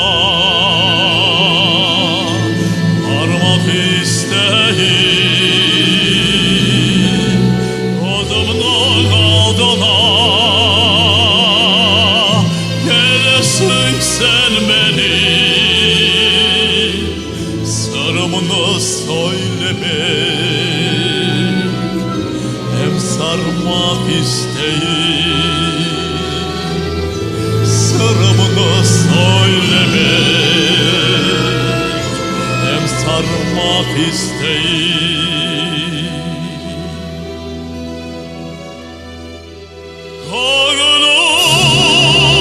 Kanım hasret odunda yanar, ben bir an seninle olmak isteyim. Çin sevgi şerbeti kalbime damar. Başımını dizine koymak isteyim, koymak isteyim.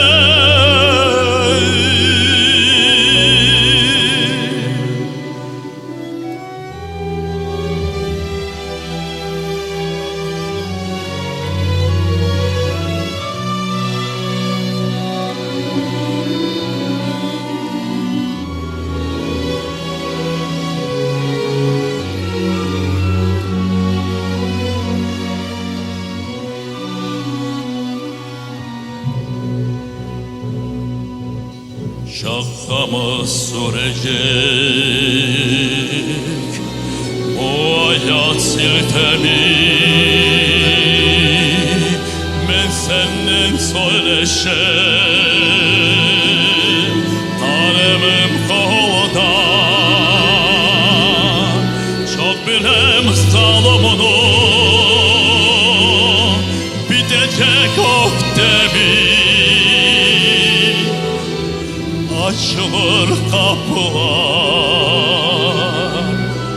gözlerim yolda. Açılır kapılar, gözlerim yolda.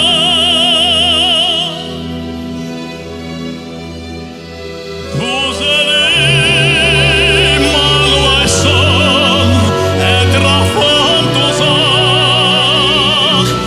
Ayaklar bu kalma, kolumda alta. Gün gelir yurt yalı, olsa da uzak. Açar mıyız biz onu, bu aziz halka? Bu aziz halka.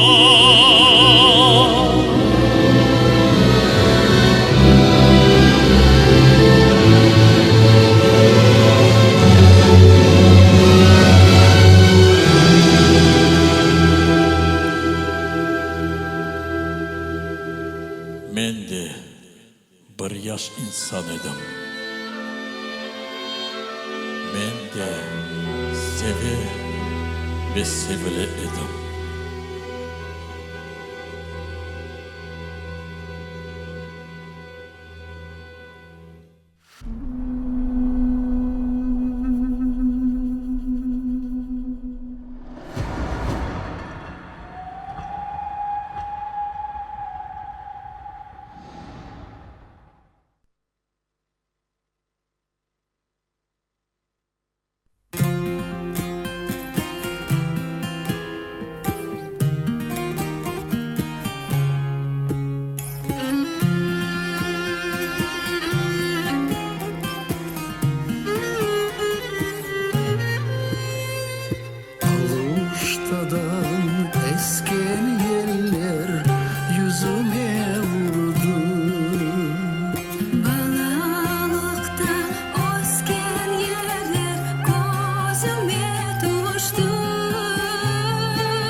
Эй гүзел Кырым, бізім екінші милли маршымыз демеге мүмкін. Оле түркі бұл клип Қара Денис Продакшн студиясы тарафындан чықарылған еді, ве оны біз шымды сейреттік. Бізім марафонымыз ісе жанылы яйында девам ете, ве хатырлатмаға істейм, біз Алтын Бешік яны Сербез театрының бинасында болынамыз. Бізім студиямыз бүгін мұнда яратылды. Elbette ki bu güzel lokasiya için Altın Beşik'e bizler çoktan çok minnettarmız ve böyle bir seyircilerimizge malumatını paylaşa isteyim.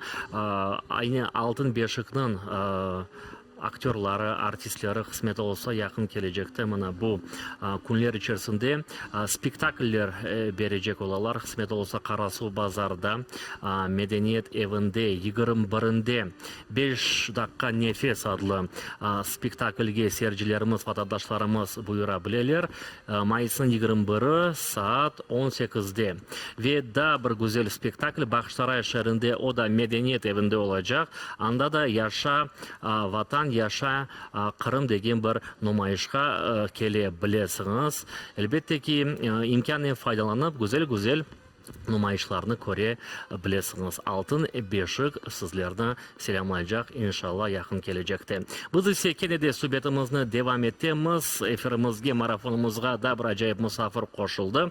Tanış etemiz. Tanış etemiz Ленора Ханым Дülber, siyasetçiniz, jurnalist endi demege mümkün.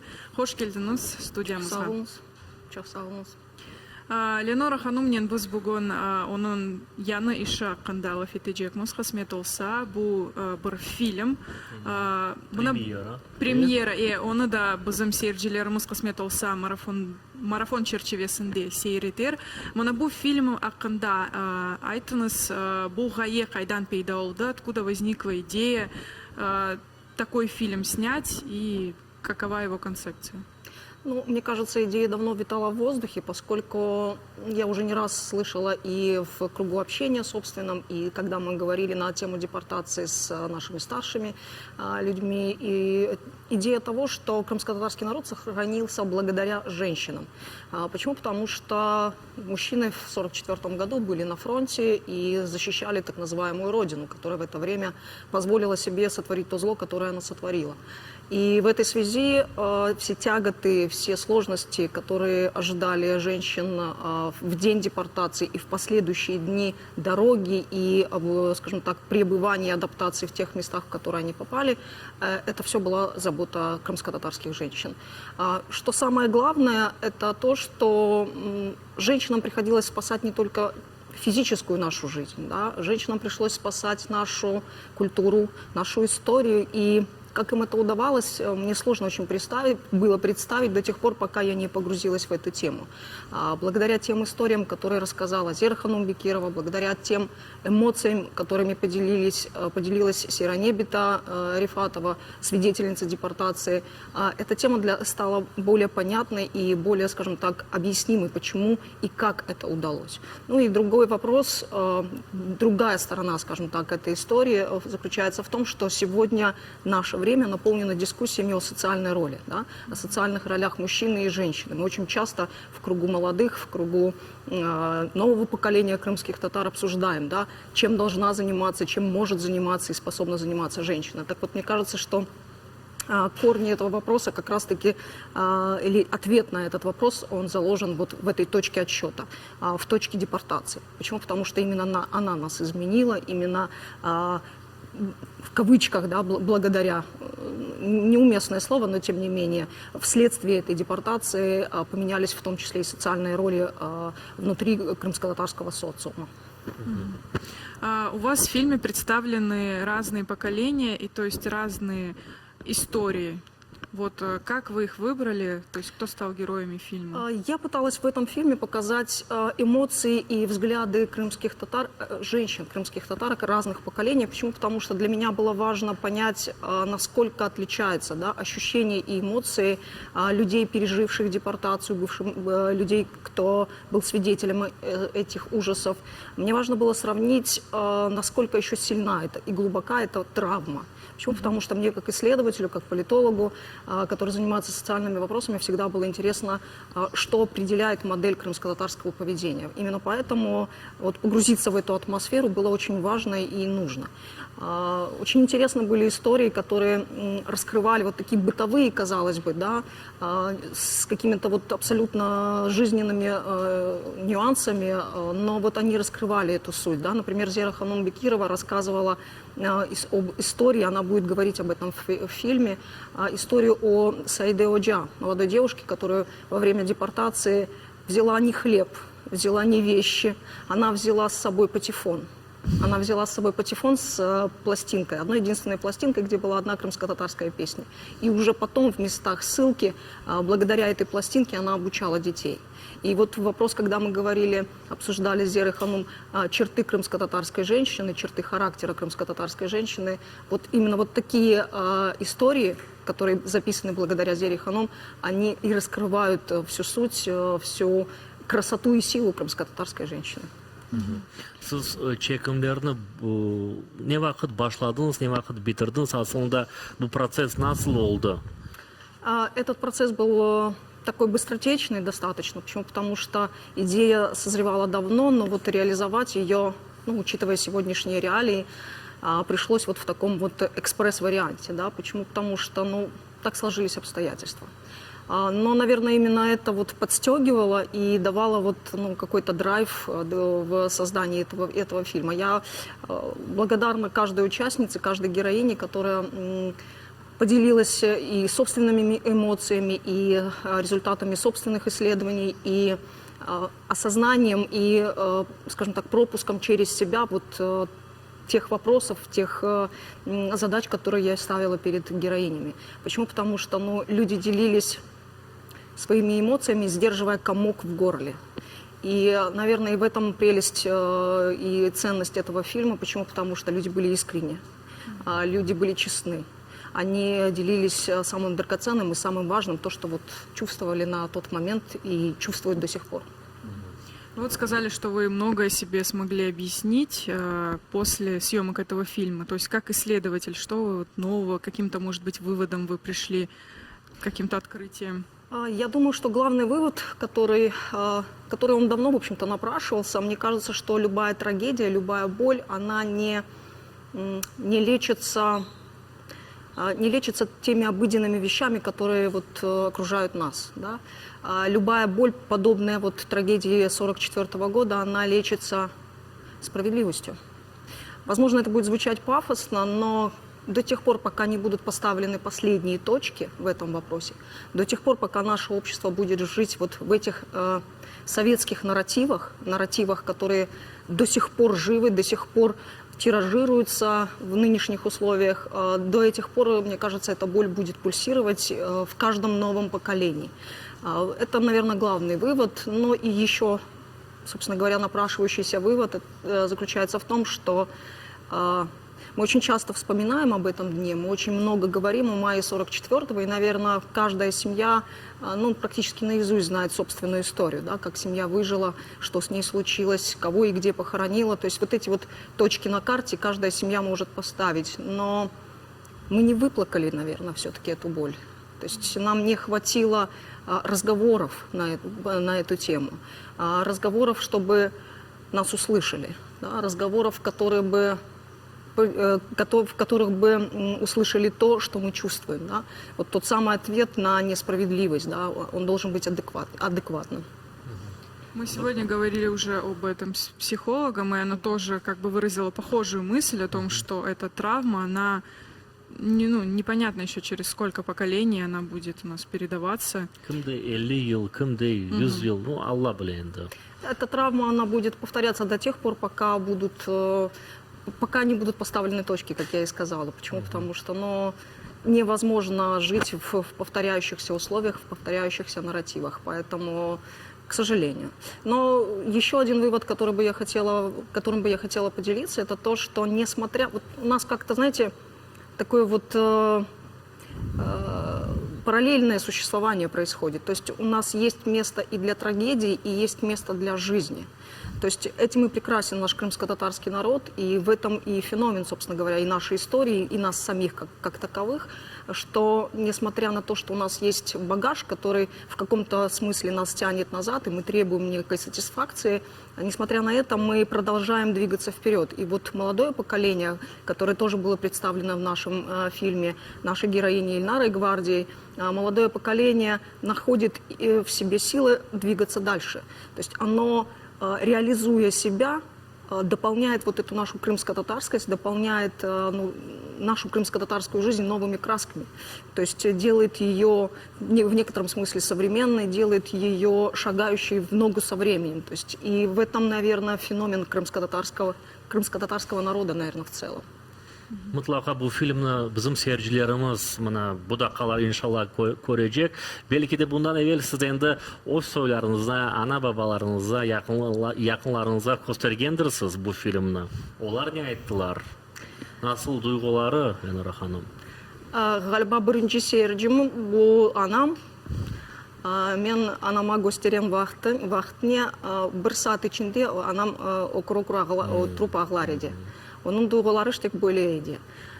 Benim için hem böyle tesirli hem de mühim idi. Çünkü ne deseniz, anam bu kadın, anam bu adam haysinden biz bütün zorluklarını geçirdik, bütün kıyınlıklarını gördük. Onun için onun fikri, onun reaksiyası benim için meraklı hem de mühim idi. Belki de bu filmden son, men bilmem, bir plan olarak kadınlar hakkında çıkardınız. Belki de endi akaylar hakkında. Bu mevzuya devam edecek mi, uğraşacaksınız mı? Я думаю, что тема женщин, она такая бесконечная, и в ней очень много разных граней. Ее можно продолжать и продолжать, и роль женщины достаточно велика и сложна одновременно. Почему? Потому что у нас не раскрыт еще и не проговорен период истории возвращения. Да? То есть это тоже достаточно сложный. Да, и для женщин немалая роль. И, кстати говоря, возвращаясь к фильму, Лилия Ханум-Джурова, одна из тоже участниц этого фильма, она говорит о том, что тоже очень много выпало на плечи женщин. Да? То есть женщины переносили какие-то бытовые тяготы, искали в себе внутренние силы для того, чтобы вот в этой бесперспективности найти какой-то путь и дать надежду не только семье в целом, да, но и самое главное воодушевить детей. Говоря о планах, во-первых, я думаю, что есть смысл раскрывать вот эти вот этапы возвращения. Почему? Потому что, мне кажется, это еще одна точка отсчета, которая изменила такой вот, знаете, социальный и культурный рельеф Крымского полуострова. Почему? Потому что с нами вернулась совершенно, скажем так, новая сила для Крыма. Да? С нами вернулся ислам, как минимум, который практически был стерт с исчезновением крымско-татарского народа с полуострова. С нами вернулась крымско-татарская культура, тюркская культура в том числе. Да? И вот, мне кажется, эти важные вехи нашей и крымско-татарской, и крымской истории в целом, их необходимо озвучивать, их необходимо говорить о роли крымских татар вот в сегодняшнем Крыму, о будущем Крыма с крымскими татарами. Мне кажется, эту тему есть необходимость продолжать. Интересная мысль звучала в анонсе фильма, и я думаю, что многие слышали ее от разных людей, о том, что те, кто пережил депортацию, такую несправедливость, они не злобились.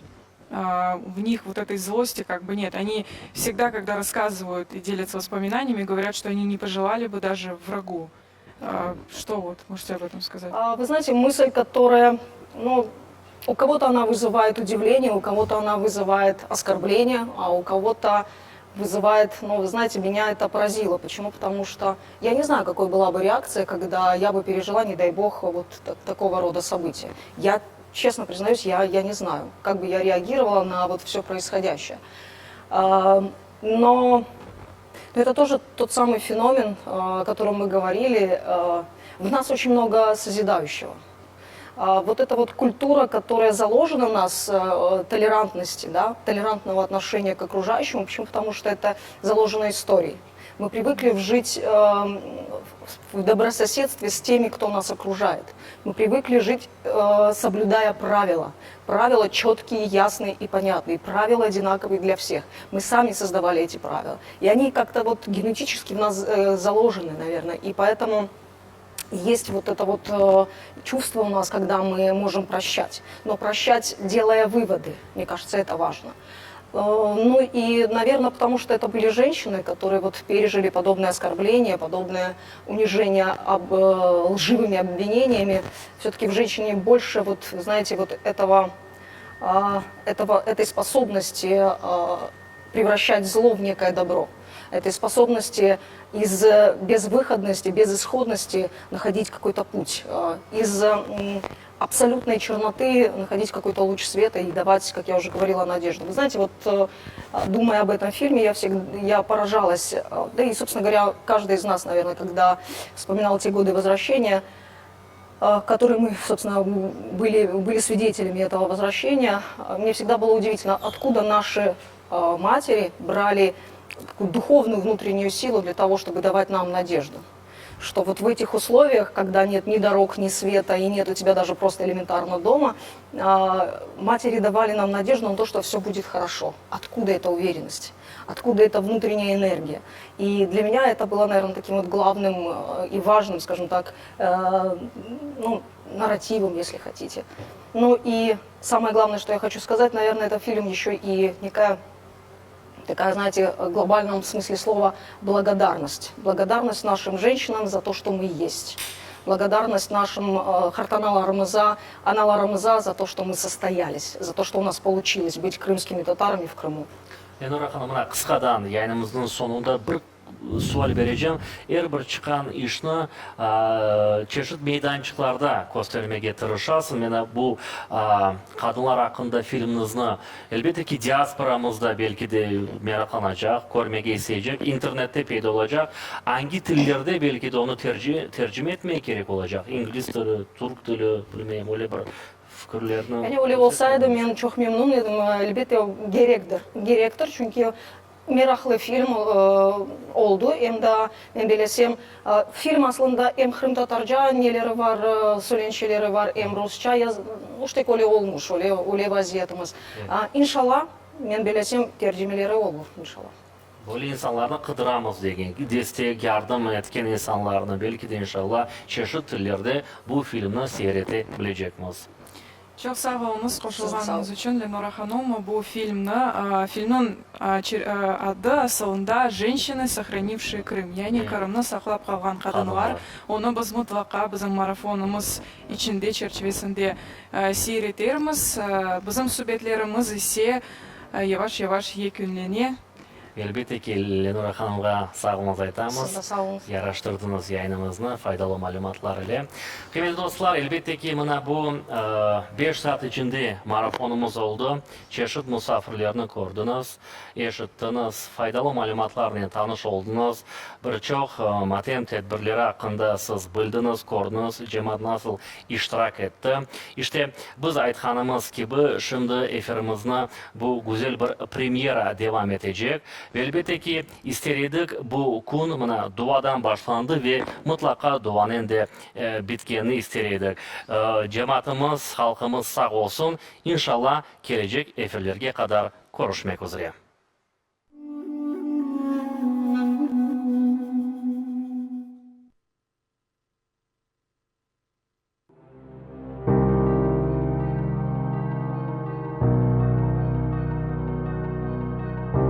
Депортация началась под утро. Это самое страшное время. Если в это время человека испугать, то этот страх остается в нем надолго.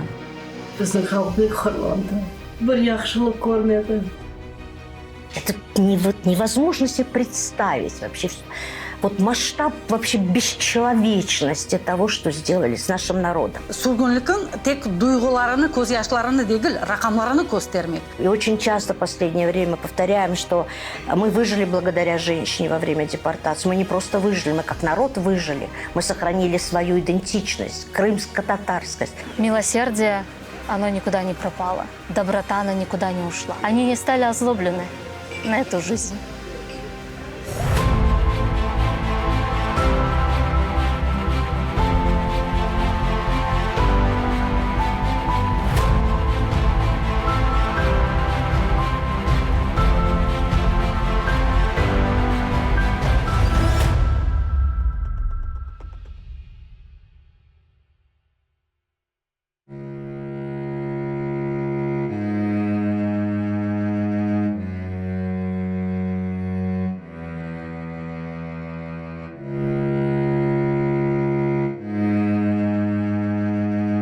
Почти для всех крымских татар депортация началась одинаково. 18 мая, 4 утра, скотские вагоны, бараки Урала и Узбекистана. Уже за стенами этих бараков складывалась своя, сложная, почти полная слез история. Но каждая история похожа тем, что ее центром, героиней была женщина. Мать, спасавшая детей от голода, сестра, похоронившая всю семью, женщина, сумевшая найти в себе силы жить и любить. Мы не раз признавались друг другу, что помнить и любить Крым, быть крымскими татарами нас научили матери. Но еще ни разу мы не говорили о них, о женщинах, сохранивших Крым.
Вот из таких же домов в 44-м выселяли мои Биталар, Харбабалар.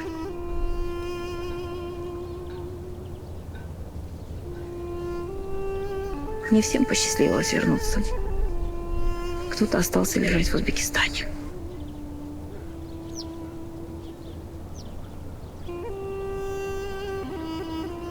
Сейчас в этих домах живут чужие люди. Не знаю, что они чувствуют. Может быть, вину? Хотя вряд ли. Но эти стены, они все равно дождались нас. Потому что они родные для нас, как и мы для них.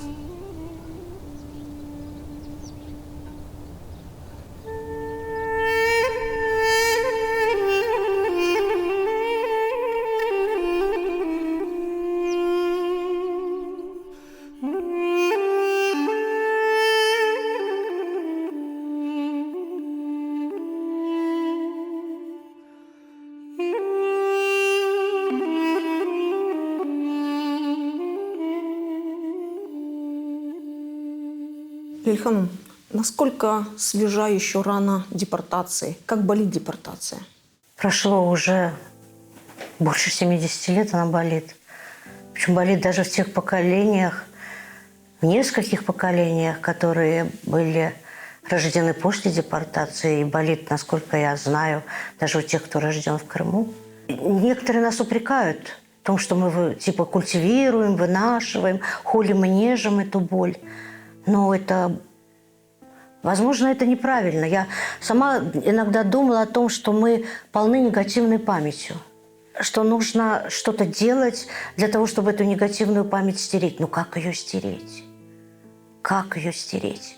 Потому что для нас это не просто боль, да, от той страшной несправедливости, которая была, страшного оскорбления, которое было нанесено моему народу.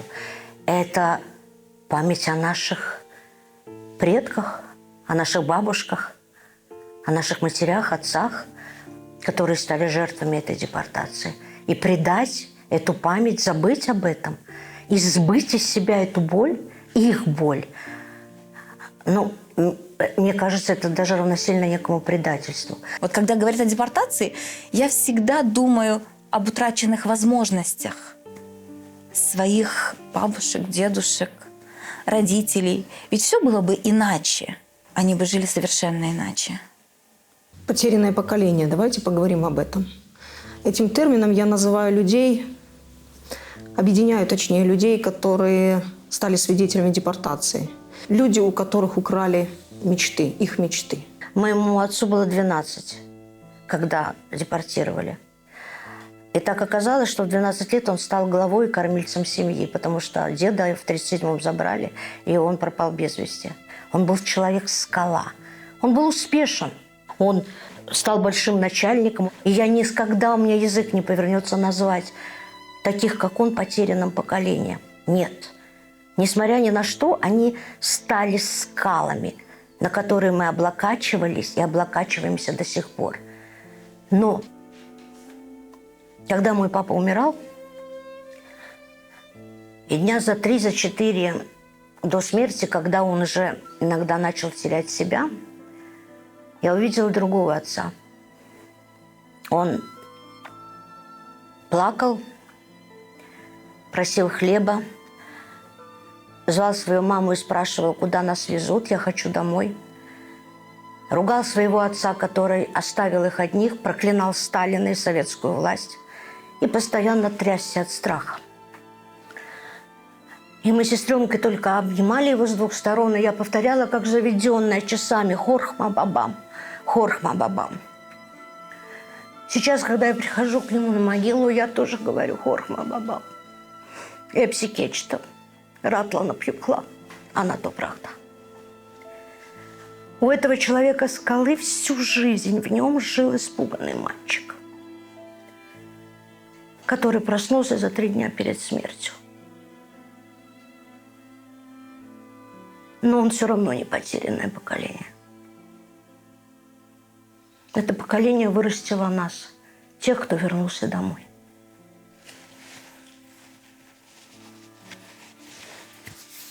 Біздің халық бек хорланды. Біздің халық бек хорланды. Бөле бір хорланды, бір яқшылық көрмеді.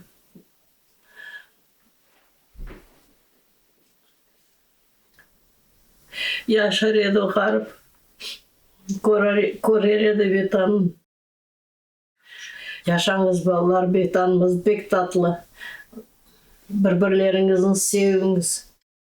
Что же произошло? Если говорить вообще о народе, то все-таки народ вот за это истекшее время, вот этот вот постепенный, поступающий, размеренный ход времени, там, традиций, обычаев, языка, он был неожиданно прерван. И, естественно, вот за эти последние там, полвека больше народ был переформатирован. Вот. Естественно, мы не такие, как прежде, хотя мы пытаемся, и где-то у нас это удается вернуться именно к своим истокам, потому что без того, чтобы без возвращения к истокам, оно невозможно наше поступательное движение вперед именно как народа.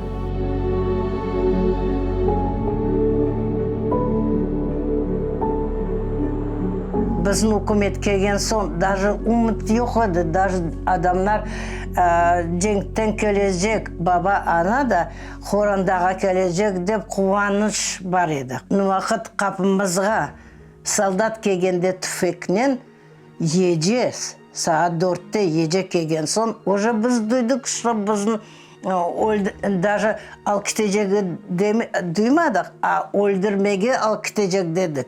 Karbabam bizni öldürecekler dediler. Идите, предатели, выходите dedilerden son уже Karbabam aytты, alma bir şey. Anam bizler başladık ağlamağa. Men de başladım ağlamaya, şaşmaladık. O vakitte 3 kardeşim var idi. Yardım et kardeşlerin kiyizmege dedi. Onlar çarıkını baylap netkenecek baktı ola. O soldat tüfekten одевайтесь быстрее, деп tüfekten neti. Во-первых, депортация началась под утро. Это самое страшное время, потому что в это время человек не может собраться с мыслями. Это вот где-то 4-5 часов утра. Если в это время человека испугать, то этот страх остается в нем надолго. Дорога в ссылку, как соревнование с судьбой. Не дать смерти шансов, отстоять каждую жизнь. Испытания километрами прошли не все. Но каждая смерть делала зло чернее, а добро ярче.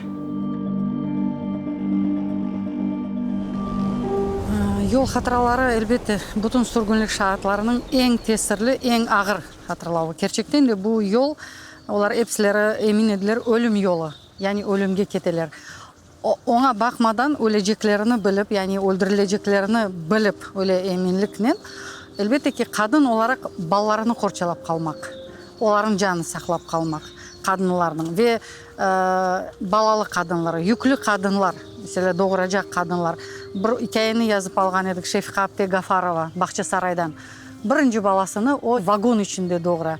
Men bu şeyini ana olarak son tasavvur etmeye tırışam ve tasavvur etip olamayım. Nasıl bu şarayette o vagonun içi tolu insan, hocalarımız baka, komşularım, herkes bakıp oturgan vaxtında bu kadın özünüz bilesiz kadın o dünyasını unuta o vakit çünkü yanı bir dünyaya getiriyor ve bunu da böyle şaraitlerde yapmak en ağır bir iş. Balları onlar yolga bir şey alıp olamadılar. Balları aç, o ballarını aşatmak gerek. Nasıl aşatmak gerek, ne yapmak gerek ve 2-3 gün yoldan son birinci kere endi stansiyada to'xtaganda 15 dakika 20 dakika berildi ve kadınlar hepsileri vagon içinden atılıp anda aş pişirmege tırışalar. Ve anda aş pişirmege tırışkan vaxtında da mesela mına Sudaklı Abdurrahman ağa tankın hatırlaуларын yazıp algan edim. Onun anası aş pişirmege düşüp vagonun tubunda kala ayakları kesilip ve olar anasız endi keteler sürgünlükке. Bu kadar bir ağır nedi. Son doğuru hakkında ayттым. Ölüm pek çok olgan. Çünkü kartlar o asretlikке dayanalmayıp yaş balalar açılıktan o yolda ölüp ve bir tasavvur etin bu vagonun içinde mevtaniyen beraber ketmek. Onlarını cıymak ya da kefinlemekin çaresi yok. Onların demek birinci günleri poyez toxtamagan vaxtında vagonun pencerelerinden çıkarıp atkanlar o mevtalar. Nasıl dayanmak mümkün buna? Ve herkes, bana aytkan insanların nelerinde, onlarga berilgeni tuzlu balık şorbası. Balık şorbası Kırım Tatarları aşamaylar aslında. Bu da zehir ki bu tuzlu balık. Niçin yapıla bu? Bu da esalet yapılmak. Yani adamlar susuzluktan yanıp ölmekleri gerek. Ya da o balıktan zehirlenip ölmek gerekler. Ya yaraşmay o. Ve yolda eken de o kadar bir ishalga uğraylar bu insanlar. Biz çıkan son o baba kilit koydu da anam barıp bir şey alayım dese o evde opmek var edi, buğday var edi, mısır buğday var edi, çanlar doluydu aşağıydı.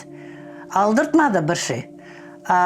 Vagonga keldik, men alkitler arabalarga meni vagonlarga kesik sasık bütün sasık vagonlarga 2 etajlık avle yarısını neme tahtalardan etkenler.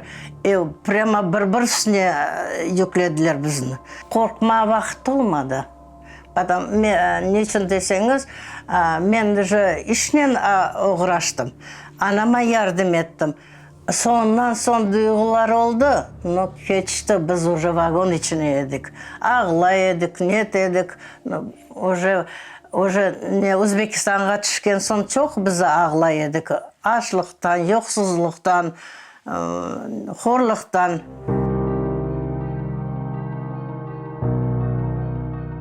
Вы знаете, эмоции, они всегда приходят потом, когда мы уже это осознаем. А когда вот случается вот это вот неотвратимое, есть такая защитная функция нашего мозга, что наступает эмоциональный шок. Мы начинаем думать слишком рационально. Мы начинаем думать то, что надо. Надо, ты должна, ты обязана. Вот. Поэтому главное для женщин это было выжить. Это накормить детей, обуть их, одеть.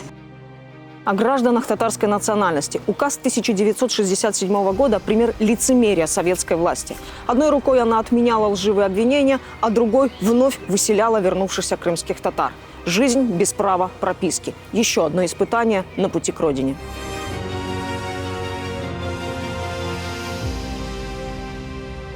Я думаю, что мне будет сложно оценить ту боль, которую чувствуют пережившие. Как бы мы ни пытались словами рассказать, человек, переживший ее, чувствует иначе. Но у меня есть собственный опыт депортации. Мне было 7 лет. Это тот возраст, когда все уже хорошо помнишь. К нам пришли утром, где-то в 7:30 утра. А отца перед этим вызвали в паспортный стол якобы на прописку. Потом стало понятно, для чего это сделали. Так было легче забирать. Его забрали по дороге, прям когда он шел. А нам уехала к нашим бита и Хардбаба их проведать, потому что они жили в соседнем селе. А с нами была наша бита, которая папина мама, Зира Битамас. И вот они пришли к нам домой. Зира Битам и мы 2 ребенка. Вот моей сестренке было 4 года, и мне 7 лет. Зашли люди, один был в форме, другой был в штатской одежде. Битам болела астмой, они побоялись ее сразу схватить, потому что ей могло бы стать плохо. Но тут же сказали, что забирают нас. Битам из нас вцепилась и сказала, что нет, она никуда не отдаст, пусть придут родители и заберут детей. Они сказали, нет, мы их отвезем к их родителям. И нас просто буквально схватили с сестренкой за руки и вывели. Пожарных была, наверное, 1 машина, и машины скорой помощи были. Из разговоров взрослых я узнала, потом уже услышала, что после самосожжения Мусы Мамута на выселение везли обязательно и пожарные машины, и машины скорой помощи. И вот нас завели в этот маленький автобус, пазики они назывались. Я держала сестренку вот за руку. В другой руке была корзинка там с печеньем. И поднявшись по ступенькам, я увидела вот самый последний ряд в автобусе, который длинный, и там сидели солдаты. Они сидели в форме, и у одного из них я увидела кобуру. И вот я тогда оцепенела. Это был жуткий страх. Мы были с сестренкой вдвоем, вот держась за руки. Я не знала, что будет дальше, 7 лет. И вот нам сказали сесть. Я села, и я боялась даже сдвинуться. Вот я помню, сжимала ее руку, и больше ничего не было. Как мы доехали до Белогорска, я не помню. В Белогорске нас подвезли, черный воронок стоял. Открыли дверь воронка, и нас прямо из автобуса кинули в этот воронок. А там уже были родители. И я тогда выдохнула, потому что родители были рядом. И вот радость была полная. Но вот этот вот страх перед формой, перед военной формой, он меня преследовал очень долго. И нас повезли в Симферополь. Ну, теперь я уже знаю, что это было помещение, это было СИЗО. Когда нас привезли в СИЗО, нас начали обыскивать. Всех. Самому младшему нашему братишке было 1,5 года, Рустему. Вот даже его раздели, там с него сняли комбинезончик, по-моему. Я не знаю, что они там искали. Я точно помню, что наша Махфире Бита, она всегда заплетала косы. Ей расплели вот одну косу. Что они могли там найти или предполагали найти, я даже не представляю. А потом нас повели в камеры, нас разделили. Мужчин, бабам, харбабам и Эйнштейн их отвели в мужскую камеру, а женщин с детьми в отдельную камеру. Я не помню первые сутки, но я помню, что хотелось кушать. И нас повели кушать. Но я потом уже, когда мы воссоединились, мне бабам рассказал, что когда он был в мужской камере, он сидел с другими заключенными, и вдруг послышался детский плач. И один из мужчин, заключенных, говорит: мужики, мне кажется, ребенок плачет, что ли? и бабам так просто превозмогая себя, говорит, да, говорит, это моя младшая плачет, они кушать хотят, их не кормили. И вот этот вот мужчина, который был заключенным, он оказался человечнее работников этой системы. Он начал выбивать дверь и кричать: вы люди или звери? Там тут же прибежали надзиратели. Он говорит: у вас в сытое время дети от голода плачут. Вы люди? Его увели. Ни его имени, никто мы так и не знаем. Но нас повели кормить.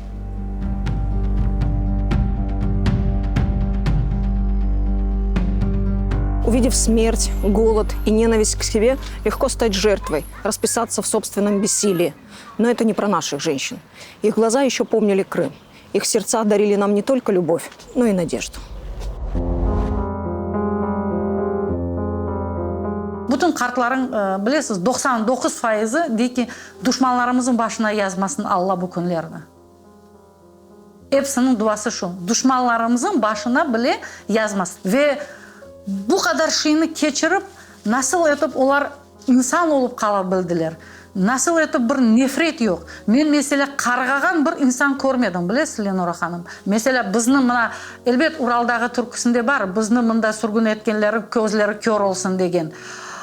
Ama bekip şu en katı qargıçları şudur, kör olsun. Lakin bu kadar bir nefret деген şey yok. Насколько здоров крымско-татарский организм, который сосуществует вот с этой болью? Если говорить о народе, кто в Советском Союзе, какой народ вообще жил без какой-то боли? Раскулачивание, революция, гражданская война. То есть, по сути дела, в каждой семье была какая-то боль. Мы все, наверное, в этом отношении ущербны. Возможно, вот эта ущербность теперь объясняет поведение некоторых людей, которые позволяют себе перестать быть человеком. Расчеловечивание, раз мы уже заговорили об этом. Именно расчеловечивание. Наши хартаналар, деделер, они не перестали быть людьми, несмотря на то, что они пережили. Это такая сублимация материнского инстинкта произошла, мне кажется. Наши матери, бабушки жили, спасали своих детей в таких условиях, когда они были окружены стаями волков, а, если честно, шакалов, да, которые на самом деле раздирали трупы. И я думаю, что бороться с шакалами и в человеческом обличье тоже, это тогда подвергать еще большей опасности своих детей. А что такое крымско-татарская мать и как она относится к своим детям? Это материнский инстинкт, который был доведен просто до самой своей высокой, в буквальном смысле слова, точки. Жертвенность, лишь бы выжил ребенок. Я знаю истории, когда мать отводила за руку, брала своих 3 детей, отводила их сама в детдом, отдавала, потому что знала, что их там как-то накормят. Возвращаясь домой, умирала. Не только от болезни, но и от тоски. Екі қардашымы анама садикке алдылар, а мені детдомға берділер. Детдомға бергенде, жылыма кеткенде, дайым детдомнан қачып біздің қыдырған. Анамын қардашы. Анасы ачлықтан өлген, біздеріні қыдырып, детдомнан қыдырып біздің тапты. О детдомнан қачып мені тапқан сон, мені детдомнан алды. О сон машақ жиып, біздерін бақты. О менен 1 яш büyük еді. 2 yıl oldu. Anam айтты, балам, мен ашық аяққа тұрарым, балам, мен аларым, сен чоқық қойма манда, деді. Возможно, поменялся их облик внешний, но теплота, она никуда не делась. Милосердие, оно никуда не пропало. Эти глаза остались по-прежнему добрыми. Они наполнены ужасающим страданием. Они не стали озлоблены на эту жизнь. Они смогли воспитать нас и вложить в нас все только самое лучшее. Они не ожесточились. В них порой было даже настолько больше какого-то, я же говорю, понимания, доброты, сочувствия, что, казалось бы, после всего пережитого ты, все человеческое в тебе как-то оно искажается, наверное. А в них это не пропало.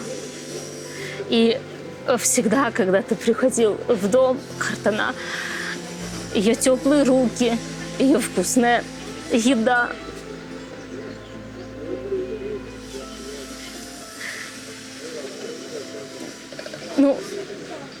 Это было все.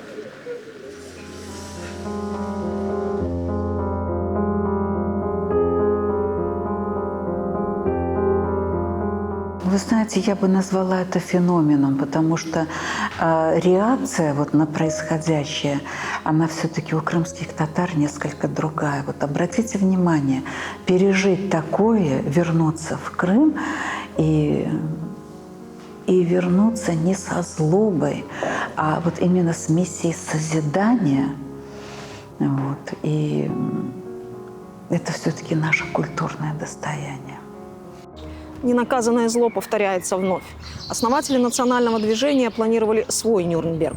Доказательствами будущего процесса должны были стать цифры трагедии. Не слезы, не боль, а цифры и масштабы преступления.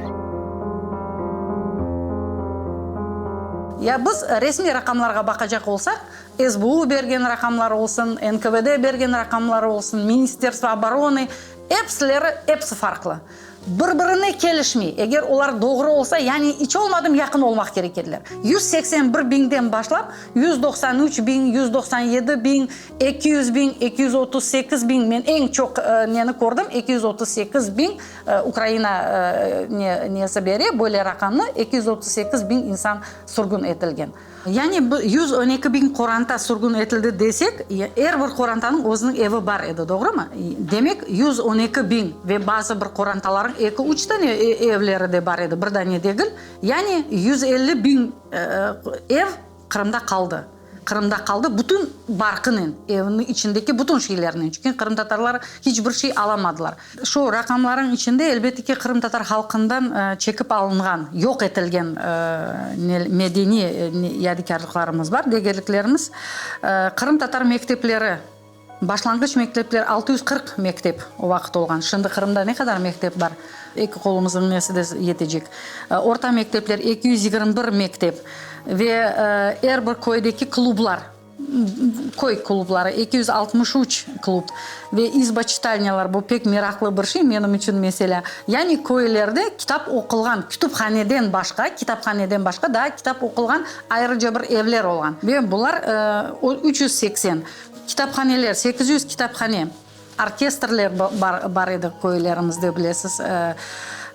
Balaban ansamblerimizden, teatrımızdan gayrı daha böyle köy orkestrleri olgan 263 kahvehaneler, 1600 tane kahvehane yok etilgen. Ve bütün bu şeyler elbette ki var. Andaki kitapların sayısı da ne kadar alınganı. Daha bir meraklı bir şey. Ben bunu hiçbir yerde rast kemegendim. Lakin Milli Hareket'in vesikalarında var.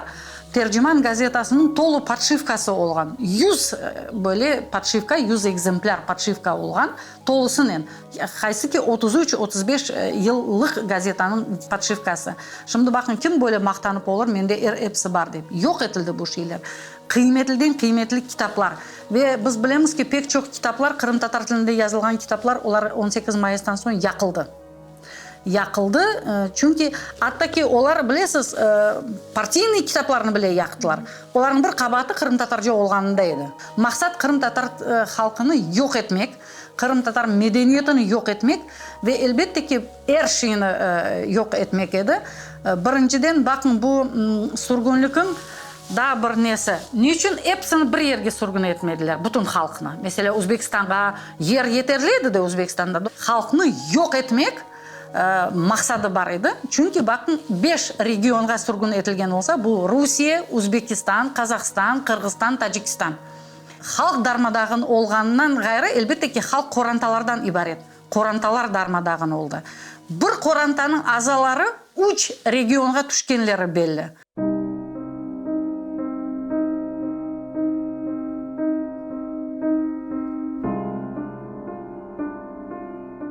Картанам накануне 18 мая, наверное, может быть, за 2 дня, за 3 дня, ее отправили проведать семью старшего брата. Они на тот момент жили в Черноморском. И так получилось, что в момент, когда случилась эта трагедия, моя бабушка оказалась разделена со своей семьей. То есть она была выселена не вместе с матерью, не вместе с сестренкой. По прибытию в Узбекистан бабушка очень долго искала Картанамна, прабабушку. И только по истечению 6 месяцев, через полгода, она смогла ее найти.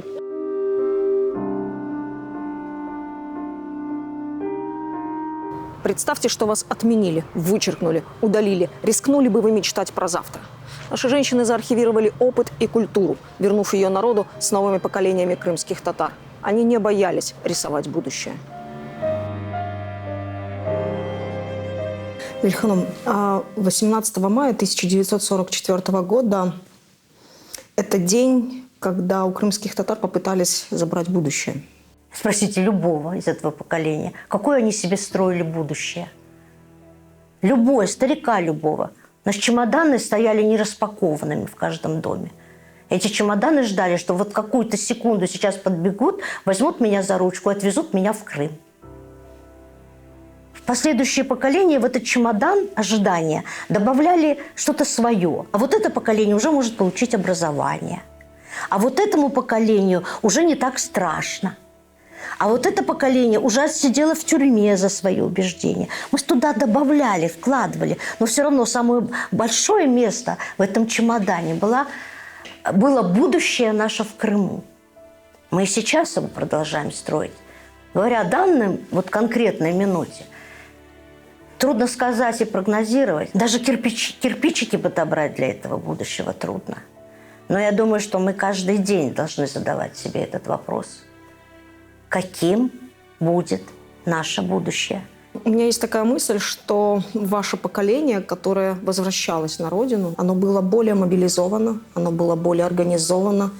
И целеустремленность – это вот та черта, которая отличает ваше поколение. Не лишено ли поколение с тех, кто родился в Крыму, вот этих качеств? Я даже спорить не буду, потому что целеустремленность, мобилизованность, крайняя степень национальной дисциплины была присуща нашему поколению. Это время пассионарности и время пассионария было. Это было время уникального единства. Мы все тогда чувствовали. Вот рядом плечо родное, сестринское, братское. Оно было мобилизованным. Потом мы что-то, и даже, наверное, не что-то, а многое потеряли. Мы расслабились. У нас стало все хорошо. Мы перестали бояться, что к нам не приедет скорая помощь, если наши дети заболеют. У нас появились в домах газ, вода, свет. У нас появились такие бедные люди, у которых кроме денег больше ничего нет. Но их так мало, что это даже не пена. Это пленка такая. И нынешнее время показало, что я права. Тот феномен благотворительности, который мы сейчас наблюдаем внутри крымско-татарского общества, он говорит о том, что мы по-прежнему готовы прибежать друг другу на помощь. Надо только попросить об этой помощи. Не значит ли это, что крымским татарам всегда нужна трагедия и боль, чтобы быть ближе друг к другу? Нет, не нужна крымским татарам трагедия и боль. Знаете, когда человек очень много работает, и работа эта идет из часа в час, изо дня в день, из года в год, и так полвека, он вправе отдохнуть. Ни один марафонец не выдержит бесконечного бега. Тот марафон, который мы бежали в конце 80-х, начале 90-х, был очень серьезным испытанием. И то, что наступил вот этот период расслабления, он в каких-то областях был период расслабления, но в других, посмотрите, какой взлет развития нашей культуры наступил в 2000-х. Стало модно быть крымским татарином. Стало модно говорить на крымско-татарском языке. Тогда, в 80-х, 90-х, нам было некогда заниматься возрождением культуры. У нас хирурги и скрипачи строили свои дома. А вот в 2000-х они уже смогли взять в руки скальпель, кто смог устроиться к тому времени на работу, и взять в руки скрипку. Крымским татарам удалось изменить ход истории. Этнические нити были сильнее авторитарных институтов, а национальное движение было главным источником энергии. Преград становилось все меньше и меньше. Шу 13 yıl, mesela 44 yıldan 57 yılga, yani komendant rejimi bitkence her şey yasak edi. Ana tilinde bile laf etmek yasak edi. Men belesem da bu surgun etilgen vaqtında birçok qorantalarda kartlar, qaysilar ki taşıyıcıları, bu bizim milli variyetimizin, urf-adetlerimizin, medeniyetimizin ve yazıcılarımız var idi, alimlerimiz var idi, doğru mu? Onlar surgundan evvel dünyaca meşhur bir insanlarımız var idi. Олар elbette ki bunu saklap kalmağa, halkını yok olmamağa vermediler. Ve ondan son, unutmagan son elbette ki o hatıra her vakit uyanıp insana yaşamak gücünü bere. Yani yaratmak gücünü, yaralmak gücünü verecek. Вся жизнь в Краснодарском крае – это жизнь, подготовка к жизни в Крыму. И когда началась перестройка, крымские татары более активно начали проводить митинги. И помните это позорное сообщение ТАСС 1987 года о том, что крымские татары предатели, когда крымские татары все поехали, ну не все, но очень многие поехали в Москву. Наша Анам, конечно, была в числе тех, кто поехал туда. И был такой момент, подошли журналисты, по-моему, BBC, и спросили, может ли кто-нибудь на английском языке сказать несколько слов, почему вы тут стоите. Ну, а нам, конечно, вышла вперед, сказала, говорит, я могу сказать на английском языке. Она дала это интервью. Когда она вернулась домой, ее уже ждали в школе с претензией. Она вообще очень активно участвовала во всех этих инициативных группах. И я сейчас понимаю, насколько это было сложно. То есть семья, 2 детей, уже достаточно в возрасте и болеющая свекровь. И при этом так активно участвовать во всем, на это нужно было время, силы, здоровье. Но никто с этим не считался, потому что цель была настолько значима, что все остальное казалось мелочью. Они приехали в Москву, собрались, их там выловили быстренько, они хотели опять пойти в Кремль, с какой-то петицией к правительству. Их всех выловили по одной, посадили в поезд, вагон тронулся, и Анамыс на следующей станции, она была не одна, с ней были еще дамы, в тамбуре стояли охранники, которые, чтобы не вышли люди и не соскочили. И она вышла в окно вагона, чтобы вернуться обратно туда, в Москву, чтобы они должны были завершить свою миссию. Правда, ее забрали на перроне, оказывается, за ними следили, за всеми. И ее все равно отправили тогда в Крым, отправили в Крым к семье, потому что она в этот момент находилась здесь. Сейчас я могла бы сказать, это авантюризм, но в тот момент это не было авантюризмом. То есть была задача приехать в Москву, попасть на встречу, рассказать о своей проблеме. Задача не была выполнена, и даже выйти в окно вагона оказалось возможным для моей Анам. Я сейчас себе очень плохо представляю Анам, которая там учительница, вся такая вот из себя в платьях, я ее в брюках-то не помню. И вот чтобы она как-то вылезла в окно вагона.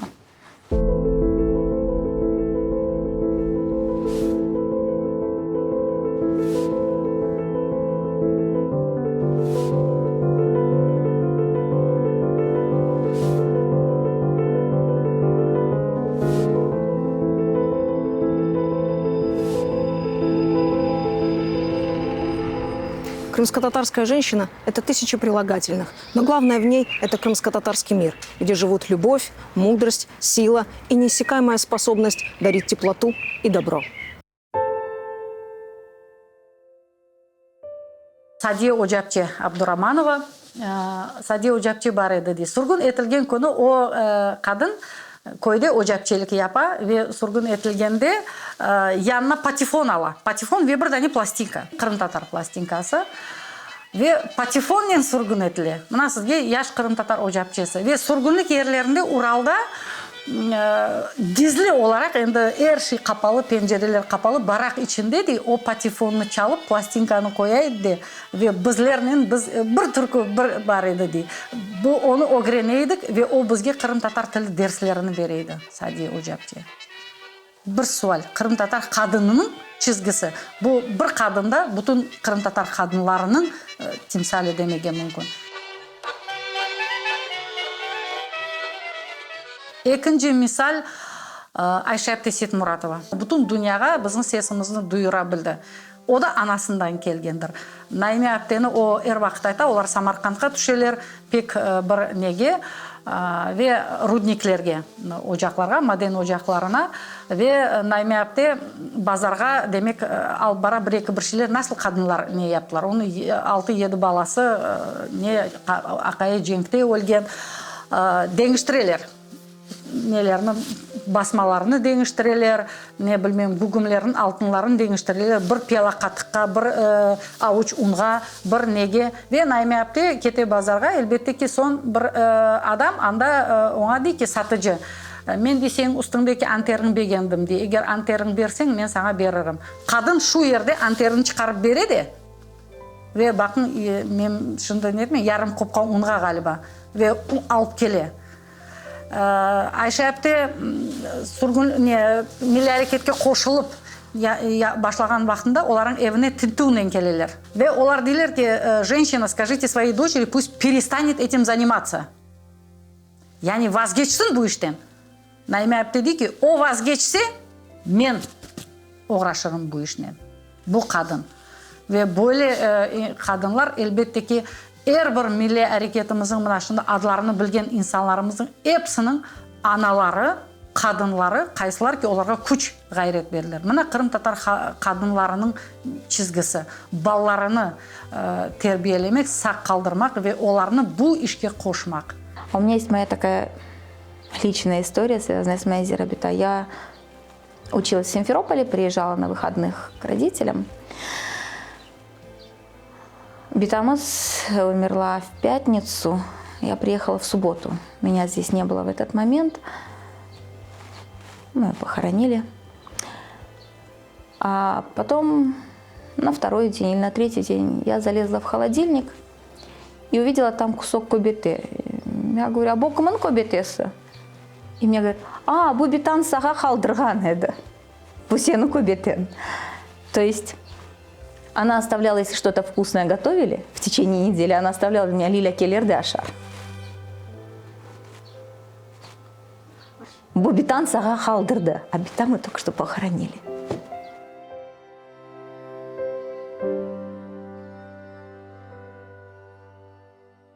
У меня перед глазами первые годы нашего возвращения.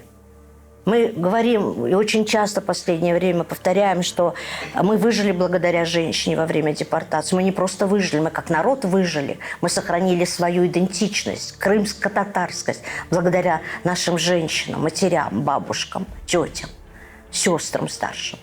Но я думаю, что и в первые годы возвращения мы сохранились благодаря нашим женщинам. Потому что наш гипертрофированный материнский инстинкт, он сделал нас более психоустойчивыми, более стрессоустойчивыми. Мы шли вперед, делая что-то, добывая хоть кусочек хлеба с горсткой соли, тогда, когда у некоторых мужчин опускались руки. И когда они не выдерживали этого кризиса экономического, потери дома, жизни в палатках, в землянках, а наши матери и вот женщины моего поколения выдерживали. Я думаю, если бы мы продолжали жить в Крыму, семейный уклад был бы, наверное, у наших крымских татар несколько иным. таким, каким он был там до войны, раньше. А вот до депортации, даже не война изменила нас, депортация. Потому что после депортации, когда женщины вынуждены были приобрести мужские качества, не потому что им хотелось, их жизнь поставила в эти условия, вернувшись, они уже не могли стать другими. То есть, понимаете, вот если ты привык нести ответственность за что-то, то ты не можешь в какой-то момент отключиться и сказать: о, все, теперь это уже не моя сфера ответственности. И уже дальше, я думаю, что у крымских татар изменился где-то семейный уклад. И женщины гораздо чаще и в большем объеме принимают решения. Да, никто с нас не снял ответственность за сохранение очага, за домашний уют, за воспитание детей. Но мы дополнительно стали немножечко другими в части принятия решений и ответственности за их реализацию, за конечный результат. Oğlum 2 yıldan beri mında. Men kelgenim 3 ay oldu. Men buları поддержка ettim. 30 yıldan beri Siyaz'da işleyim. Начальник почты отделения. Keldim bu alga kaldık buna. Ne ot, ne su, ne свет, ne günahımız var. Тынчылык olsun bizlerge tikaran yaşayış, yaxşılık versin. Время и мир меняли нас, то забирая, то возвращая нам возможности, но в главном мы остаемся прежними.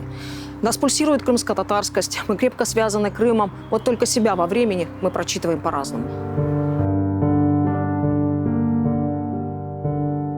У меня четкое есть ощущение, что я родилась дома, у себя, на родной земле. Хартбабам всегда мне говорил: сен Хырым қызысың, сен Хырымда doğan менің бірінші торнымсың. И для Харбаба всегда это было так трепетно. В детстве я не понимала этого. Он всегда говорил: ах, менің Хырым қызым, Хырымда doğan торным. Но для него, видимо, было это настолько важно и настолько трепетно. Вот этот новый вдох, который мы в полной груди взяли вот в Крыму, да, вдохнули уже после того, как обустроились. Мне кажется, что он случился вот с тем самым поколением, которое родилось здесь, которым посчастливилось здесь родиться. Вы знаете, проблемы отцов и детей никто не отменял, да? И всегда отцы будут недовольны чем-то в своих детях, всегда дети будут ворчать на ворчливых отцов. Конечно, это совсем другое поколение, у этого поколения совершенно другие возможности. Это поколение воспитано уже совсем в другой среде общественной. Но отличает нас от старшего поколения то, что, опять же, если уйти в сферу образования, мне кажется, мы на сегодняшний день очень мобильны, потому что мы часть глобального мира, перед нами открыты тысячи возможностей. И если даже сравнивать воспоминания, какие-то разговоры, связанные с профессией родителей наших, то у них в советское время было принято освоить одну профессию и дальше следовать по этому пути. Мы, в свою очередь, сегодня можем освоить хоть 1000 профессий. Мы больше находимся в поиске себя, своего призвания, чтобы мы чувствовали, что наш потенциал реализован. Вот в этом мы отличаемся, потому что поколение наших родителей, наверное, не задумывалось над этим, и не было, может быть, возможности. А про поколение бабушек и дедушек вообще речи нет. На тот момент была только одна цель – освоить какую-то максимально практичную профессию для того, чтобы ты мог заработать себе на хлеб, прокормить себя и прокормить своих детей. Сумкаларны көрдім, оқымаға бек істедім, только гинеколог. Көресің, яшает бөлі oldu. Мejбур, орысша айтқан кім, нахально заставил выйти замуж. Мejбур yaptı, ақайға шықмаға. Все, короткое слово. İstemedim ақайға шықмаға. 24 yaşında olsam da. İstemedim. İstedim okumağa. Ben 5'le bitirdim 10. klaсын. Бірінші классқа оқығана табілім бақсам бүтін 2 еді. 10 классқа барғанда бүтін 5 еді. Істемедім ақайға шықмаға. Оқойжам дедім. Жоқ деді. Маған ағыр деді. 5 бала бар деді. Оларын бақмақ керек деді.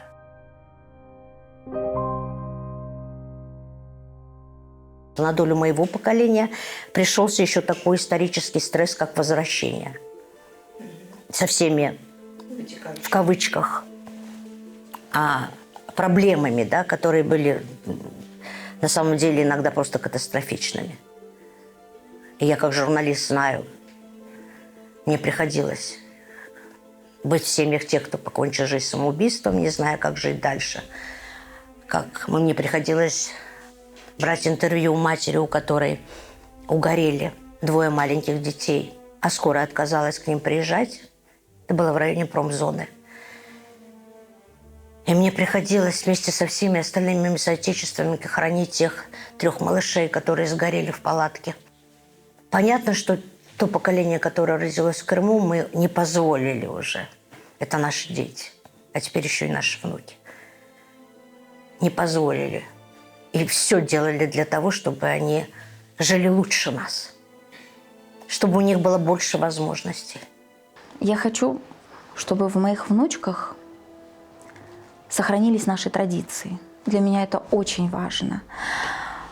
Чтобы какие-то вот ритуалы, они иногда кажутся такими вроде бы маленькими, ну, незначительными, но на самом деле они очень много дают. Когда внучки заходят и говорят «Саба шерфлер хайер», я сразу вспоминаю себя. Я точно помню, как мы утром вставали и шли, битам захар бабам говорили «Саба шерфлер хайер». Я хочу, чтобы они были всегда в кругу людей, с которыми им легко и комфортно. Иногда становится страшно, учитывая сегодняшние реалии, что им придется опять куда-то бежать. Я хочу, чтобы они никогда не испытывали этого чувства. Чувства покинутого дома, брошенного дома или потерянного дома. Я как-то замечала вот эту боль по Крыму, которая была у моих родителей. Иногда я их не понимала, я считала, что это чувство в них гипертрофировано. Потом со временем вот она у меня более стала проступать осознанной, и я переживала, что мои дети, понимаете, уже этот импульс крымско-татарскости, они будут его терять. И действительно, вот эти вот подростковые годы, там другая жизнь, но когда уже подходят более к зрелым годам, то есть минует 20 лет и так далее, вы знаете, оно все-таки вот то, что оно в крови осталось, память крови, оно все-таки есть. И поэтому вот это их возвращение вот в лоно крымско-татарскости, вот, мне это очень отрадно видеть. И я вижу, что Крым для них тоже не просто место жительства, не просто потому, что здесь тепло и яблоки, и потому, что здесь море. Потому что Крым — это для нас все.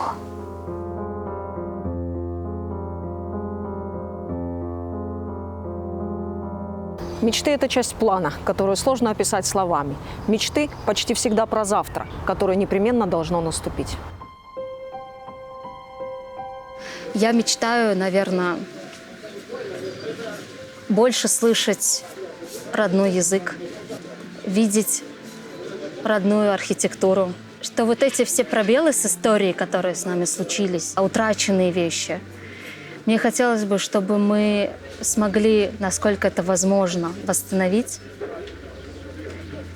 и построить, наверное, еще лучше, сделать еще лучше, чтобы мы жили спокойно. Ну, мына бұл қартыларымыз айтқаны кебі, бір вақыт сүргінлікні көрмесіңдер. Ве ең арзу еткенім, әлбетте ки Қырымны ташлап кетмесіңдер. Чүнки бұл Қырым үшін пек çok қан төгілді, пек çok insanlar шейіт кетті. Әлбетте ки олар мұнда бақытлы болып, ве оларға Алла берген ақыл ферасетіні ишлетмек, кулланмак имканларыны олған істер едім. Я мечтаю о том, когда мои внучки будут здесь. Мы соберемся здесь, все вместе. И те, кто сейчас уехали, так получилось, что они уехали, мы соберемся здесь. И мы будем идти по городу, а из окон будет слышна крымско-татарская музыка. Я прямо представляю это. Вот когда я иду, где-то хайтарма, где-то айнине, неважно, но это будет крымско-татарская музыка. Я почему-то так себе представляю, что вот будут большие казаны и хурбан чалнаджах. Будет общее веселье. Я очень хочу, чтобы вот наш флаг, он был весь. И мне очень хочется его видеть везде. Мне кажется, что для меня его не будет много. О чем мечтает Лилия Ханумбуджурова? Мечты, как оказалось, субстанция непостоянная. Первую половину своей жизни была одна мечта вернуться домой. А потом мечты очень быстро менялись. Сейчас у меня одна мечта. Сейчас. Чтобы мой народ жил в мире. Чтобы ему больше ничего не угрожало. Прежде всего физическое уничтожение. Обо всем остальном мы сами позаботимся. Чтобы вернулись те, кто уехал. Вернулись домой. Мы их всегда ждем. У нас накрыт стол и заварен кофе. Мы их встретим, обнимем и скажем: больше не уезжайте. В том году все лето было жарким. Но не это в памяти моей. Умирала старая татарка вдалеке от родины своей. Задыхаясь об одном, просила или в бреду своем, или в полусне: дети, я прошу, кусочек Крыма покажите перед смертью мне. С черноморской водой бутылку подносили матери к глазам. Головой качала, только жилка билась на виске, в глазах слеза.